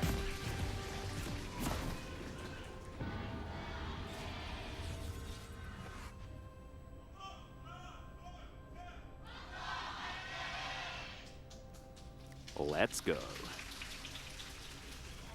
Kwangdong, fair few chance there as... Yep. We're going to get out of this one. So, Fate just wasn't in the cards today. The runes just weren't there. Just wasn't good enough. Yeah. Well, I won't go back to the Teddy is real joke. Yeah, that's good. I have to admit though, I actually didn't get it. It was. It was Really? No, I wasn't acting. I didn't get it at all. Oh, wow. I was genuinely confused. It would have been better if it was a bit. It wasn't a bit. No. But I- you could I- have just pretended that it was. And Well, then no, it would I have g- been great. no, We're no, like no. comedic geniuses. No, I don't. You were. I don't think I was. But no, I just didn't get it. And I think it's okay to be upfront about your flaws and when you don't get something. That is true. That is Yeah. true. I do like Everyone that. I makes respect that. mistakes. Let's look. These are the drafts. This is what you saw moments ago. If you've forgotten, There they down are now, again. Up again. Yep. We hadn't forgotten. This is a DRX draft that has Callista in it for some reason, but Corki will be doing the majority of the work and should theoretically be all right. Sejuani and Tanara is something that we've seen work quite well for some Sejuanis and work very badly for others. Yeah. Keen is definitely a great Gnar player, so Kingen is going to have to be on his best behavior up there to make sure that he's going to be all right. Yeah, there's also Trundle. So hoping for Unsealed Spellbook. Yeah. Because I have seen what happens to Trundles that eat frost-shielded Sejuanis, and it's bad enough without Aftershock. Yes. Let alone with. Although the top lane Sejuanis have mostly been going for Grasp, so I guess Yeah. Aftershock. I don't think we'll be seeing the Aftershock. Hopefully not. Sejuani. Oh. As that Galio is very, very cool. That is It's like anime Galio. Yeah. Bit of a Zeka fan there. Very, very cool. I really do like the DRX cheerfuls with the really cute drawing picture at the bottom. Very, very cool. The good thing about this is that we will probably just, There is no taxi our way through the draft and then back into the game, and then we should be okay. Will Zeka get POG? I don't know. Will we get into the game? Not sure. Some questions we're not meant to have the answer to. Yeah, it's true. Pog percent, 50 for Zeka here. 3 out of 6 games, picking it up. As he is, of course, very close to the top. When it comes to those POG points, it's only Zeus that is ahead of anyone else. The only man on 400 as T1 finished their week. And of course, with this final game to go, Zeka and Kingen with an opportunity to equalize with him. Theoretically, Zeka has the only chance to possibly get ahead of Zeus with back-to-back POGs. Yep. What's your favorite candy? I don't have an answer to that. What? I don't know. Whoa. Yeah, I used to really enjoy candy, but then at some point my teeth started to collapse. So I've eliminated most candy eating. It's mostly chocolate though. Yeah. Which I Is guess- chocolate candy or Well, is candy like lollies? Yeah, I mean if you're sorry, talking about- lollies is an Australian word. No, I know. Yeah, like Chupa Chew, like the lollipops. Well, I guess, yeah. Yeah. It's based on that, but we just call everything that's candy lollies in Australia. Oh, that's I don't understand that, but I know what you mean. Skittles maybe? Ooh, Skittles is a good one. I like Skittles. Yeah. Skittles, both the sour ones and the normal ones, both are good. I'm not really much of a fan. I don't go for sweet food. Like you have almost sour at all. Skittles as well. I do like sour Skittles a lot, but I mean, that is still sweet food. I'm not a confectionery kind of guy. I'm more of a savory. You are more to say. Yeah, no, I can see that. Yeah, more of a savory type dude. So what's your favorite snack then? Favorite snack? So it's crackers and dip is 100% my I've favorite seen you snack. demolish a dip. That's Oh, yeah. But what dip? Oh man, there's so many Top three. choices. Top three. Top three would be baba ganoush. Mm-hmm. Exceptional. In fact, my fiance made artichoke dip the other night when Valdez and his wife came over for well, it wasn't for dinner. It was after dinner. We just had some drinks, played some board games, and she made artichoke dip, and it was amazing. It's got some spinach in there and cheese, and it's just so good. Hummus is obvious. I was worried for a second there. And Like he's not gonna skip on the hummus. And the right? cucumber dip, the tzatziki. Okay. Also, big fan. Good But, choice. Like almost anything. Like I just love dip, but you can't get dip here in Korea. It's You have to really, make it really yourself. hard to find Have to find dip. Yeah. Yeah. Just I gotta think it's the relative lack of bread. yeah, Relative. it's- You can find it, but yeah, keen win, just because. That's what they wanted there. I'm just gonna check. All right, we're not even really into the not even into we're the not even draft really yet. It's Oh, really we're really lagging no. behind here just a little bit. As the whole family came to support Deft. That is so cute. love that. I don't know whether it's just their family or whether it's Deft's family that came to support him. But we don't really know. Jisun said it's their family, she thinks. But that would be very, very, very sweet if it was Deft's whole family that came over. But even if it was just somebody else's whole family that came out to support kind of cool. that would be very cute too. If you could choose between not having cheesy bread or not having garlic bread anymore for the rest of your life, which one would you skip? Probably cheesy bread. I don't think I could live. I think I could live without cheesy bread easier than living without garlic bread. But that means you can't combine any form of bread and cheese anymore. Oh crap! Then yeah, no, just cancel garlic bread. It's Cancel garlic bread. Whoa! So like, I can't have a ham cheese sandwich anymore? No. My God, I could have been like caught completely. Imagine, Yeah. imagine You if gotta- I had chose wrong, just made the wrong assumption, and then Atlas. I go to make a ham and cheese sandwich, and it's like, no, like the whole You violated the law. Yeah, like the planet Earth is just like, Max, you agreed you would never have bread and cheese, and I'm like, no, but melted on the bread, no. And it would be Atlas. a complete disaster. I got a law degree and then completely squandered it on video games. Uh-huh. But I can tell you one thing: always read the fine print. Never agree to something if you haven't read the fine print. Except All right. terms and conditions. No one reads those. No, no one reads those. But we also can't press the accept button without scrolling to the bottom of those things. So with so many people having pressed that button before us, it can't be that bad, can it? Ellen, let's take Drake, let's take Baron. And I actually missed the final line of that one. Let's take it all! Okay, that's what it read. Thanks, Jisun. Thanks for writing it again as well, which, yeah, I should have been faster. Moha. Yeah, I wish I you do had his miss the old hair. haircut. Yeah. Yeah. If you haven't seen it, I would recommend. I abhor self-promotion, but you go to my Twitter and just find a picture of Moha, because it is glorious. It is fantastic. And I don't know how he could see the screen or his opponents, but he played like a man possessed. He did.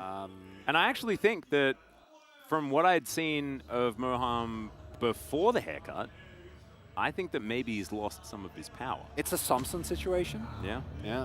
I'm a little bit worried. A little bit worried.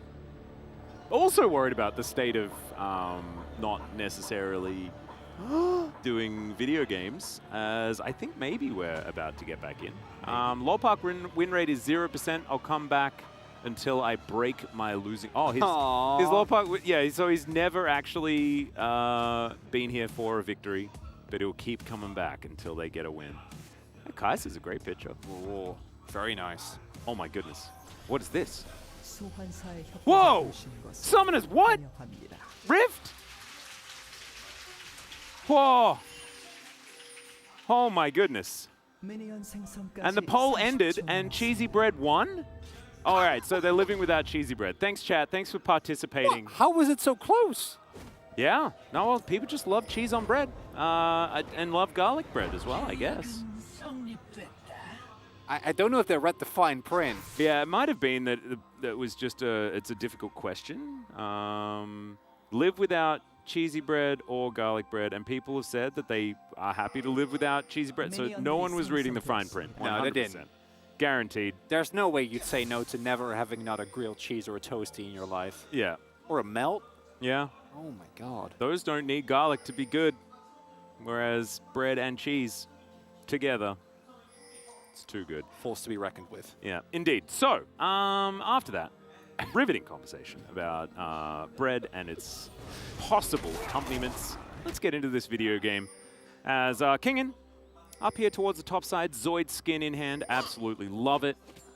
I had a lot of people talking about which Zoids was the best, and I personally haven't watched it since I was about 7. So need to go back. Do a bit of Zoid's research. Must have been a difficult conversation then, as early movement here from Ellen. Yeah, and This is the Zeka classic level already 2 pretty gank. low, as yeah, he is going to get the bad news. Flash has to come out. Very nicely done. Ellen wasting no time getting the work done here. Oh, and immediately trying to turn this into a red buff invade. He doesn't have Prio on the bot side though, and he's playing into a Kalista and Rakan lane, so this was seen, right, by the Kwangdong Freaks, but because mid is getting so far shoved in, it becomes very hard to roam. Imminent collapse now. Yep, Ellen going to spot out Deft and Beryl. Moham and Teddy are coming in though, and can this bottom lane meet up with Pyosik in time as Moham, oh dear, may have gone a little bit too far forward. The flash immediately for Deft. He wants to rip out the spears, and he will. Now Ellem's trying to get out of here. The Pierce will connect, and this is rep up. Oh my god, the max range. Pyosik might even be the best Nautilus in this game right now. Oh boy, that is a disaster for Kwangdong Freaks, and I don't know if that was a miscommunication or just an individual mistake, but that was a hook that took him straight towards hell because he got taken down, the invade didn't work out, and as a result, Helen goes down as well, which turns what was a great early game power play into a huge disaster. Yeah. Zeka's like, you're welcome. I had to flash for this. Get them that extra information. Certainly not a great start here for Kwangdong Freaks. As Beryl and Deft will get away. Deft in a bit of a precarious spot to back, but he'll go back, get himself some Xerxes Greaves. 3.5 minutes, definitely great news for this Kalista. And we mentioned that, you know, Kalista will struggle in this game. Well, not if she just, you know, gets a million kills by 20 minutes, right? Like, No, that'll do it. That'll be fine. If the game's relatively even, it will be very difficult for her to play the game. This time around, it'll be A-okay. And crucially here, again, at the point where the hook hits, Alam already has made it out. And the misread from Moam and the... that was max range. Yeah, that's very nicely done. That's as much leeway as you're going to get with the Nautilus hook. And I'm sure Moam wishes that that hitbox was just a little bit bigger, because maybe if he hits the wall earlier, he makes his way out. But instead, it is Kwangdong going down. Ellen also trying to save him is admirable, but also not something that you can ever really get away with. And it's a high-risk play that initially looks like it works out, but due to misexecution, Kwangdong Freaks now already so far behind. Yeah, it's very rough. Is it now time for me to start talking about Deft's Kalista and the story behind it, or no? I think we will have time, yeah. Because Deft, when Kalista was first released, Deft was not exactly the greatest at the champion. Struggled a lot for about a year to figure it out. And then on EDG, after about that amount of time, it became his best pick by a really large margin. And Zeka, Zeka almost fell down. Pyosik unable to find the stun. And now, I mean, Fate can just run this one in. Yeah, exactly. He'll go for the dive. He might pay for it, but actually he won't, as Pyosik won't find the stun. And Zeka just oversteps. Very nicely done there by Fate. Extremely necessary for them to pick up this early kill, as it will at least put a little bit of a stop to the DRX snowball, put some gold in the pockets of Kwangdong, because without that kill, if DRX gets to just freely let that Corki skill, becomes very hard, and the gank attempt backfiring extremely hard as too much damage taken there by Zeka. DRX still able, due to the bot side priority, to pick themselves up the Drake, and it's not all disaster. Yeah.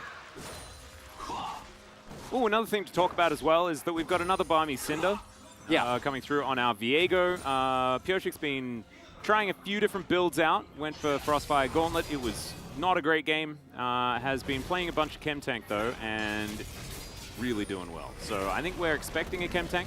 I would actually... wasn't it on Fleek who went it the first time? Yeah, he went for the Frostfire Gauntlet, right? So I am on board with Frostfire and Blade the Rune King for stick and power. Understand that build. But first, let's take a look at this level 6 that he's about to hit. Oh, it's the materializer. I think he got it on the cannon and then just catching him off guard. Yeah. Really nicely done. Very clean. Didn't actually notice that the level 6 was picked up right then and there. And that does redeem Zeka just a little bit for his positioning.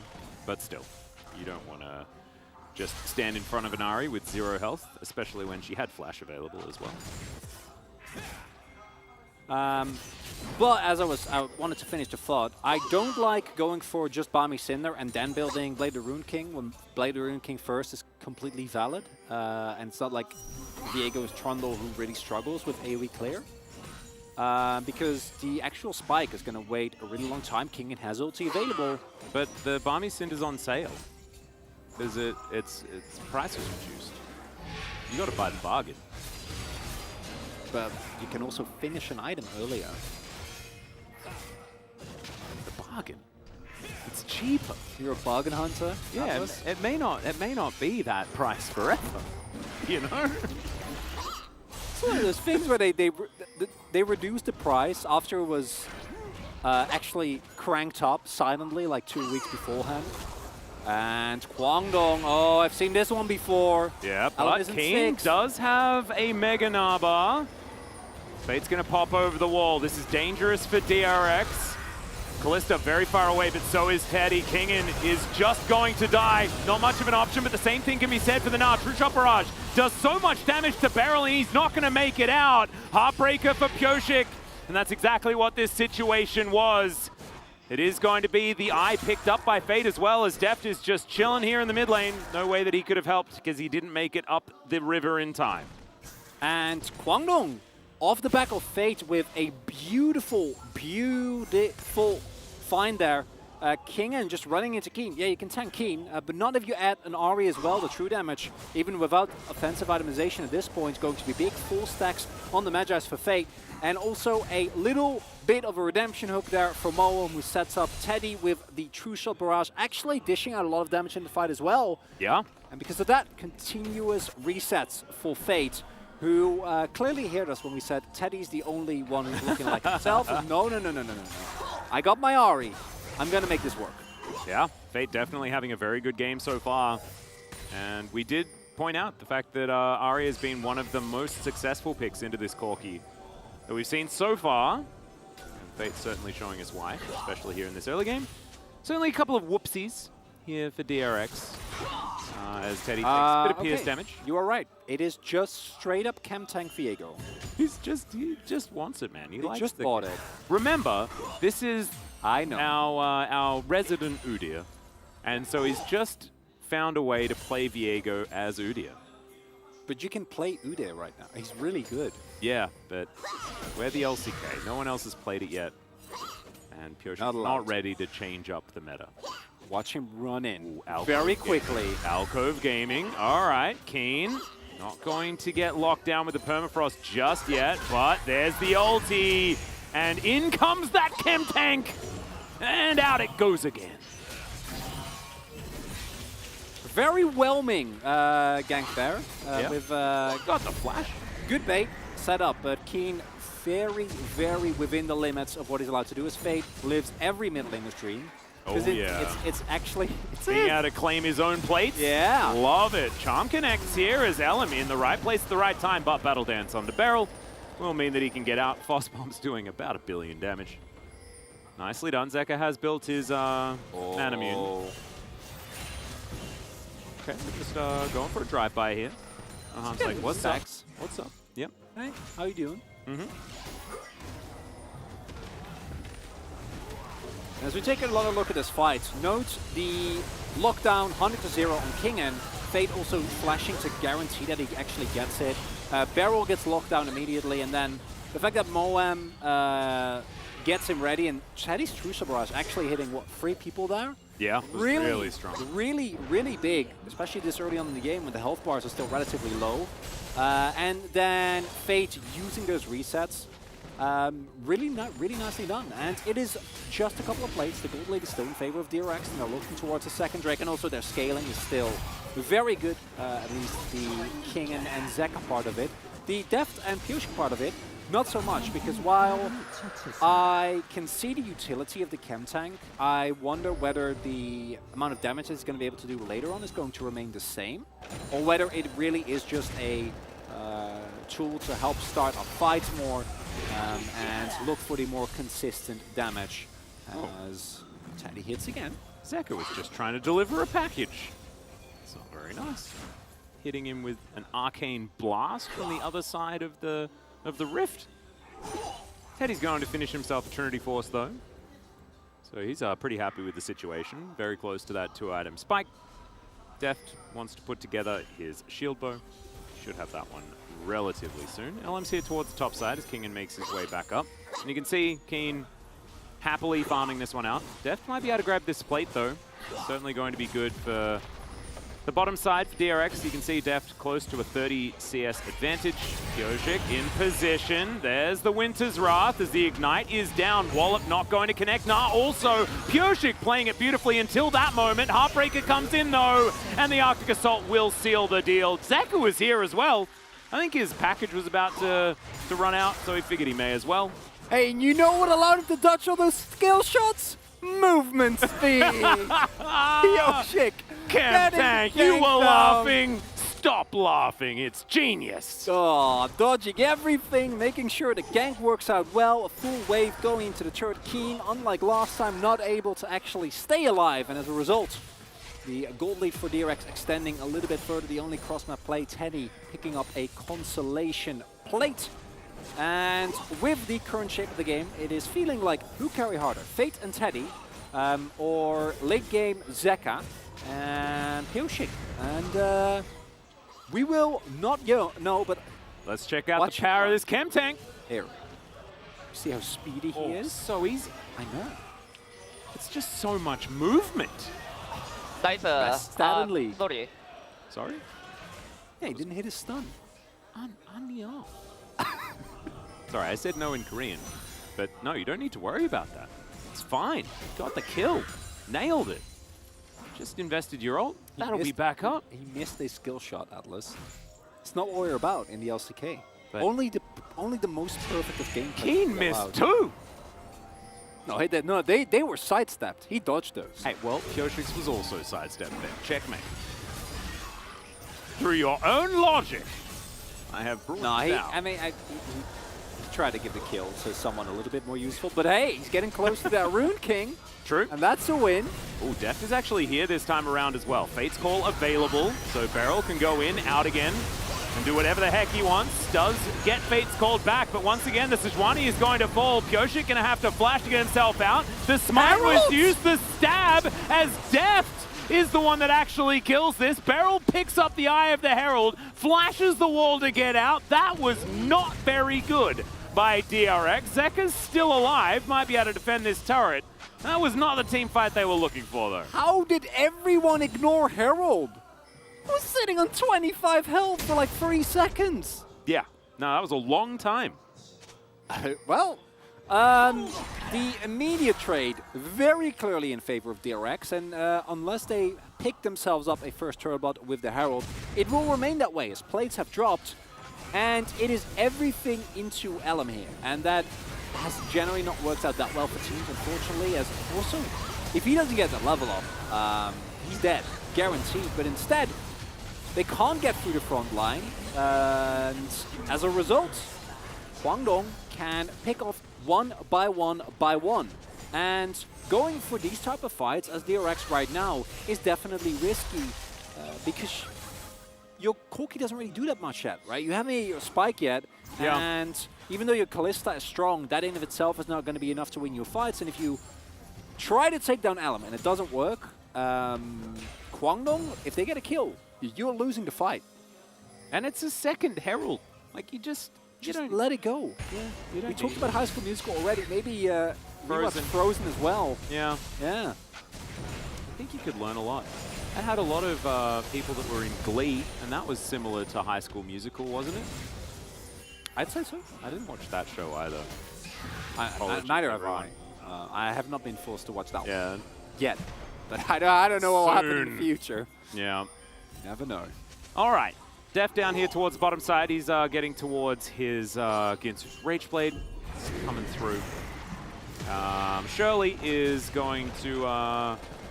Zeka, you might want to just save the health bar on Shirley there, but no, decides not to. It's fine. She's going to look for another charge as Pyoshik in the area. And doesn't get that stun. And Keen is going to be able to knock down Shirley's health with the help of the previous charge on the turret that I don't think was entirely necessary. It's neither here nor there.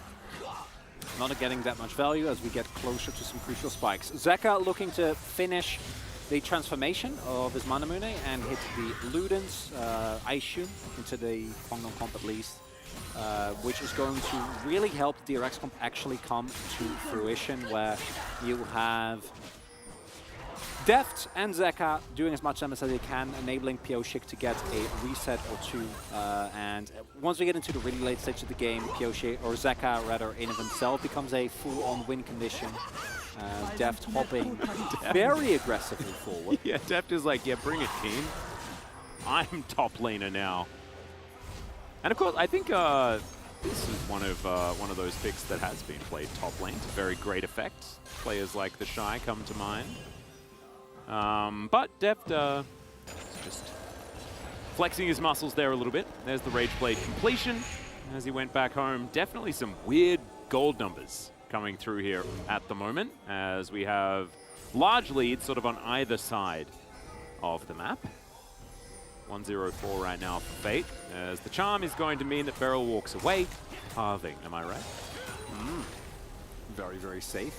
And the Kwangdong comp that they have is going to remain a threat regardless of game state. And what we mean by that is that a good charm or a big Gnar ultimate can win a fight in any situation where you're not, say, 10k gold down, staring down one or two Baron buffs or Elder buffs or any combination of those. So for Kwangdong Freaks, as long as they're able to at least moderately keep up, they're gonna have a way to get back in this. But generally, the DRX comp is going to have a much easier time in the late game, where they're able to utilize their great hard engage if someone on Kwangdong is out of position, while simultaneously having the range advantage with Zeka, who has now finished that crucial 2-item power spike, transformation, and Ludens both in the pocket. And that is going to be very big. Yeah. So finally, we'll see some big boom boom corky damage, as Valdez does like to say. He's now currently towards that top side. Fate in position as well. Just going to rocket that last minion and look to back away, not playing overly aggressive. You can see vision here for DRX. They've got the Baron well and truly under control. 7 seconds until Baron does come out. And we've got 2 minutes on the next Hextech Drake. The first one of those was taken by Kwangdong Freaks, so DRX unable to get towards the Hextech Soul Point after the Shirley fight that went awry. So definitely good news for them, but 2 minutes and that Soul Point still going to be available for DRX. One thing to note with the Hextech Gates and the Hextech Rifts is that the Kwangdong composition actually benefits greatly from it, in that they are a composition which, outside of individual catches, really leverages backline access very well, because the composition of the DRX actually will lack damage if Deft and or Zeka are caught off guard. So for Keen and Fate to have a potential to suddenly appear behind the enemy through the use of the Hextech Gates might come, or prove rather, to be pivotal in later game fights, especially as Kwangdong is going to be forced more and more to actually engage as the Corki becomes a bigger threat. Yeah. Pyoshik just tidying up vision, as DRX are very focused on this Baron. I feel like it'd be a dangerous prospect here at 21 minutes, but it might be something that they want to opt into. They have Callista for the secure, I guess. It was Grasp Sejuani, so not going to have double smites or anything like that. Still, it's interesting that they are focusing so much of their vision topside with 45 seconds on this Drake. I feel would be pretty good for them to get over. Teddy does have that transformation complete now, though, so this Ezreal really getting online. Still behind in farm, but it's the same gap as it was before. And he's still Ezreal. And it's Teddy. What's important here is how the fight is played out by Kwangdong Freaks. You can't afford to give over Soul Point, and stacking multiple Hextech Drakes is really strong on that composition. Effectively, everyone uses it, particularly Teddy and Keen. So being able to pick that up is nice, but with package available and current vision control being fully there for DRX, it's going to be very hard. It's an uphill battle for Kwangdong. They need to dodge the poke, which is right now not going very well, and then actually make their way. But look, bot lane shoving, double control, and there's no way that they can get here in time for the Drake. And I don't know if they can get a fight. Nope. Pyoshik's able to slink his way out of the pit as well. Beryl really wants to fight. And he's like, oh, did we just get it for free? Oh, that's boring. Certainly good news for them. But the great news for Kwangdong Freaks is the fact that they were able to get that one Hextech Drake, which means that it's not Soul just yet, because Hextech Soul with his, oh my goodness, Zeka! So aggressive onto Fate here as the depth charge was used on the Corki, but he's able to create distance with the Valkyrie. Oh my goodness, Moham, that is not the face check you wanted, as he's burning, but he's not dead. Sentinel is not actually able to kill anyone, just gets a little bit angry at the Nautilus as he makes his way out. Fate, still at half health as, oh no, Moham! Oh, was that blind? Zeka might just die for this. That's not worth. Yeah, that's not worth it all, as the Glacial Prison lands onto Fate, and Fate does not care. And I have, what just happened? Why? I don't know. Possibly feeling safer because the rest of the DRX was going for the Baron as... That's a grand entrance that you could do. Keen gonna have to hop his way out and does so. Kingen just being a front line. Subjugate is there if DRX does want to engage, however, so they are gonna go for a reset. The shenanigans will disperse for now. Shenanigans continue, but that was a kill with a bouncy that went over to Teddy. So that's a really big gold swing, which is in no way, shape, or form worth it. I understand it. It feels safe here, but if you don't have control of the jungle, right? Like, and you know that there. Yeah, this was just a mistake. Getting a little bit excited about picking up a kill and then walking the wrong way. Yeah. Kind of what happened here. If you take the longer path, you'll always find there. That was almost a really, really good killer. Yeah. And as a result, Teddy gets more fed, and we haven't talked about this as much, but the Teddy problem is one that can really... Whoa, okay, there's a Fate's call to bring Beryl out. Keen is going to break his stopwatch, though, keep him alive. Flashes to get himself out of the way. Teddy slowed down as Zeka picks up the kill. Depth charge is fantastic, though, as the Viego falls, but now the artillery is here, and Depth is so aggressive. Picks up the Trundle comfortably, and DRX will win the team fight. Hey, to pick up a 1 for 2. Gonna keep on shoving here, Atlas. Yeah, Fate now full health, but there's nothing he can really do. Teddy over the wall, and not gonna find Beryl with any of those skill shots. So now, 2 minutes on the Drake. DRX could look at a Baron, but instead they're gonna tidy up their minion waves. Teddy could just kill Beryl, but didn't know where everyone was. Yeah. Oh, no, not Teddy too. Oh dear, well, it's going to be a similar trade here as Zeka is going to pick up that kill and now get himself out. So, support for Fed member of the team traded once again. We're 1 for 1. Why'd you give the bounty back?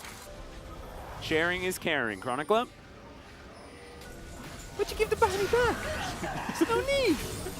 And now they're going to start. Alan is alive. He doesn't have flash, crucially though, but they're ready. Keen, that bar is getting full. It is. There's the Glacial Prison. A lot of damage on the Moham, actually. As, yep, the Nabar is definitely there, and DRX were looking to turn. It's precisely what they need to do, as the rocket's not quite landing. But the poke is huge, right? Kwangdong Freaks don't have much of an answer if Zeka can set up the artillery. Need to keep going for the engages. Need to continuously keep the pressure on DRX. Because we have reached a point where the neutral will just be won by them. And take another look at this as Beryl just goes in, gets immediately saved after Keen throws him back in. Needs the Fate's call. And then, crucially, Keen actually goes down, but Pioshik will get answered. And then, look at Deft. Being able to hop over the wall here and get that kill on Ellen. And then the charm, Fate trying to predict it, but isn't really going to work out. Means that they get the turret and they get the favorable gold trade. Control ward was there, and that baited Teddy. Yeah, that's, yeah. But I guess Teddy knew that Zek was there as well. Very strange. Yeah. Back to live now. 17 seconds on the Hex Drake. Not going to let us stop us. Enjoy the game as it is. Absolutely not. This is fantastic. Deft over the wall. Good Mystic Shot lands onto Beryl. He's still pretty squishy. As Pioshik spotted on this control ward. Teddy cleaning up the control ward on the other side. He is the poke for Kwangdong Freaks. Corki versus Azriel. Yeah, certainly range advantage for the Corki. Teddy takes a bit of damage there. The big one not going to connect. More rockets flying forward. Ellen wants to start this one up, and Keen's on the flank. Narbar sitting at about half, which is kind of perfect for this situation. Start charging it when he wants to.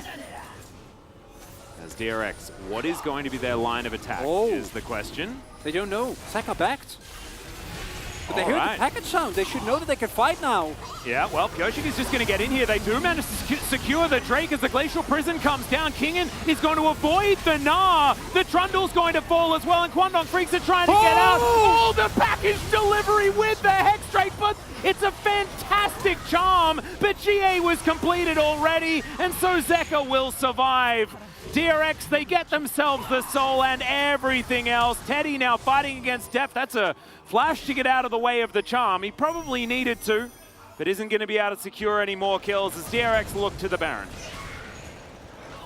And Kwangdong, they pull the trigger, but not only do they lose the Drake, lose the Hextech Soul, but the subsequent fight is won by DRX regardless. Keen just completely blanking on his Mega Gnar.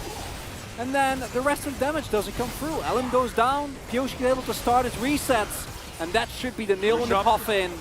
I got excited for a second there. It would have been cool if Jonas Strong had panned over with the True Shot Barrage to see whether it could land. Would have been a little bit more exciting. Let's have a look at this team fight yet again, though. It's a 4 versus 5. Look at Keen's ultimate. If he hits Deft, if he hits Pioshik or Kingen, then maybe they can clean this up, but instead the fight takes way too long, and then once Zeka arrives, especially with his GA, like, he can make plays like this. It doesn't matter, and he knows. Yeah, he's like, go, go. Just amazing. Really well split, and just knew that he could use his GA. Doesn't have to care at all. In the meantime, there is a fight here. Moham is very, very low. Beryl's going to knock him up. Pioshik doesn't have all that much damage, as you can see, but will have enough to secure that kill in the end. And no one else could actually protect as Teddy's taking turrets in the mid lane, I guess? As Beryl not going to get charmed. Wow, he really kept his head for that particular moment. As Teddy gets another turret. I'm going to say worth for Kwangdong Freaks, not going to lie. As DRX are not finished. They are going to take this inner turret on the top side as well. So that will actually even things out. But Teddy doing that certainly does make this feel less bad. As Elam is spotted. Keen. Oh, he's going to get stunned up. That's going to secure it. He's going to turn into an R as well. As the Fate's Call gets Beryl in. I don't know whether he really wanted to be there. But Deft is over the wall. Can he get the damage down? No, but Zeka can. Moham out of the Death Chamber and immediately back in again as DRX. They're done with this game. We're going to game 2. Overpowering from DRX. Off of the back of Deft and Pioshik coming up huge. That epitomizes this game. Wait, as I don't know if they can end now. Yeah, maybe they can't. I mean, Zeka's still there, but they're all just going to hex gate their way out. Okay. All right. If DRX lose this game, I will not be held accountable. So help me. So help me. Oh, that was a great interruption with the pillow. We missed that because it was pitcher and pitcher. Moham goes down first, and a lot of criticism, I think, justifiably going to go to Moham, but it's not just him. If you look at Keen on this Gnar, it has been a pretty big disaster of a game. And as it turns out, this was actually great for Kwangdong because it baited DRX into not only giving up Barrel, but also trying to end the game and then Deft died? Yeah. I mean, the fact that Deft like popped over here and then Fate just said hello, like this was just the celebratory move, right?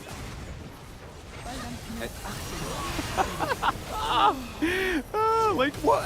I don't know what the thinking is there. It's like I see a champion, I must. He's been like one of the only like truly impressive Kalista performances that we've seen the entire split. It's like I was ready, like oh man, Deft's really showing us why this Kalista is yeah, such high I was priority. about to start the conversation as well. It still applies even with that play. Oh yeah, still good. But I had already put up my POG vote for Deft. I mean, I think you can leave it there. Well, Zeka's done 25k damage and had a couple. Don't be a corky voter. I mean, I'm a little voter. I know you see you're the big leaning boom towards boom damage. Deft. You see the big boom boom damage, and you're like, oh, better vote for the big boom boom damage. No. Remember, we started this game saying that Kalista should not be able to participate, basically. Yeah. So Deft has done a very good job keeping himself relevant in this game, in my opinion. As Zeka has certainly had some moments, but he's also had some of the other moments as well. He did. As Everfrost is just going to go straight into Kingen, and he does not care. Inner turret will just be forced. True Shot Barrage, a lot of value. As the Elder Drake up in 45 seconds, and with that inner down, there is just not a lot of room to be able to get into position to challenge for this. And they have the perfect inhibitor down in order to Yeah, I was about to say, priority. That's the real problem, is that the supers and top side are going to have to be dealt with by Keen. He does have teleport available, but look at the bot side jungle. There is no way that Kwangdong in time can get through all those wards, which means that this buff basically guaranteed gonna go to Kwangdong, or to DRX rather, which in turn means they're gonna take the highway straight into any teamfight they can fight. But Kwangdong says, no. We're gonna lose the game if you get Elder, so we might as well try to flip it. I like it. I mean, to be perfectly honest, they're not wrong. You gotta. Yeah, as DRX are gonna start this one off. Zeka needs to keep himself safe, but he's got the package, remember. As this Drake down to 50%. Kingen trying to be that front line, but remember, Subjugate makes it so powerful. Moham, he goes in, but he's not very tanky. And DRX are looking for the turn. Beryl is immediately going to go down, but trading it for Keen. Don't know whether that's worth for Kwangdong Freaks. Is immediately into the GA. Is the Corky. Elim is definitely dead, though. And the Dragon is down. Deft is over the wall, wanting to get the revenge. Fate is creating the space, but it is not enough. Teddy's going to go down. Deft breaks his stopwatch, and I think he can write down that bottom lane POG vote one more time there, as Pioshik will tank up this turret, and DRX will finally win this game. I'll leave it there. And Kwangdong Freaks getting pummeled here. DRX, there's still a couple of those trademark DRX moments that we've all gotten to love, but they play it out. Very aggressively there, and a deserved victory. They were clearly the better team. It was only Fate and glimpses of Teddy that looked good in this game. Moham, Keen, Elim all looked like they were unable to match anything that DRX threw at them, and this first game, clearly DRX getting a deserved victory here. Absolutely, I think that as well, we had a few giggles about the chem tank and things like that, but I think Pioshik looked extremely comfortable on this Viego as well. DRX just looking like another day in the office this time around. There was none of these, you know, I mean, there were a few barrel moments, but honestly, I think the good outweighed the bad this time around. It wasn't even just barrel. Zeka had one as well, Deft had one as well, but these individual mistakes are really easy, and they're great for highlight clips and to make fun of. But fact remains that when it comes to actually setting up the team fights, the way they played around objectives, how well they were able to stack those early Drakes and ensure that Kwangdong late game was going to be forced into positions with a comp that ideally you don't want to play fights long, but you need a good angle. And those good angles were consistently denied by DRX with really good vision control throughout the entirety of that game. And clean game from DRX. Some individual mistakes, sure, but overall, they played to their comp. They were able to really keep Kwangdong on the back foot, and Kwangdong, their troubles of individual underperformance remain consistent here in this first game tonight. Yep. And also some of the understanding as to why Callista has been almost permanently banned against Deft throughout the first couple of weeks of this season, of course, is Callista is just amazing, right? Has been since EDG, or at least a year after Callista's release on EDG. The Alpaca was fantastic, but ladies and gentlemen, we are going to go to a short break. When we get back, it will be the Carpet Spacemen and game number 2.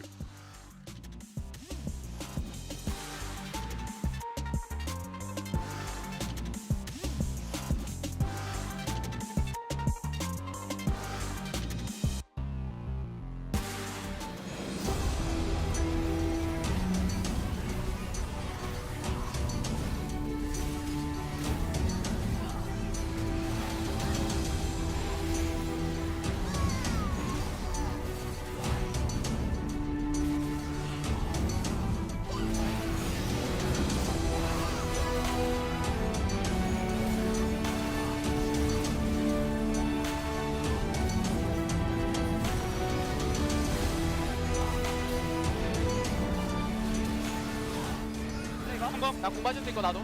야, 가볼게. 봐봐. 나 죽긴 했는데. 나를 잡자. 내가 바로 용쳐봐. 좋은데. 그렇게 기어나온다. 얼마? 2,000. 오케이. 너 코르키 한번 빼볼래? 아니야. 봐줘. 우리 장로. 우리 탓. 야, 우리 칼리. 야, 칼리 지켜. 칼리. 너플이야. 여기 둘 다 너플. 야, 칼리 지켜. 나이스. 탑. 가자. 좋았어. 이게 1인 분단? 근데 좀 머스 받은 포르키. 아 진짜 1인 분단인데 형 죽으니까 게임을 못 끝냈어 아까. 미안. 아 채식에 터졌어야지. 한타 연습하려고 일부러 죽은 거 아니야? 이거 근데 건이 형이 아니 노공 브라핑함. 아 근데 노공이었는데 콜이 좀 빠르네. 뭐? KDF 관리 안 하고. KDF 관리 해야지 형. 집으로 남는다고.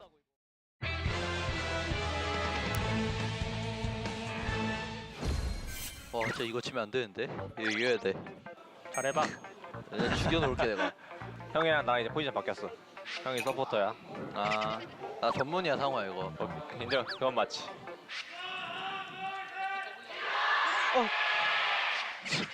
놀래라. 내가 앞에서 맞아줄게. 아래 끌어봐. 아지를 토스 조심하고. 이거 나온다. 이거 나오는 거 봐줘. 가줄게. 걸어도 돼. 3,000원 이제. 나 뒤돌았어. 천천히 돌았어. 본다. 왔어. 야 먹어도. 아지를 보자. 아지를 3보자. 아지로 봐야 돼. 3보자. 갱플 노플. 갱플 봐. 비고 잡았어. 빼봐 상호야. 용 잘 먹었다. 나 라인아웃 끝낼게. 바로 낚시는 좀 볼 수 있어. 여기 와드다. 디에고랑 나랑 둘이서 쳐야 돼. 칠 거면. 다 쳐보자. 빠르긴 해. 안 보이긴 했어. 안 보이긴 했다. 템 줘. 다 탔다. 먹어. 빼자. 이거 용 봐야 돼 이러면. 이발로 거네. 아이고 바로 뭐. 이런. 장로 봐야겠다 어쨌든. 올려줘.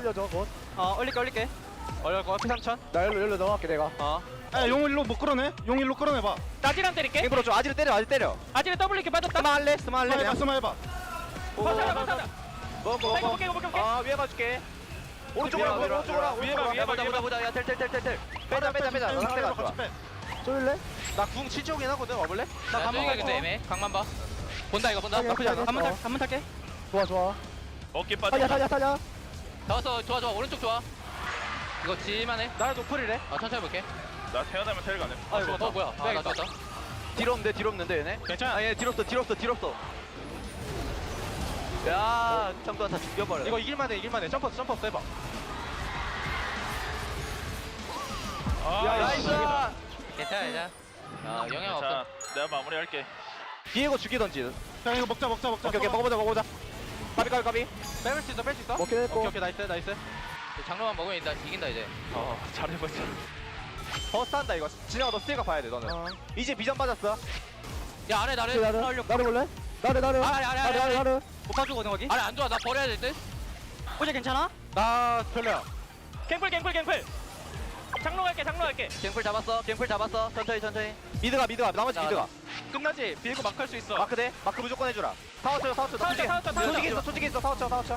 기초 1초. 어디면 내 터. 예, 막아. 야, 이거 오히려 걸자. 두세 탄다. 건다. 걸자. 7초. 좋아 좋아 두세 좋아. 탄다. 두세 멀리 타. 나랑 노노드. 이거 내가 봐줄게. 오케이. 코르키 볼게. 나 여기까지. 이주도 바텀 타. 이주. 야와 봐줘. 오케이. 씨. 가져. 와 나왔다. 죽여. 야, 잡아줘. 맞다. 야, 비에고 어떻게 살았어? 지렸지. 야, 비에고 뭐야? 너 뭐하는 사람이야? 아, 형 뭐야? 어떻게 살았어? 나이스. 덕분 캐냈다. 게임 재밌다. 근데 이지를 줄였다. 이 정도면은 내가 원딜 크레이지 인정해줄게. 고맙다.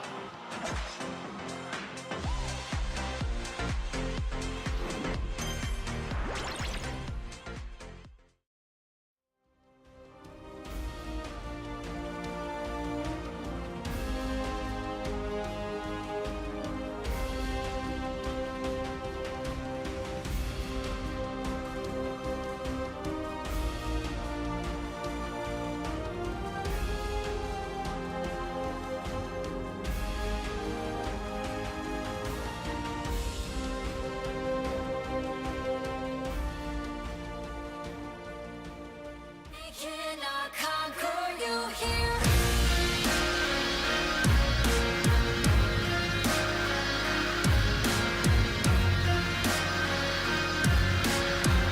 They cannot conquer you here.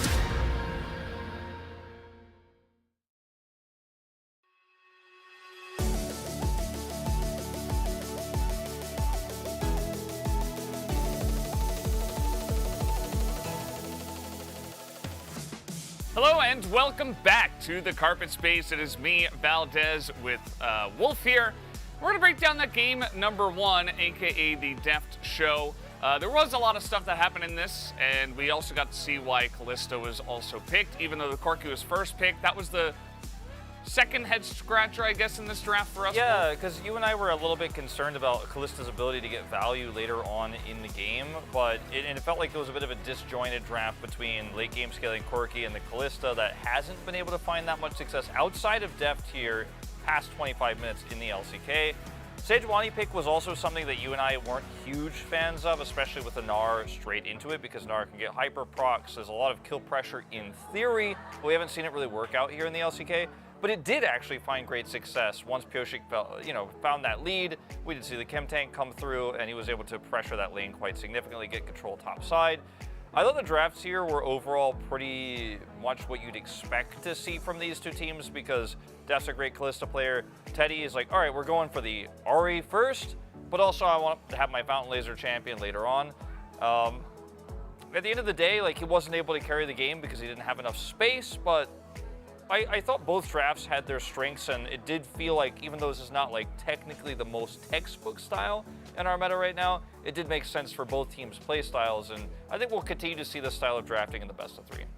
Yeah, it wouldn't surprise me too much. I just, the Sejuani with the Viego, I was talking with you about this. I'm like, yeah, like it does stuff, but I'm not like a huge fan of the champ myself. But they do get the win, and Pioshik actually did go up to the top side and gank it, which is kind of what you have to do if you are going to pick like that. So let's start off with our highlights here. We'll go into the first one, and this happened about 2.5 minutes into the game. Yeah, so this is when disaster strikes, right? Because LM is over here stealing away red buff, and he has a pillar that he plants down here.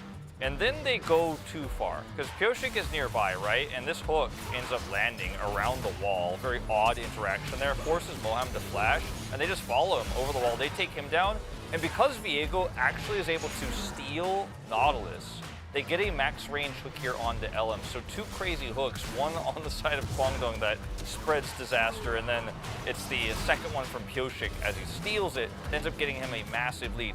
Without these 2 aggressive picks, he doesn't build chem tank as quickly, might not even itemize this way at all, but is able to get an early bombies, try to snowball that advantage, and he makes several trips topside. Won't be showing those, but he did put a lot of pressure onto the Gnar. Yeah, he absolutely did. I mean, that's why you go for that kind of Sejuani, Viego kind of composition, that combo. Let's take a look at the second highlight that we do have for this one. This was a fight over the Rift Herald. Yeah, and this is just all the collapsing resources onto the Trundle, and LM is just like, cool, I'm out of here. I flash, The pillar placement is great, and then the turn is amazing here from Kwangdong Freaks. He really did his job. He soaked all the damage, pressed subjugate on the tank, and then flashed and pillared. And we just wanted to show this because, yeah, Rift Herald's still taken here and Barrel flashes the wall, but despite being behind, Trundle still does have some power in this composition. So like Pyoshi gets a massive lead, felt like, okay, the game's over. Not necessarily. If you put all your focus into the wrong target, things can go awry. So back and forth game, but at the end of it, until the final moments, DRX did have control. I think a lot of this came down to the fact that Kwangdong Freaks didn't really control vision, even when they had small advantages, which continues to be a common trend. But if you're going to play Ahri, and you're going to play Everfrost Ahri, and your whole job is phased to fish for picks, you've got to be out there fishing for picks. You've got to have vision set. You've got to be able to try to play all the angles, instead of just waiting for opportunities to come to you. Yeah, I remember there was like one time where I think Fate was able to do that outside of the laning phase, so you need a little bit more support for that guy. Either way, we do have highlight number 3. Let's get into this one as well. So this one is basically a 4v5 fight for DRX, and there's a big split between Kwangdong Freaks here. LM wants to hold the Drake because he doesn't want to give Soul over, so he rushes over, smites early because he's panicking, because the rest of the fight is going awry on the other side. They are able to collapse on the Barrel, but guess who comes over via Hex Gate? It's Zeka, who is able to trap them here. And if Kwangdong Freaks are able to steal the Drake and get out, this actually ends up being amazing for them. But the timing of the smite is very poor for LM. He smites it at 1200, and they collapse on the Barrel and then get caught there and aren't able to escape because Zeka packages through. And this is a fight they could have been a little bit more decisive in. Knowing Corki isn't there, they were absolutely aware of the fact that he was gone, and yet still there was such a big disconnect there. Yeah, there absolutely was. And guys, we do have our player of the game ready to go. Let's see who does pick it up. It will be Deft. No surprise here. I guess the only surprise maybe that this is his first one so far. Yeah, 130% gold efficiency here. Not a shocker. And we picked some highlights to showcase some of the team fights and what the junglers could do, but Deft did everything he was supposed to all the time. He had a lot of early prio with the Kalista. Like, the casters talked about this to, you know, non-stop as well, but like, the guy deserves a ton of praise. He's the only player right now in the LCK who's consistently making the Kalista work through all parts of the game. Does feel like a pick you should ban against this player, and in some of these team fights, you're just like, oh my god, you know? I mean, as soon as he knows the charm is down, he's like, I'm going forward. 13 out of 13, easy vote. That's the way it's supposed to be. You know, Kalista, sometimes it feels like she's doing nothing, but she finds that one opportunity, and then all of a sudden she's chasing her entire team down 1v4. And I think Deft is the best right now at knowing exactly when to go in. That experience on the champion really helping him a lot. But that was game number 1. It was a bit back and forth. DRX do take the dominant win in the end, though, and we'll see what happens now in game number 2. Let's go back to the casters. Thank you so much, gentlemen, on the carpet space over there, and welcome back to the caster desk here for game number 2. Deft, well-deserved, 13 out of 13, and our Alpaca fans in the audience are, of course, extraordinarily happy. Wow. That is a beautiful Baron. I love that. Cool circle as well. Love. Really circle. appreciate that. That was a cool circle. It was a cool circle. It was a great. It was a well-drawn circle. It had like stones. Yeah. And they put down in a circular fashion. I'm sorry. I'm reminded of Steve Odekirk's version of the Blair Witch Project, which is called Blair Thumb, where he talks about stonework. Anyway, Moham's out. Hoyt is in, and we'll see whether Hoyt's Nautilus is going to be able to save them. I wish I could say I was surprised, but it was a very, very rough set of games for Moham. Maybe not quite LCK ready just yet, as we have seen in the past. That can take a while for players to really get used to the level in question. And if you thought the Nautilus priority was high beforehand, I guarantee you it's going to be even higher. But as much as I think this is a justified swap out, Hoyt back in. Also need to talk about LM and Keen, because it was really just Fate and Teddy. Keen, if the Gnar priority is that high, the Gnar needs to do more. Gnar is one of the picks that is categorized by, even if you are behind, if you hit your crucial teamfight ultimates, if you hit your stuns, you can always provide utility for your team. And it just didn't really happen. And for LM it's been a consistent thing, but for Keen, It's become more of a trend over the last week. Yeah, we haven't been able to talk about Keen as the guy that's in Elo Hell anymore. It's definitely Fate and Teddy that have fit into that role on Kwandong's side. So we really need to see him step up to the levels that we know he can get to. It's just hasn't quite found it yet. Kwandong Freaks themselves just haven't quite meshed together in the way that we really wanted them to. Might be time for a change down the road for this squad. Or they can win this game right here and bring it back. This time around, they do have side selection. They can head towards the blue side if they would like to. The games that they've won have been on that side. So whether they can actually make this one work. Teddy destroyed Nexus. Yes. I guess it's destroyed Nexus if you were going to do it in the Korean way. Good enough. Yeah. I like it. Well, very, very close to getting into the draft here for game number 2. We'll see exactly how it is going to be all changed up. As, yeah, blue side does give a few extra opportunities here. And we'll see where the bans are going to be, because of course it was very focused on that bottom side. Zeri, Lucian, and Senna all banned away on the Kwandong Freak side. Now they'll have a lot more flexibility in these bans, and that could be very important. Might be the final game. Indeed. Of week 2, but... Or it could be our first 6-gamer. We haven't had a 6-gamer. I don't think we've had a 6-gamer yet. It's our first 6-gamer? That feels... I know. Wow. What a time to be alive. I'm going to quickly check, and you are, in fact, correct. It would be our first 6-gamer. Mm-hmm. Yeah, very sharp. Thank you, thank you. Corky, banned away. Not going to see it this time. That's the added flexibility of the blue side bans. Wukong once again going to be red side banned though. DRX not wanting to give LM a chance to hop on that pick. Wouldn't be surprised if we see Kwangdong go for the Lissandra ban here to go for the RE first pick, but no, never mind, not going to happen because the RE respect band towards Fate. Very justified. Yeah. It was the one threat that DRX had to deal with in that previous game. Well, Teddy was a threat as well, but he didn't really get to play the game as much, unfortunately. And now there are still a lot of power picks available. As you pointed out, there were so many AD carry bans in the previous one, and this time around there will be a lot more flexibility. Kench still on the board as well. Lucian would be the one that I'd imagine is ripe for the pickup. Zeri, the other one, and might want to ban that one, but Kalista still open, and I don't know if you're Kwangdong, if you actually pick up the Zeri, even if she goes through here after you just witnessed what Def was able to do on Kalista. Yeah, Twisted Fate going to be the ban here, so definitely a lot of respect going over to Fate, but it feels like a throwaway ban, right? Because there obviously must be an answer in the DRX mind to what this Zeri brings, because she is so strong right now. And Teddy, if there's anyone that you're going to trust on Kwandong Freaks, it is 100% going to be him. And so now DRX, what is the plan into this pick that you obviously knew was going to be taken right here? Oh, is it the Def Twitch? I'm getting Samsung Blue flashbacks. Oh, just do it. Twitch Yumi. Just do it. It's Twitch Yumi. Oh my god, it is. This is the best day of my life. We get Ruler's Twitch a few days ago. An absolute joy. As, oh my god, they're going to lock in the Viego and give away Zeri Yumi. Yeah. So Barrel plays Singed, right? So we get, like, to activate the poison trait? I know that it actually works with Cassiopeia. I don't know.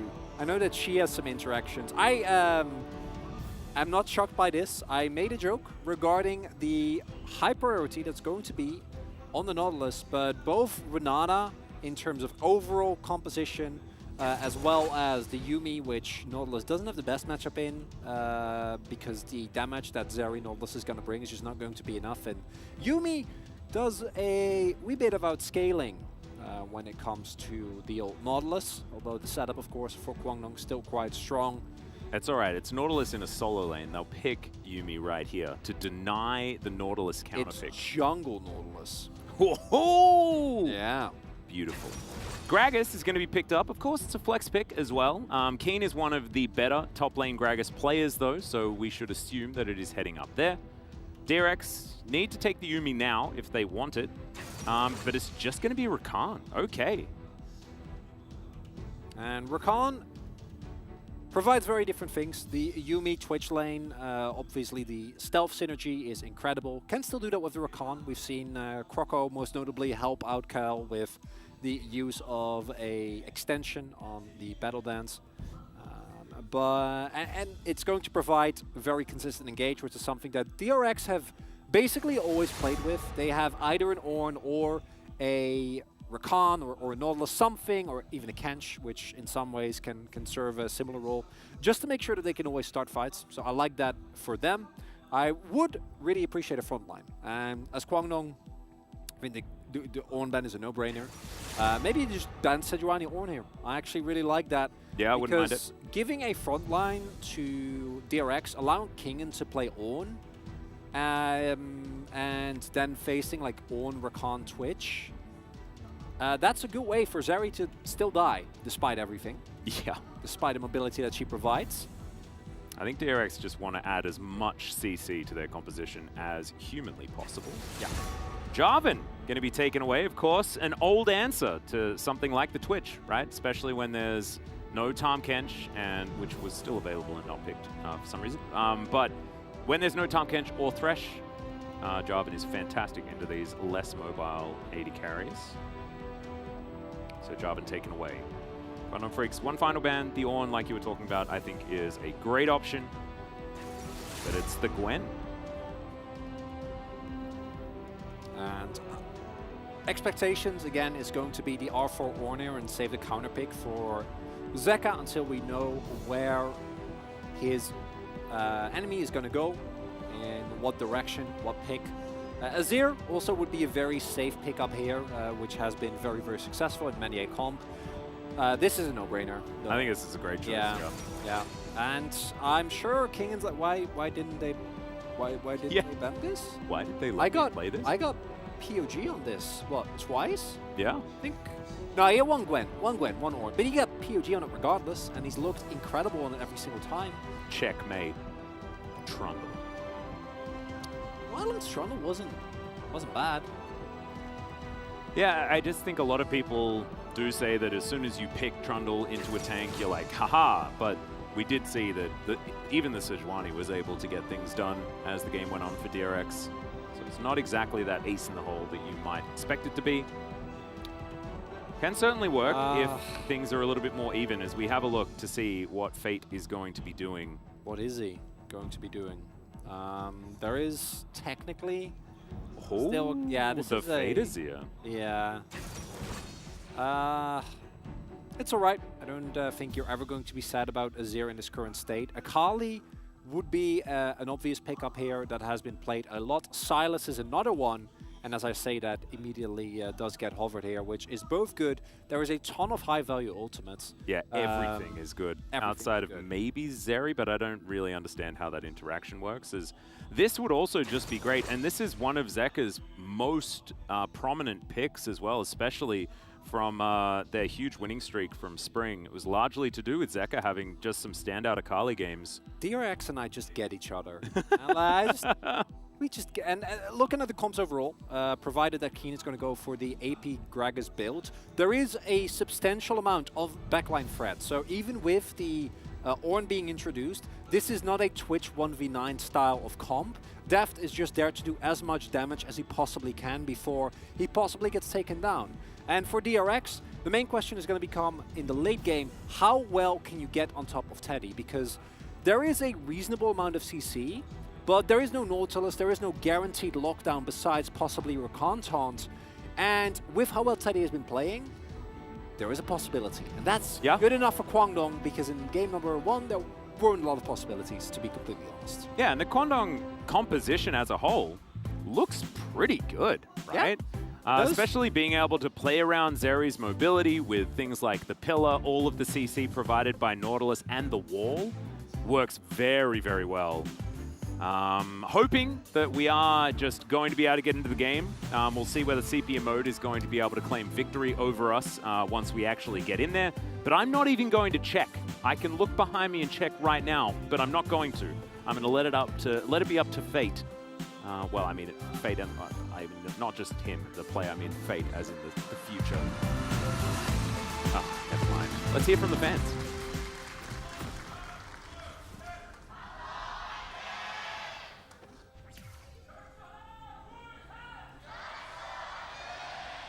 Ooh, Kwangdong fans. Very loud. I was expecting that one to be pretty in favor of DRX. They are over the other side, theoretically, from us, so proximity might be playing in Kwangdong's favor, but still. Definitely good. All right, let's see how this Twitch versus Zeri matchup is going to go. Deft, he has an absurd win rate on Twitch over his whole career. I'm not entirely sure of the actual number because it dates back a very, very long way, and there's not a lot of databases that are around that have that, as Teddy is going to be found by said Twitch. And Ellum is going to be here, just walks up to them. Battle Dance going to allow Deft to get out. 5-point strikes there. Hoyt is going to connect onto Beryl, who flashes, and he's eaten the potion, and he's just going to get out. But still, he has to flash, so it's a win for Kwangdong. As good as that is, him getting out alive, really, really big, he still is going to have that much health, because the lane is starting. And they are down 2 summoners. So hopefully, for Kwangdong, Hoyt and Teddy can exploit this. And any early game presence that you can get is going to be good, because look at these runes. Double first strike. We're gathering the storm. The scaling, Kwangdong is... Last game, we just didn't have enough of it. So this time, every single lane is scaling. And as long as we don't give up first blood and 2 kills on level 2, maybe we stand a chance. Well, we'll see. Hoyt just walks into the brush, stands there for a bit, walks out again. Just looked a bit weird. He's now just fishing for a hook, as Deft is going to go invisible. And Hoyt is not going to quite... He finds Deft! Oh my goodness, immediately the exhaust goes down. Battle Dance from Beryl. As remember, he had to skill that. So not able to gleam any quills towards anyone, as they're still looking for level 2. As Kwangdong Freaks, they managed to find it. Certainly a great start here for the bottom lane. Hoyt's Nautilus has actual superpowers. Yeah. I think he was aiming for Beryl, but it didn't matter, as Ellum's going to be able to find the Viego here. As the pillar comes down, good little dash to get out of the way, but Ellum is going to grab control of this Brambleback. And DRX are on the back foot already. And we see that it's the level 1 for the bot side that really tilts the matchup in the favor of Kwangdong. In addition, you're always going to have early prio due to the range advantage and Akali's weak early laning phase in mid. And then in addition to that, Ellum actually utilizing the early pressure that he has available thanks to that midline prio. Fate also doing his jungler a solid, as Pioshik will now be spotted and needs to respect this here. And he has to peace out because he doesn't have bot side prio, he doesn't have mid prio, so actually stealing Ellum's camps, not an option. Yeah, wraps all the way around. Zeka, 100% win rate, 7-0. We mentioned that this has been one of his key picks throughout his time on DRX. And you can see exactly why in win rate like that. Backflips on top of Fate here. It's back to the minion, so just baits out a W, I guess. This is certainly playing with fire, as Ellum is in position. See whether the pillar is actually going to make things work. It was invisible for a moment. That was confusing, but it's all right. Zeka will make it out. Keen also had to flash on the top side. Kingan's on, man. Like, what? Yeah, that's a King moment. Maybe we'll get a replay of that. Assume it will involve overextending into a bunch of brittle procs. And even without the Unsealed Spellbook, there's a lot of pressure there. Kingan still has flash though, so should never die to the imminent gank. But the wave state is very, very good. Great setup for Ellum here. Yeah, let's see whether Kingan can make it out. Searing Charge is going to come through. He's going to wander around the Pillar of Filth, gives him the thumbs up as he gets towards the turret. Meanwhile, on the bottom side, Beryl is dashing forward. Deft goes stealth. Hoyt burning. Takes the Contaminate as well, as Beryl's just going to throw a Quill over Teddy's way. So far, the Zeri doing absolutely fine in this lane. You can see things very even, however, on the bottom side. Beryl just ensuring that that Ignite stays on cooldown. No uptime allowed as he goes in there. He needs to get that 5 AD and AP, man, from his masteries. Right? Every time, Atlas. I know, every like clockwork. It has to be. That's the Atlas passive right there. And What, just ancient things that are no longer in the game. yeah. Yeah. And Cloud Souls. There's that. There is this. There is the crit. The 1% crit rune. Oh yeah, that's a goodie. That's a classic. And getting the right rune page for Akali. Also. Making sure that you hit the right AD and AP numbers. Yeah. You gotta. And the dodge runes for Jax. So we gotta have them. Yeah. Forcing the flash on Kingen, especially post 6, doesn't necessarily mean that he's in a lot of kill threat. It's more about the potential because Kingen loves his flash engages and has been very, very consistent with those. Taking away a lot of counterplay into any Ornn ultimate. And as a result, will be neutered a little bit in that regard as Beryl. Grand entrance is pretty nice. Yeah, but Kwang is just taking it easy. Very good control here in terms of the jungle, and that will get them a first Drake, as they should, due to the early game priors. Oh boy! Yeah, Extendo Beam is going to get a lot of value here as Beryl, grand entrance, deft, goes into stealth or camouflage, I guess now. Zeka. Zeka's making his way down. Fate is following him as Ellum, King's Tribute comes in. There's the backflip though. Can he actually find it? There's the perfect execution. And Zeka gets first blood, taking matters into his own hands. Really, really big. Because that immediately equalized the gold. Zeka getting an early kill on Akali to start that snowball. Really nicely done. Wonder if, I assume Fate already used his shuffle just to get close to Elim there. And as a result, it's going to be a Drake for a kill. It's not the worst of trades, but that kill specifically going to Zeka, still sporting a 100% win rate. Yeah. Is very, very impressive. Zeka just gone from strength to strength. Now doesn't have flash, and Keen was rotating down. Kingen gets hold of the wave again, though. And it also meant that Ellum doesn't get his red buff and doesn't get the Scuttle Crab on the bottom side as we have a look at this from Zeka's perspective. Man, he's very good at this champion. Yeah. Yeah, this doesn't even... Doesn't phase him. No. Just normal day at the office. Or the park, I guess, depending on your preferred nomenclature. As that means that with that first blood and the additional camp that Kyoshik was able to pick up, now extending his CS lead even further, a reasonable gold lead is now found for DRX. And last time that happened, it didn't end very well. Deft, the classic Twitch roam. Oh, Back has come in. And you gotta respect it. Void is in the general vicinity, and Fate does have his son, so should be fine here. Love the skin as well. Teammate him. Or sort of teammate, I guess. Sister teammate. They're both 80 carries for each Samsung team. Teddy down here towards the bottom side, though. Will shove a wave in, and so Deft will get down here. Beryl lying in wait. It's always slightly scary watching Beryl waiting in any brush, both if you're a fan of his or of the team he's against. Beryl... He can just do anything at all times. Beryl is truly representative of the duality of man. You never know which Beryl you're going to get, not even within the game. As Deft throws poison cast down. 5-man fight! Yeah, we could just be getting our 5v5 spray and pray online here for Deft, or rat-a-tat-tat, depending on when you're from. Of course, that lasted about a year before people realized the original name was better. Control ward goes down. As DRX slink off into Fog of War, Kwangdong Freaks get control of the river.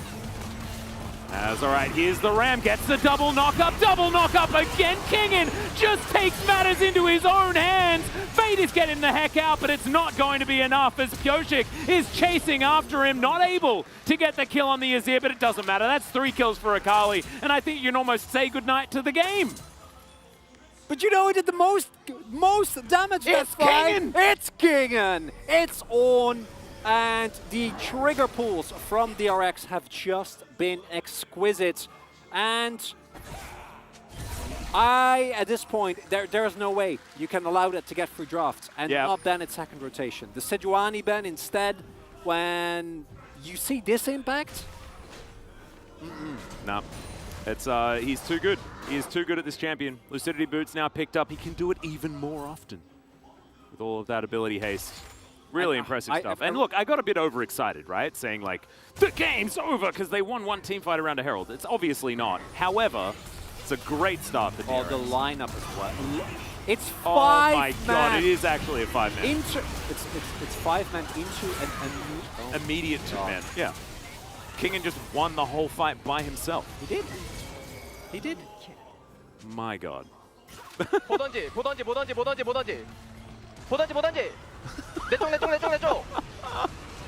Oh my god, the Heartbreaker value as well. All right. As a follow-up. 트런들. At this point, as a team facing DRX, 전령. 야, 오른 기가 막힌다.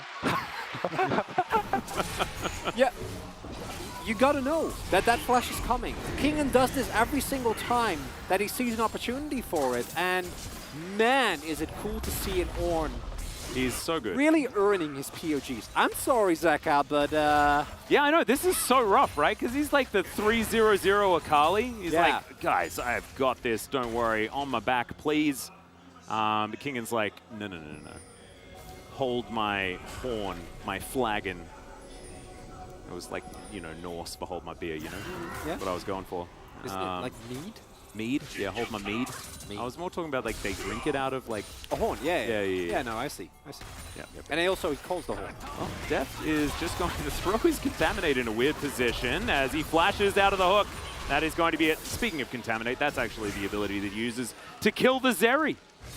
The Poison Cast, the one that went wide, but it was all a bait. And the previous game was close up until a very late point where it was won by the size of team fight. This one is snowballing a whole lot quicker. And DRX, we have at times, you know, kind of questioned DRX, their ability to remain consistent. And thus far, in this game, looking peachy. Yes, well, you may have cursed it, as we're now fighting over a Brambleback. Ellen will be able to chomp it, and he'll get out. Zeka just pushing this wave forward. Has one more plate remaining, and a minute and a half to get it.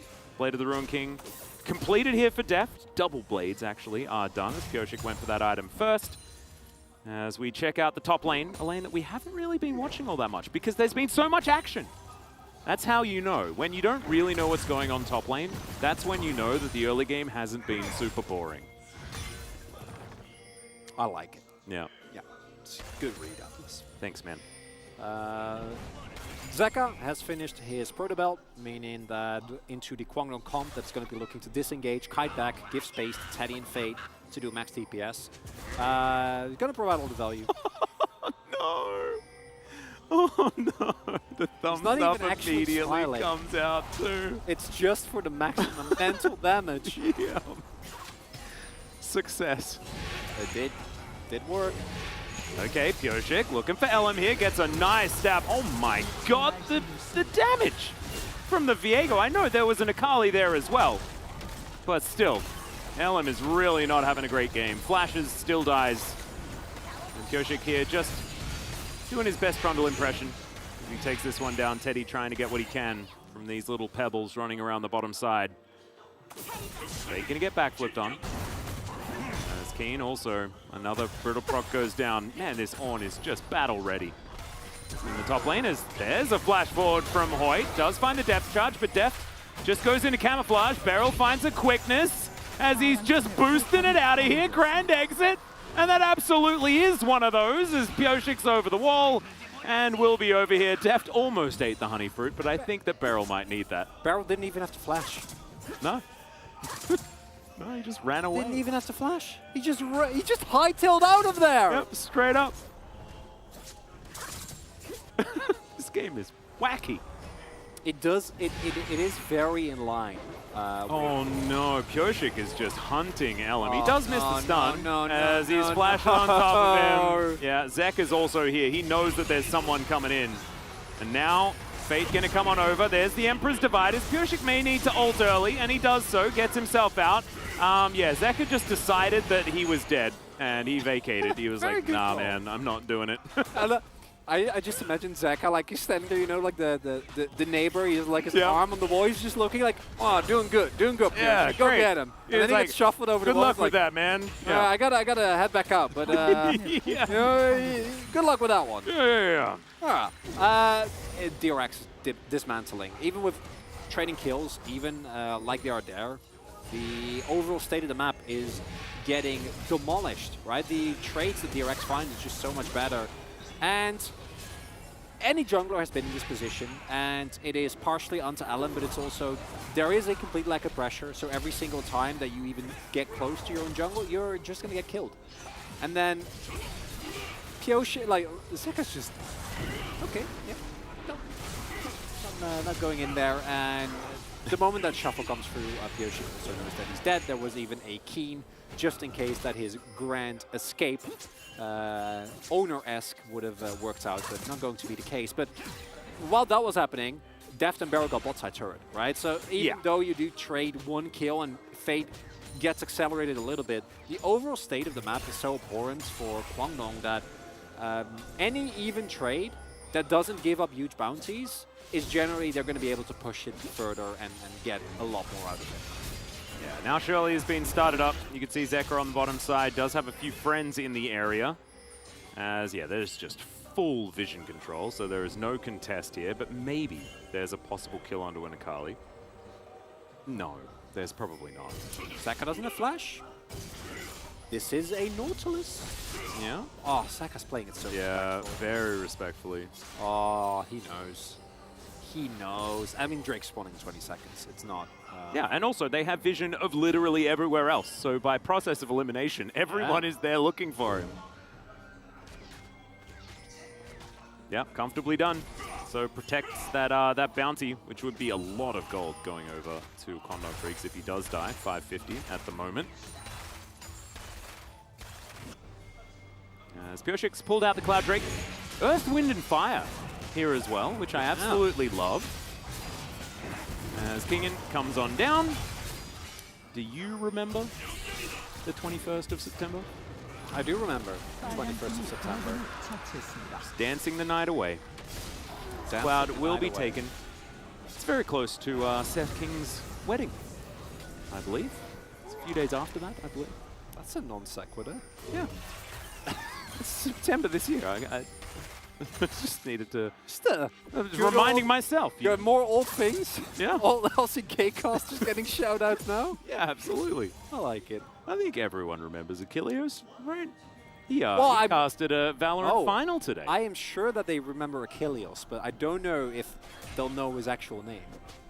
Oh, Seth... Oh, yeah, they probably do. I mean, I would, but I don't know if that's representative of all the LCK fans out there. Oh, that's probably true. Well, now you know. The more you know as well. It's a lot of information that you have to have now. Apologies. You have to have it because we're here telling it to you. 5,000 gold is the lead for DRX. As we do, you know, descend into madness just a little bit. At least there's no fit. I don't know what would have happened if we had our first 6-gamer. I don't know. Well, I mean, look, don't count your chickens. Okay. Atlas, it is 5k gold. There is a 4-0 Akali. There is a Fed Twitch. And Kwangdong don't have a map. Keen finished his Night Harvester. That is true. Yeah, that is definitely true. And Fate has a kill as well. That was my entire follow-up. I had absolutely nothing more after that. There's lines where Kwangdong win. They're just not very likely. Well, Barrel will just easily escape because he is Rakan. Extendo Beam does a fair bit of damage though. Yeah, it's Hedy and Fate, in case you hadn't guessed. DRX, their only real worry now is overextending into a big shuffle, giving over multiple shutdowns. I say that there's only one, but there's objective gold. which if Kwangdong get like a turret, if they get a good fight, they get a turret or two, and they get the kill on Zeka, then all of a sudden the game becomes very playable again. So it is important to note, as much as we're joking around, that the Kwangdong comp skills into infinity with Fate and Teddy. With the lead that DRX have right now, they should never be able to reach that point, because this game should be over before item parity is reached. But it's important to mention, in case this is one of those games, where at that point, even though it shouldn't be, is somehow reached. Well, DRX are thinking about a 20-minute Baron, as the Baron has just spawned. Zeka is now just escorting Shirley towards this inner turret on the top side. Kingan's walking over Vision. They know that the Ornn is in the area. Kwangdong, oh man, that value on the dash cannon there from Zeka. Certainly very high. DRX move themselves back into Fog of War. Kwangdong Freaks trying to keep them at bay for the moment. But DRX not actually making any big moves right now, as Fnatic Rush. Possible setup here for Kwangdong Freaks. Steph back to mid. Just pushing that wave in. So, inner turrets remain here for Kwangdong Freaks. They have taken none themselves. And you can see there are bounties set up around the map at all fronts. Standing gold, Chronicler. Plenty. And for DRX, they are very aware of this as well. And with the lead that you have right now, all you need to do is not overextend into a fight that you don't need to take. So, any fight around Drakes, as long as you make sure that Deft and Zeka gets actually played, you will be completely fine. As I don't think Teddy and Fate have reached the item breakpoints where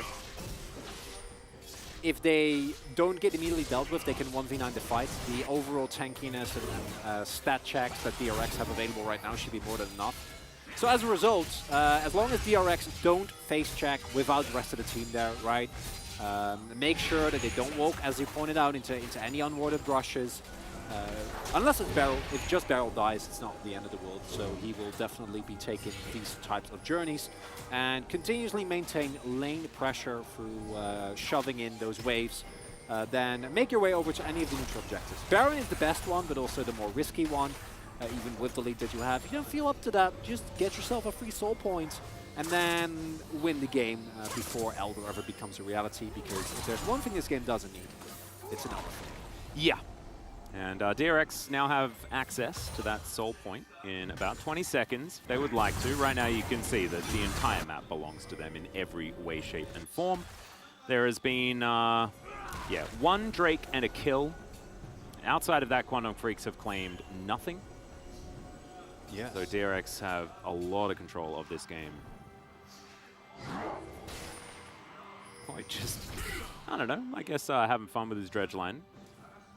As Zeka, we'll see whether his spidey senses are tingling yet again, as there is a control ward there, so they don't even need to. He's just going to backflip in and out. There is the Drake that was taken in the meantime. Yeah.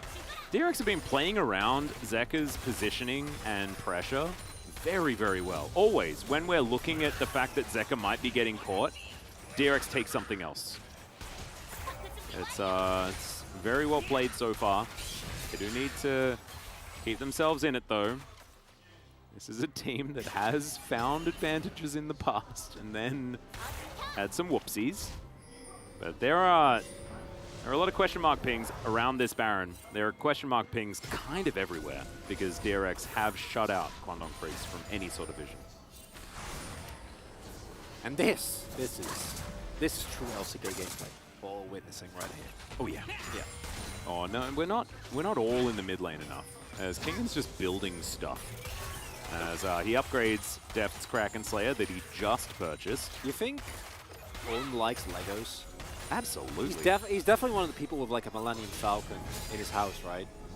I hope so. We could be brothers. I feel like he would.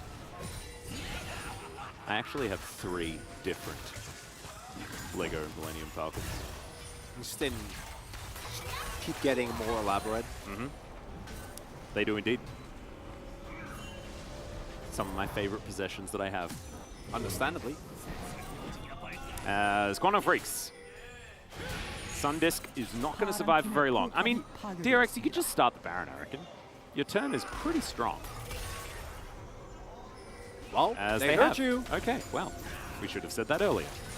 Spellshick's going to back away. Kwandong Freaks in the air at Kingen, off to the side, and he is very, very important for any sort of fight that DRX do take.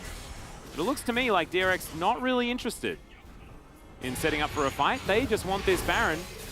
And now, Beryl off to the side. Kingen as well in position. Zeker is slunk into the Fog of War himself.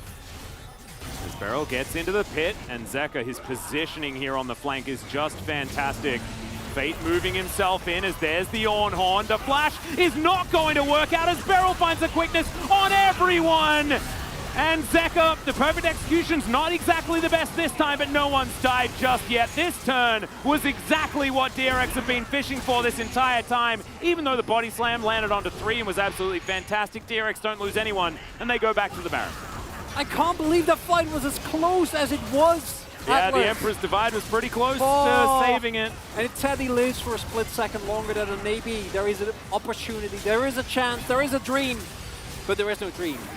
Zeka makes sure that Teddy immediately is under threat. Teddy tries to get out, and then Beryl gets a pivotal charm on top of that Zeri. Watch here, because the fact that Kingen gets off his ultimate, here we see the problem for Keen. It's also, he's not able to cancel it, and then knock up into Teddy, immediately getting taken down, despite the Fate's, or despite the Emperor's Divide, is just very unfortunate. Not enough damage. Yeah. Teddy lived there, then maybe, but hey, Kingen's Orn. Oh, and he called it. Okay, He was like, Trundle. And he hit it, even though Ellen... They used both Pillar and the Explosive Cask, and it still did nothing. Yeah. It's a real shame, because that's also like one of the best Emperor's Divide points, and also the execution on the Emperor's Divide was great from Fate. The unfortunate part was the fact that Teddy just got executed before that happened. Look at how linear this graph is. It's just Kwandong Freaks descending into loss. As now it's only gotten worse. Kingen is splitting on this bottom side. Access to inner turrets is what DRX bought themselves with this Baron. As Searing Charge will get Kingen out of the way. Deft holding onto this wave.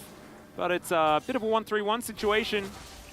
And just over time with Baron buff, they will start breaking down these pieces. Oh, this turret's gonna fall. Inip's sure to follow shortly. And Gold Lead reaching insurmountable heights now. The Cloud Soul is honestly the least of your problems at this point as Kwangdong. You're just desperately looking to finish any item, get any gold that you can get your hands on. Because even with the game as it is right now, if you can, in a universe where you hold on for 15 more minutes, there's chances. I'm grasping at yes. If you're grasping at straws, you could talk to Zeker, because he had one in his drink before. I'm delirious, Atlas, but not that delirious that I'll chuckle at that. I expect more of you. Wait, why? Because I think generally you're very funny. I'm quite consistent with my relatively low-tier jokes. I don't know what you're talking about. Pyoshik's going to be able to take this Cloud Drake very comfortably. That is going to be Cloud Soul. DRX can move a little bit more quickly now. And yeah, Keen is just doing the very best he can. Deft walking pretty quickly here as Kingen doesn't get the knock up onto Keen, who body slams his way out, but this will just mean that this tower will fall down. Cask comes in, and yeah, they just can't get into position in time. Keen has absolutely no mana. And that Demolish proc did a lot of work. And yeah, Baron just wore off here. They'd managed to get 2 inner turrets and an inhibitor turret.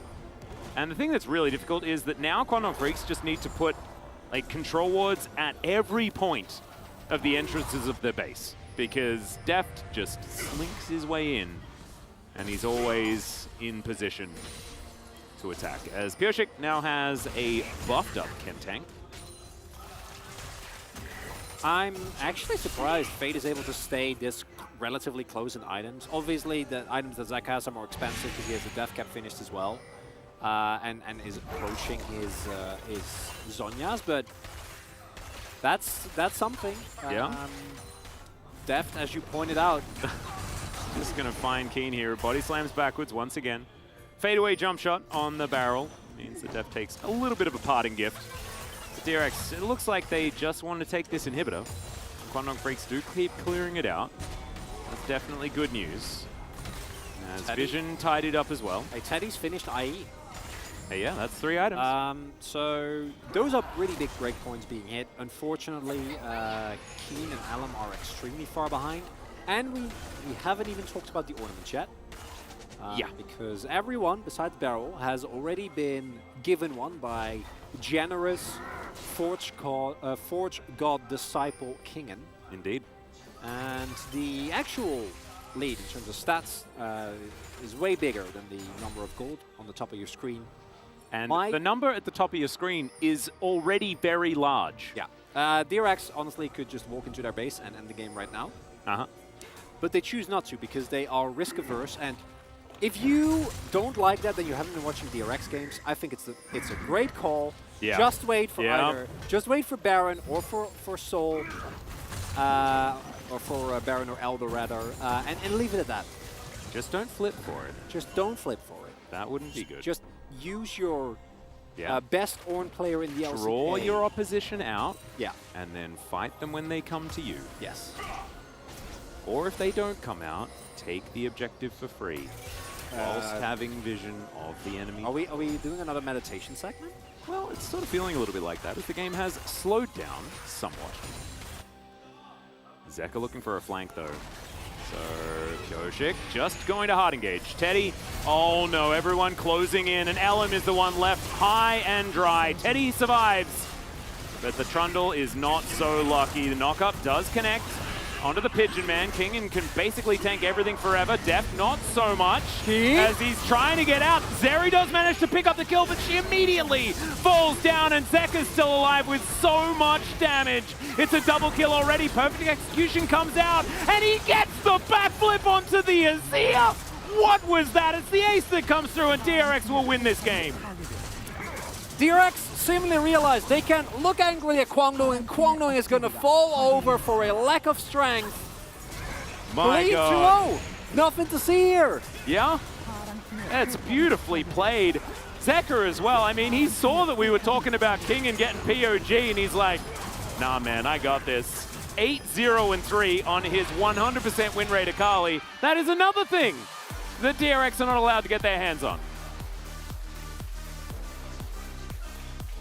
DRX showcasing some of the consistency I've asked for from them, as it is a team that at times have looked this good and then often in the next game in a best of 3 have looked completely different. And this time around, we have heard so much about DRX in scrims, even in spring when they were a fairly middling team. Yeah. Right now, looking a lot more like the DRX that we were promised at the start of the split. Absolutely fantastic stuff. It's just how much Zeka and Kingen have stepped up. Pyoshik as well, of course, but it's wild. Zeka and Kingen, man, they just look 3 times better this season than they did only a few months ago. This is 2021 Kingen. Spring 2021 Kingen is back. Yeah. But it's better. Yeah, because the whole team is No, but even him individually. Oh, I know. Like, I remember Kingen versus Keen. It was a hype matchup, but it was never one that we'd say was in... Oh, he's multiple champions! Oh, someone contained his man! How many celebrations can we get? I love that Poppy, by the way. That is absolutely fan. I'm like pointing at the screen like everyone knows what I'm pointing at, but the Pyoshik Poppy looks absolutely fantastic. The possession. Pyoshik emoting out the possession mechanic from Viegos. That needs to be a GIF. That's a very good one. That is a very good one. Oh, exceptional. Exceptional. And I had to go with Zeka because it was just a little bit too flashy and he did a little bit too much, but I also wouldn't be mad if it's a 12 out of 13 and Kingen picks it up because his Ornn. His Ornn is too good. It is extraordinarily good. And there is now a consistent theme with some of our teams in the LCK being able to consistently get themselves in drafting positions that benefit them, and some other teams where we keep drawing the same question marks. And for Kwangdong, it's not even the comps that they end up with, but it's the priority it's why does Kingen get access to his own again? Yeah. And those are the types of questions, in addition to what we saw earlier today, Nongshim paying so much priority. 5-man ram into 2-man, one of them being the priority target. I didn't even Searing charge knocker. Didn't even notice the first one with Hoyt not hitting a hook there. It didn't matter for the fight at all, but it's actually, I don't know how that happened. I feel like he should have hit at least someone. Yeah. Deft flashing that hook, pretty flashy. But that was just Teddy being caught by the submarine.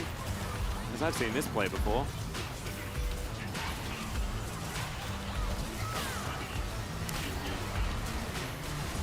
Barrel man, he sometimes just finds the angles. That 1-2-3 of Barrel, Kingen, and Zeka there is, well, that's gonna really put some fear on other teams as they're gonna face off against DRX.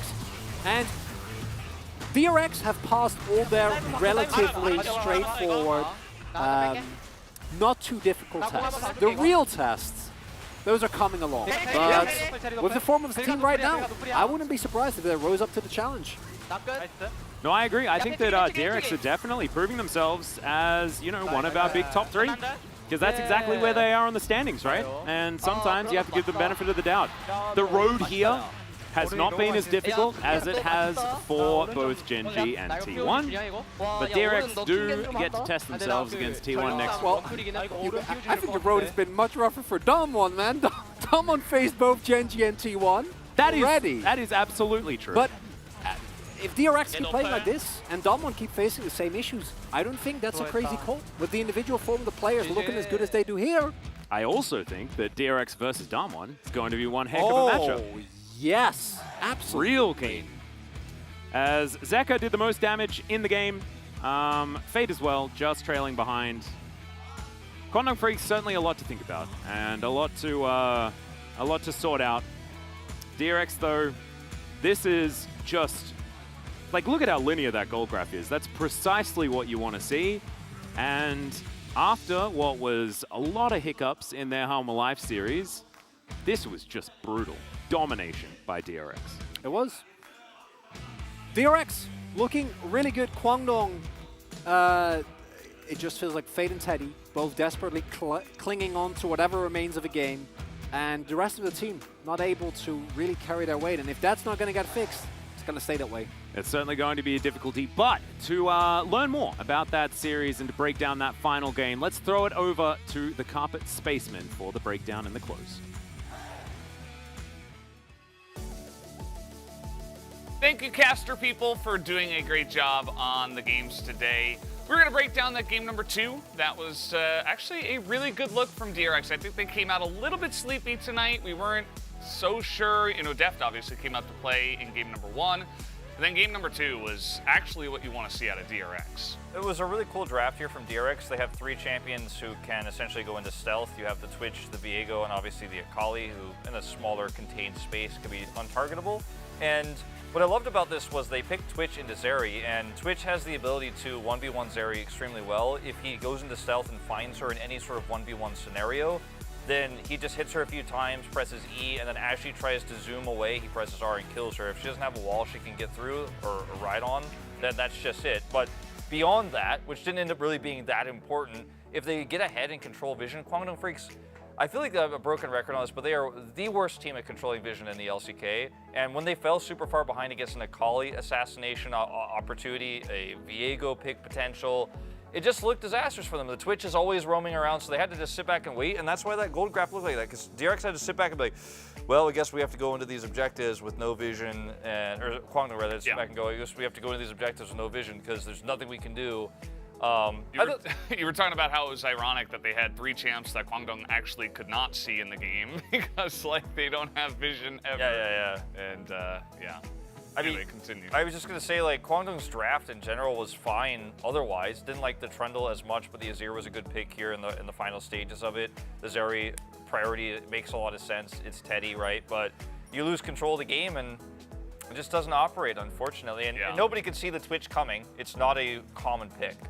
Yeah, I was calling for the Tom Kents instead of the Rakan, but once I saw the rest of the comp, I'm like, actually, this works a little bit better. You know, we're kind of diving in, everybody's going straight in for DRX, and yeah, the Trundle too that you mentioned, you know, it's just not really finding a lot of luck nowadays, not even into like Sejuani's or stuff that you would normally see it into.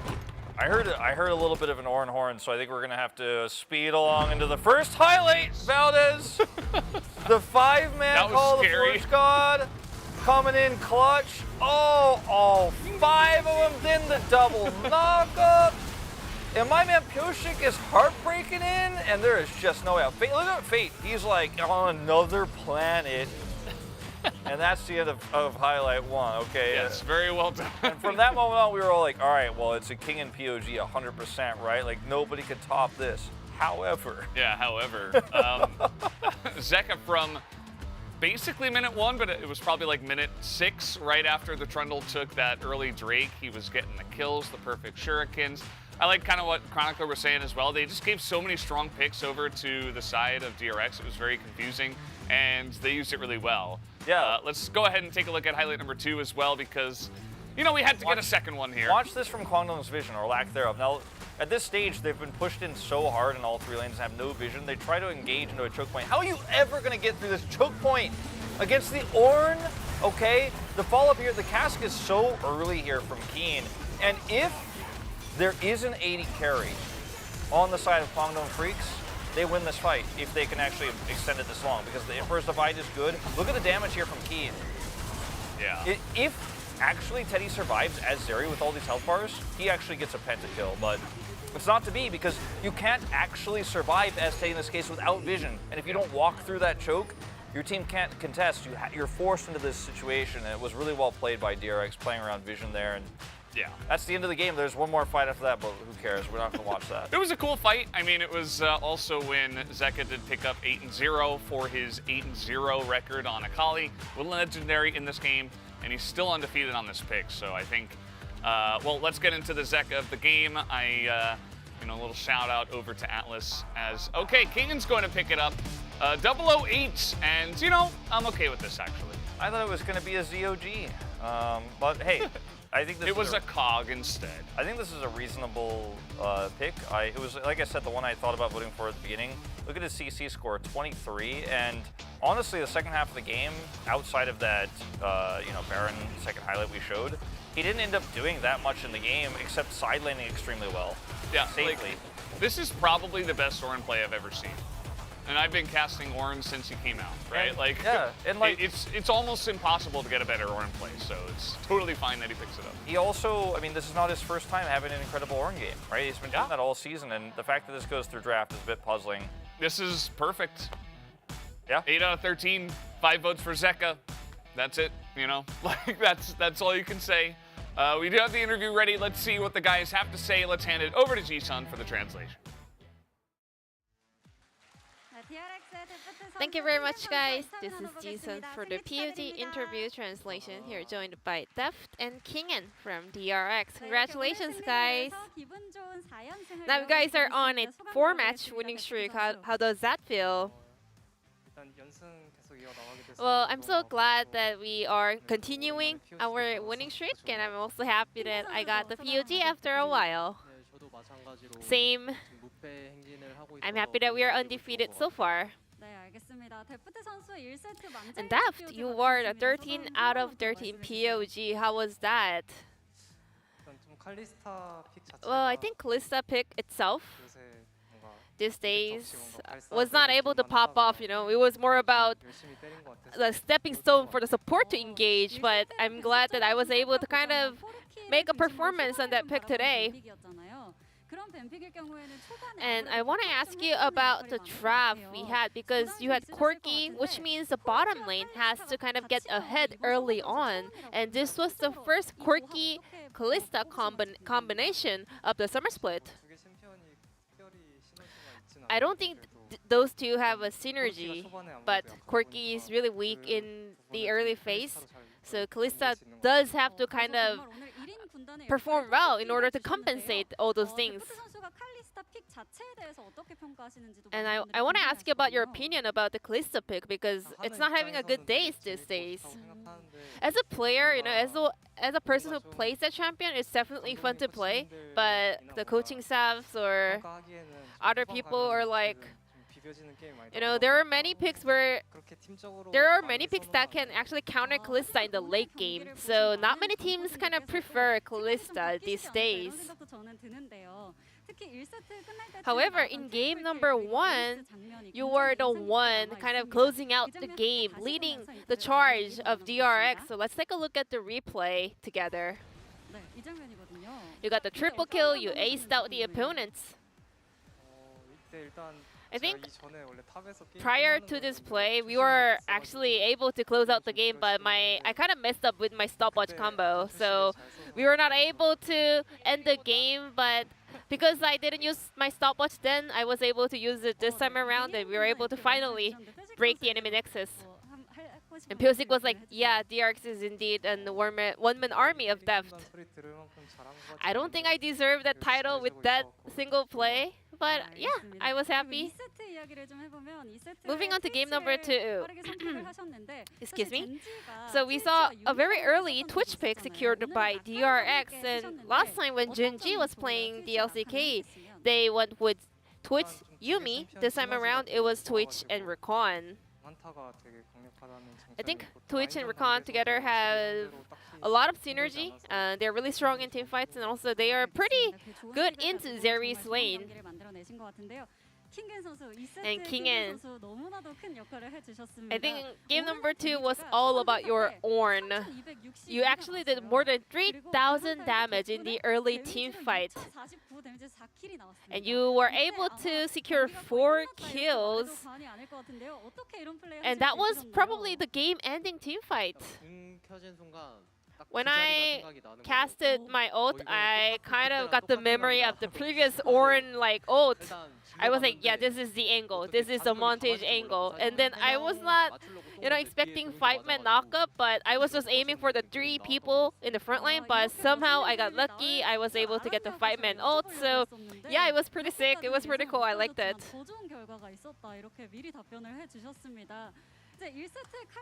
So game number 1, we saw the Kalista highlight, which means we now have the game number 2 Ornn highlight. Let's take a look at it together.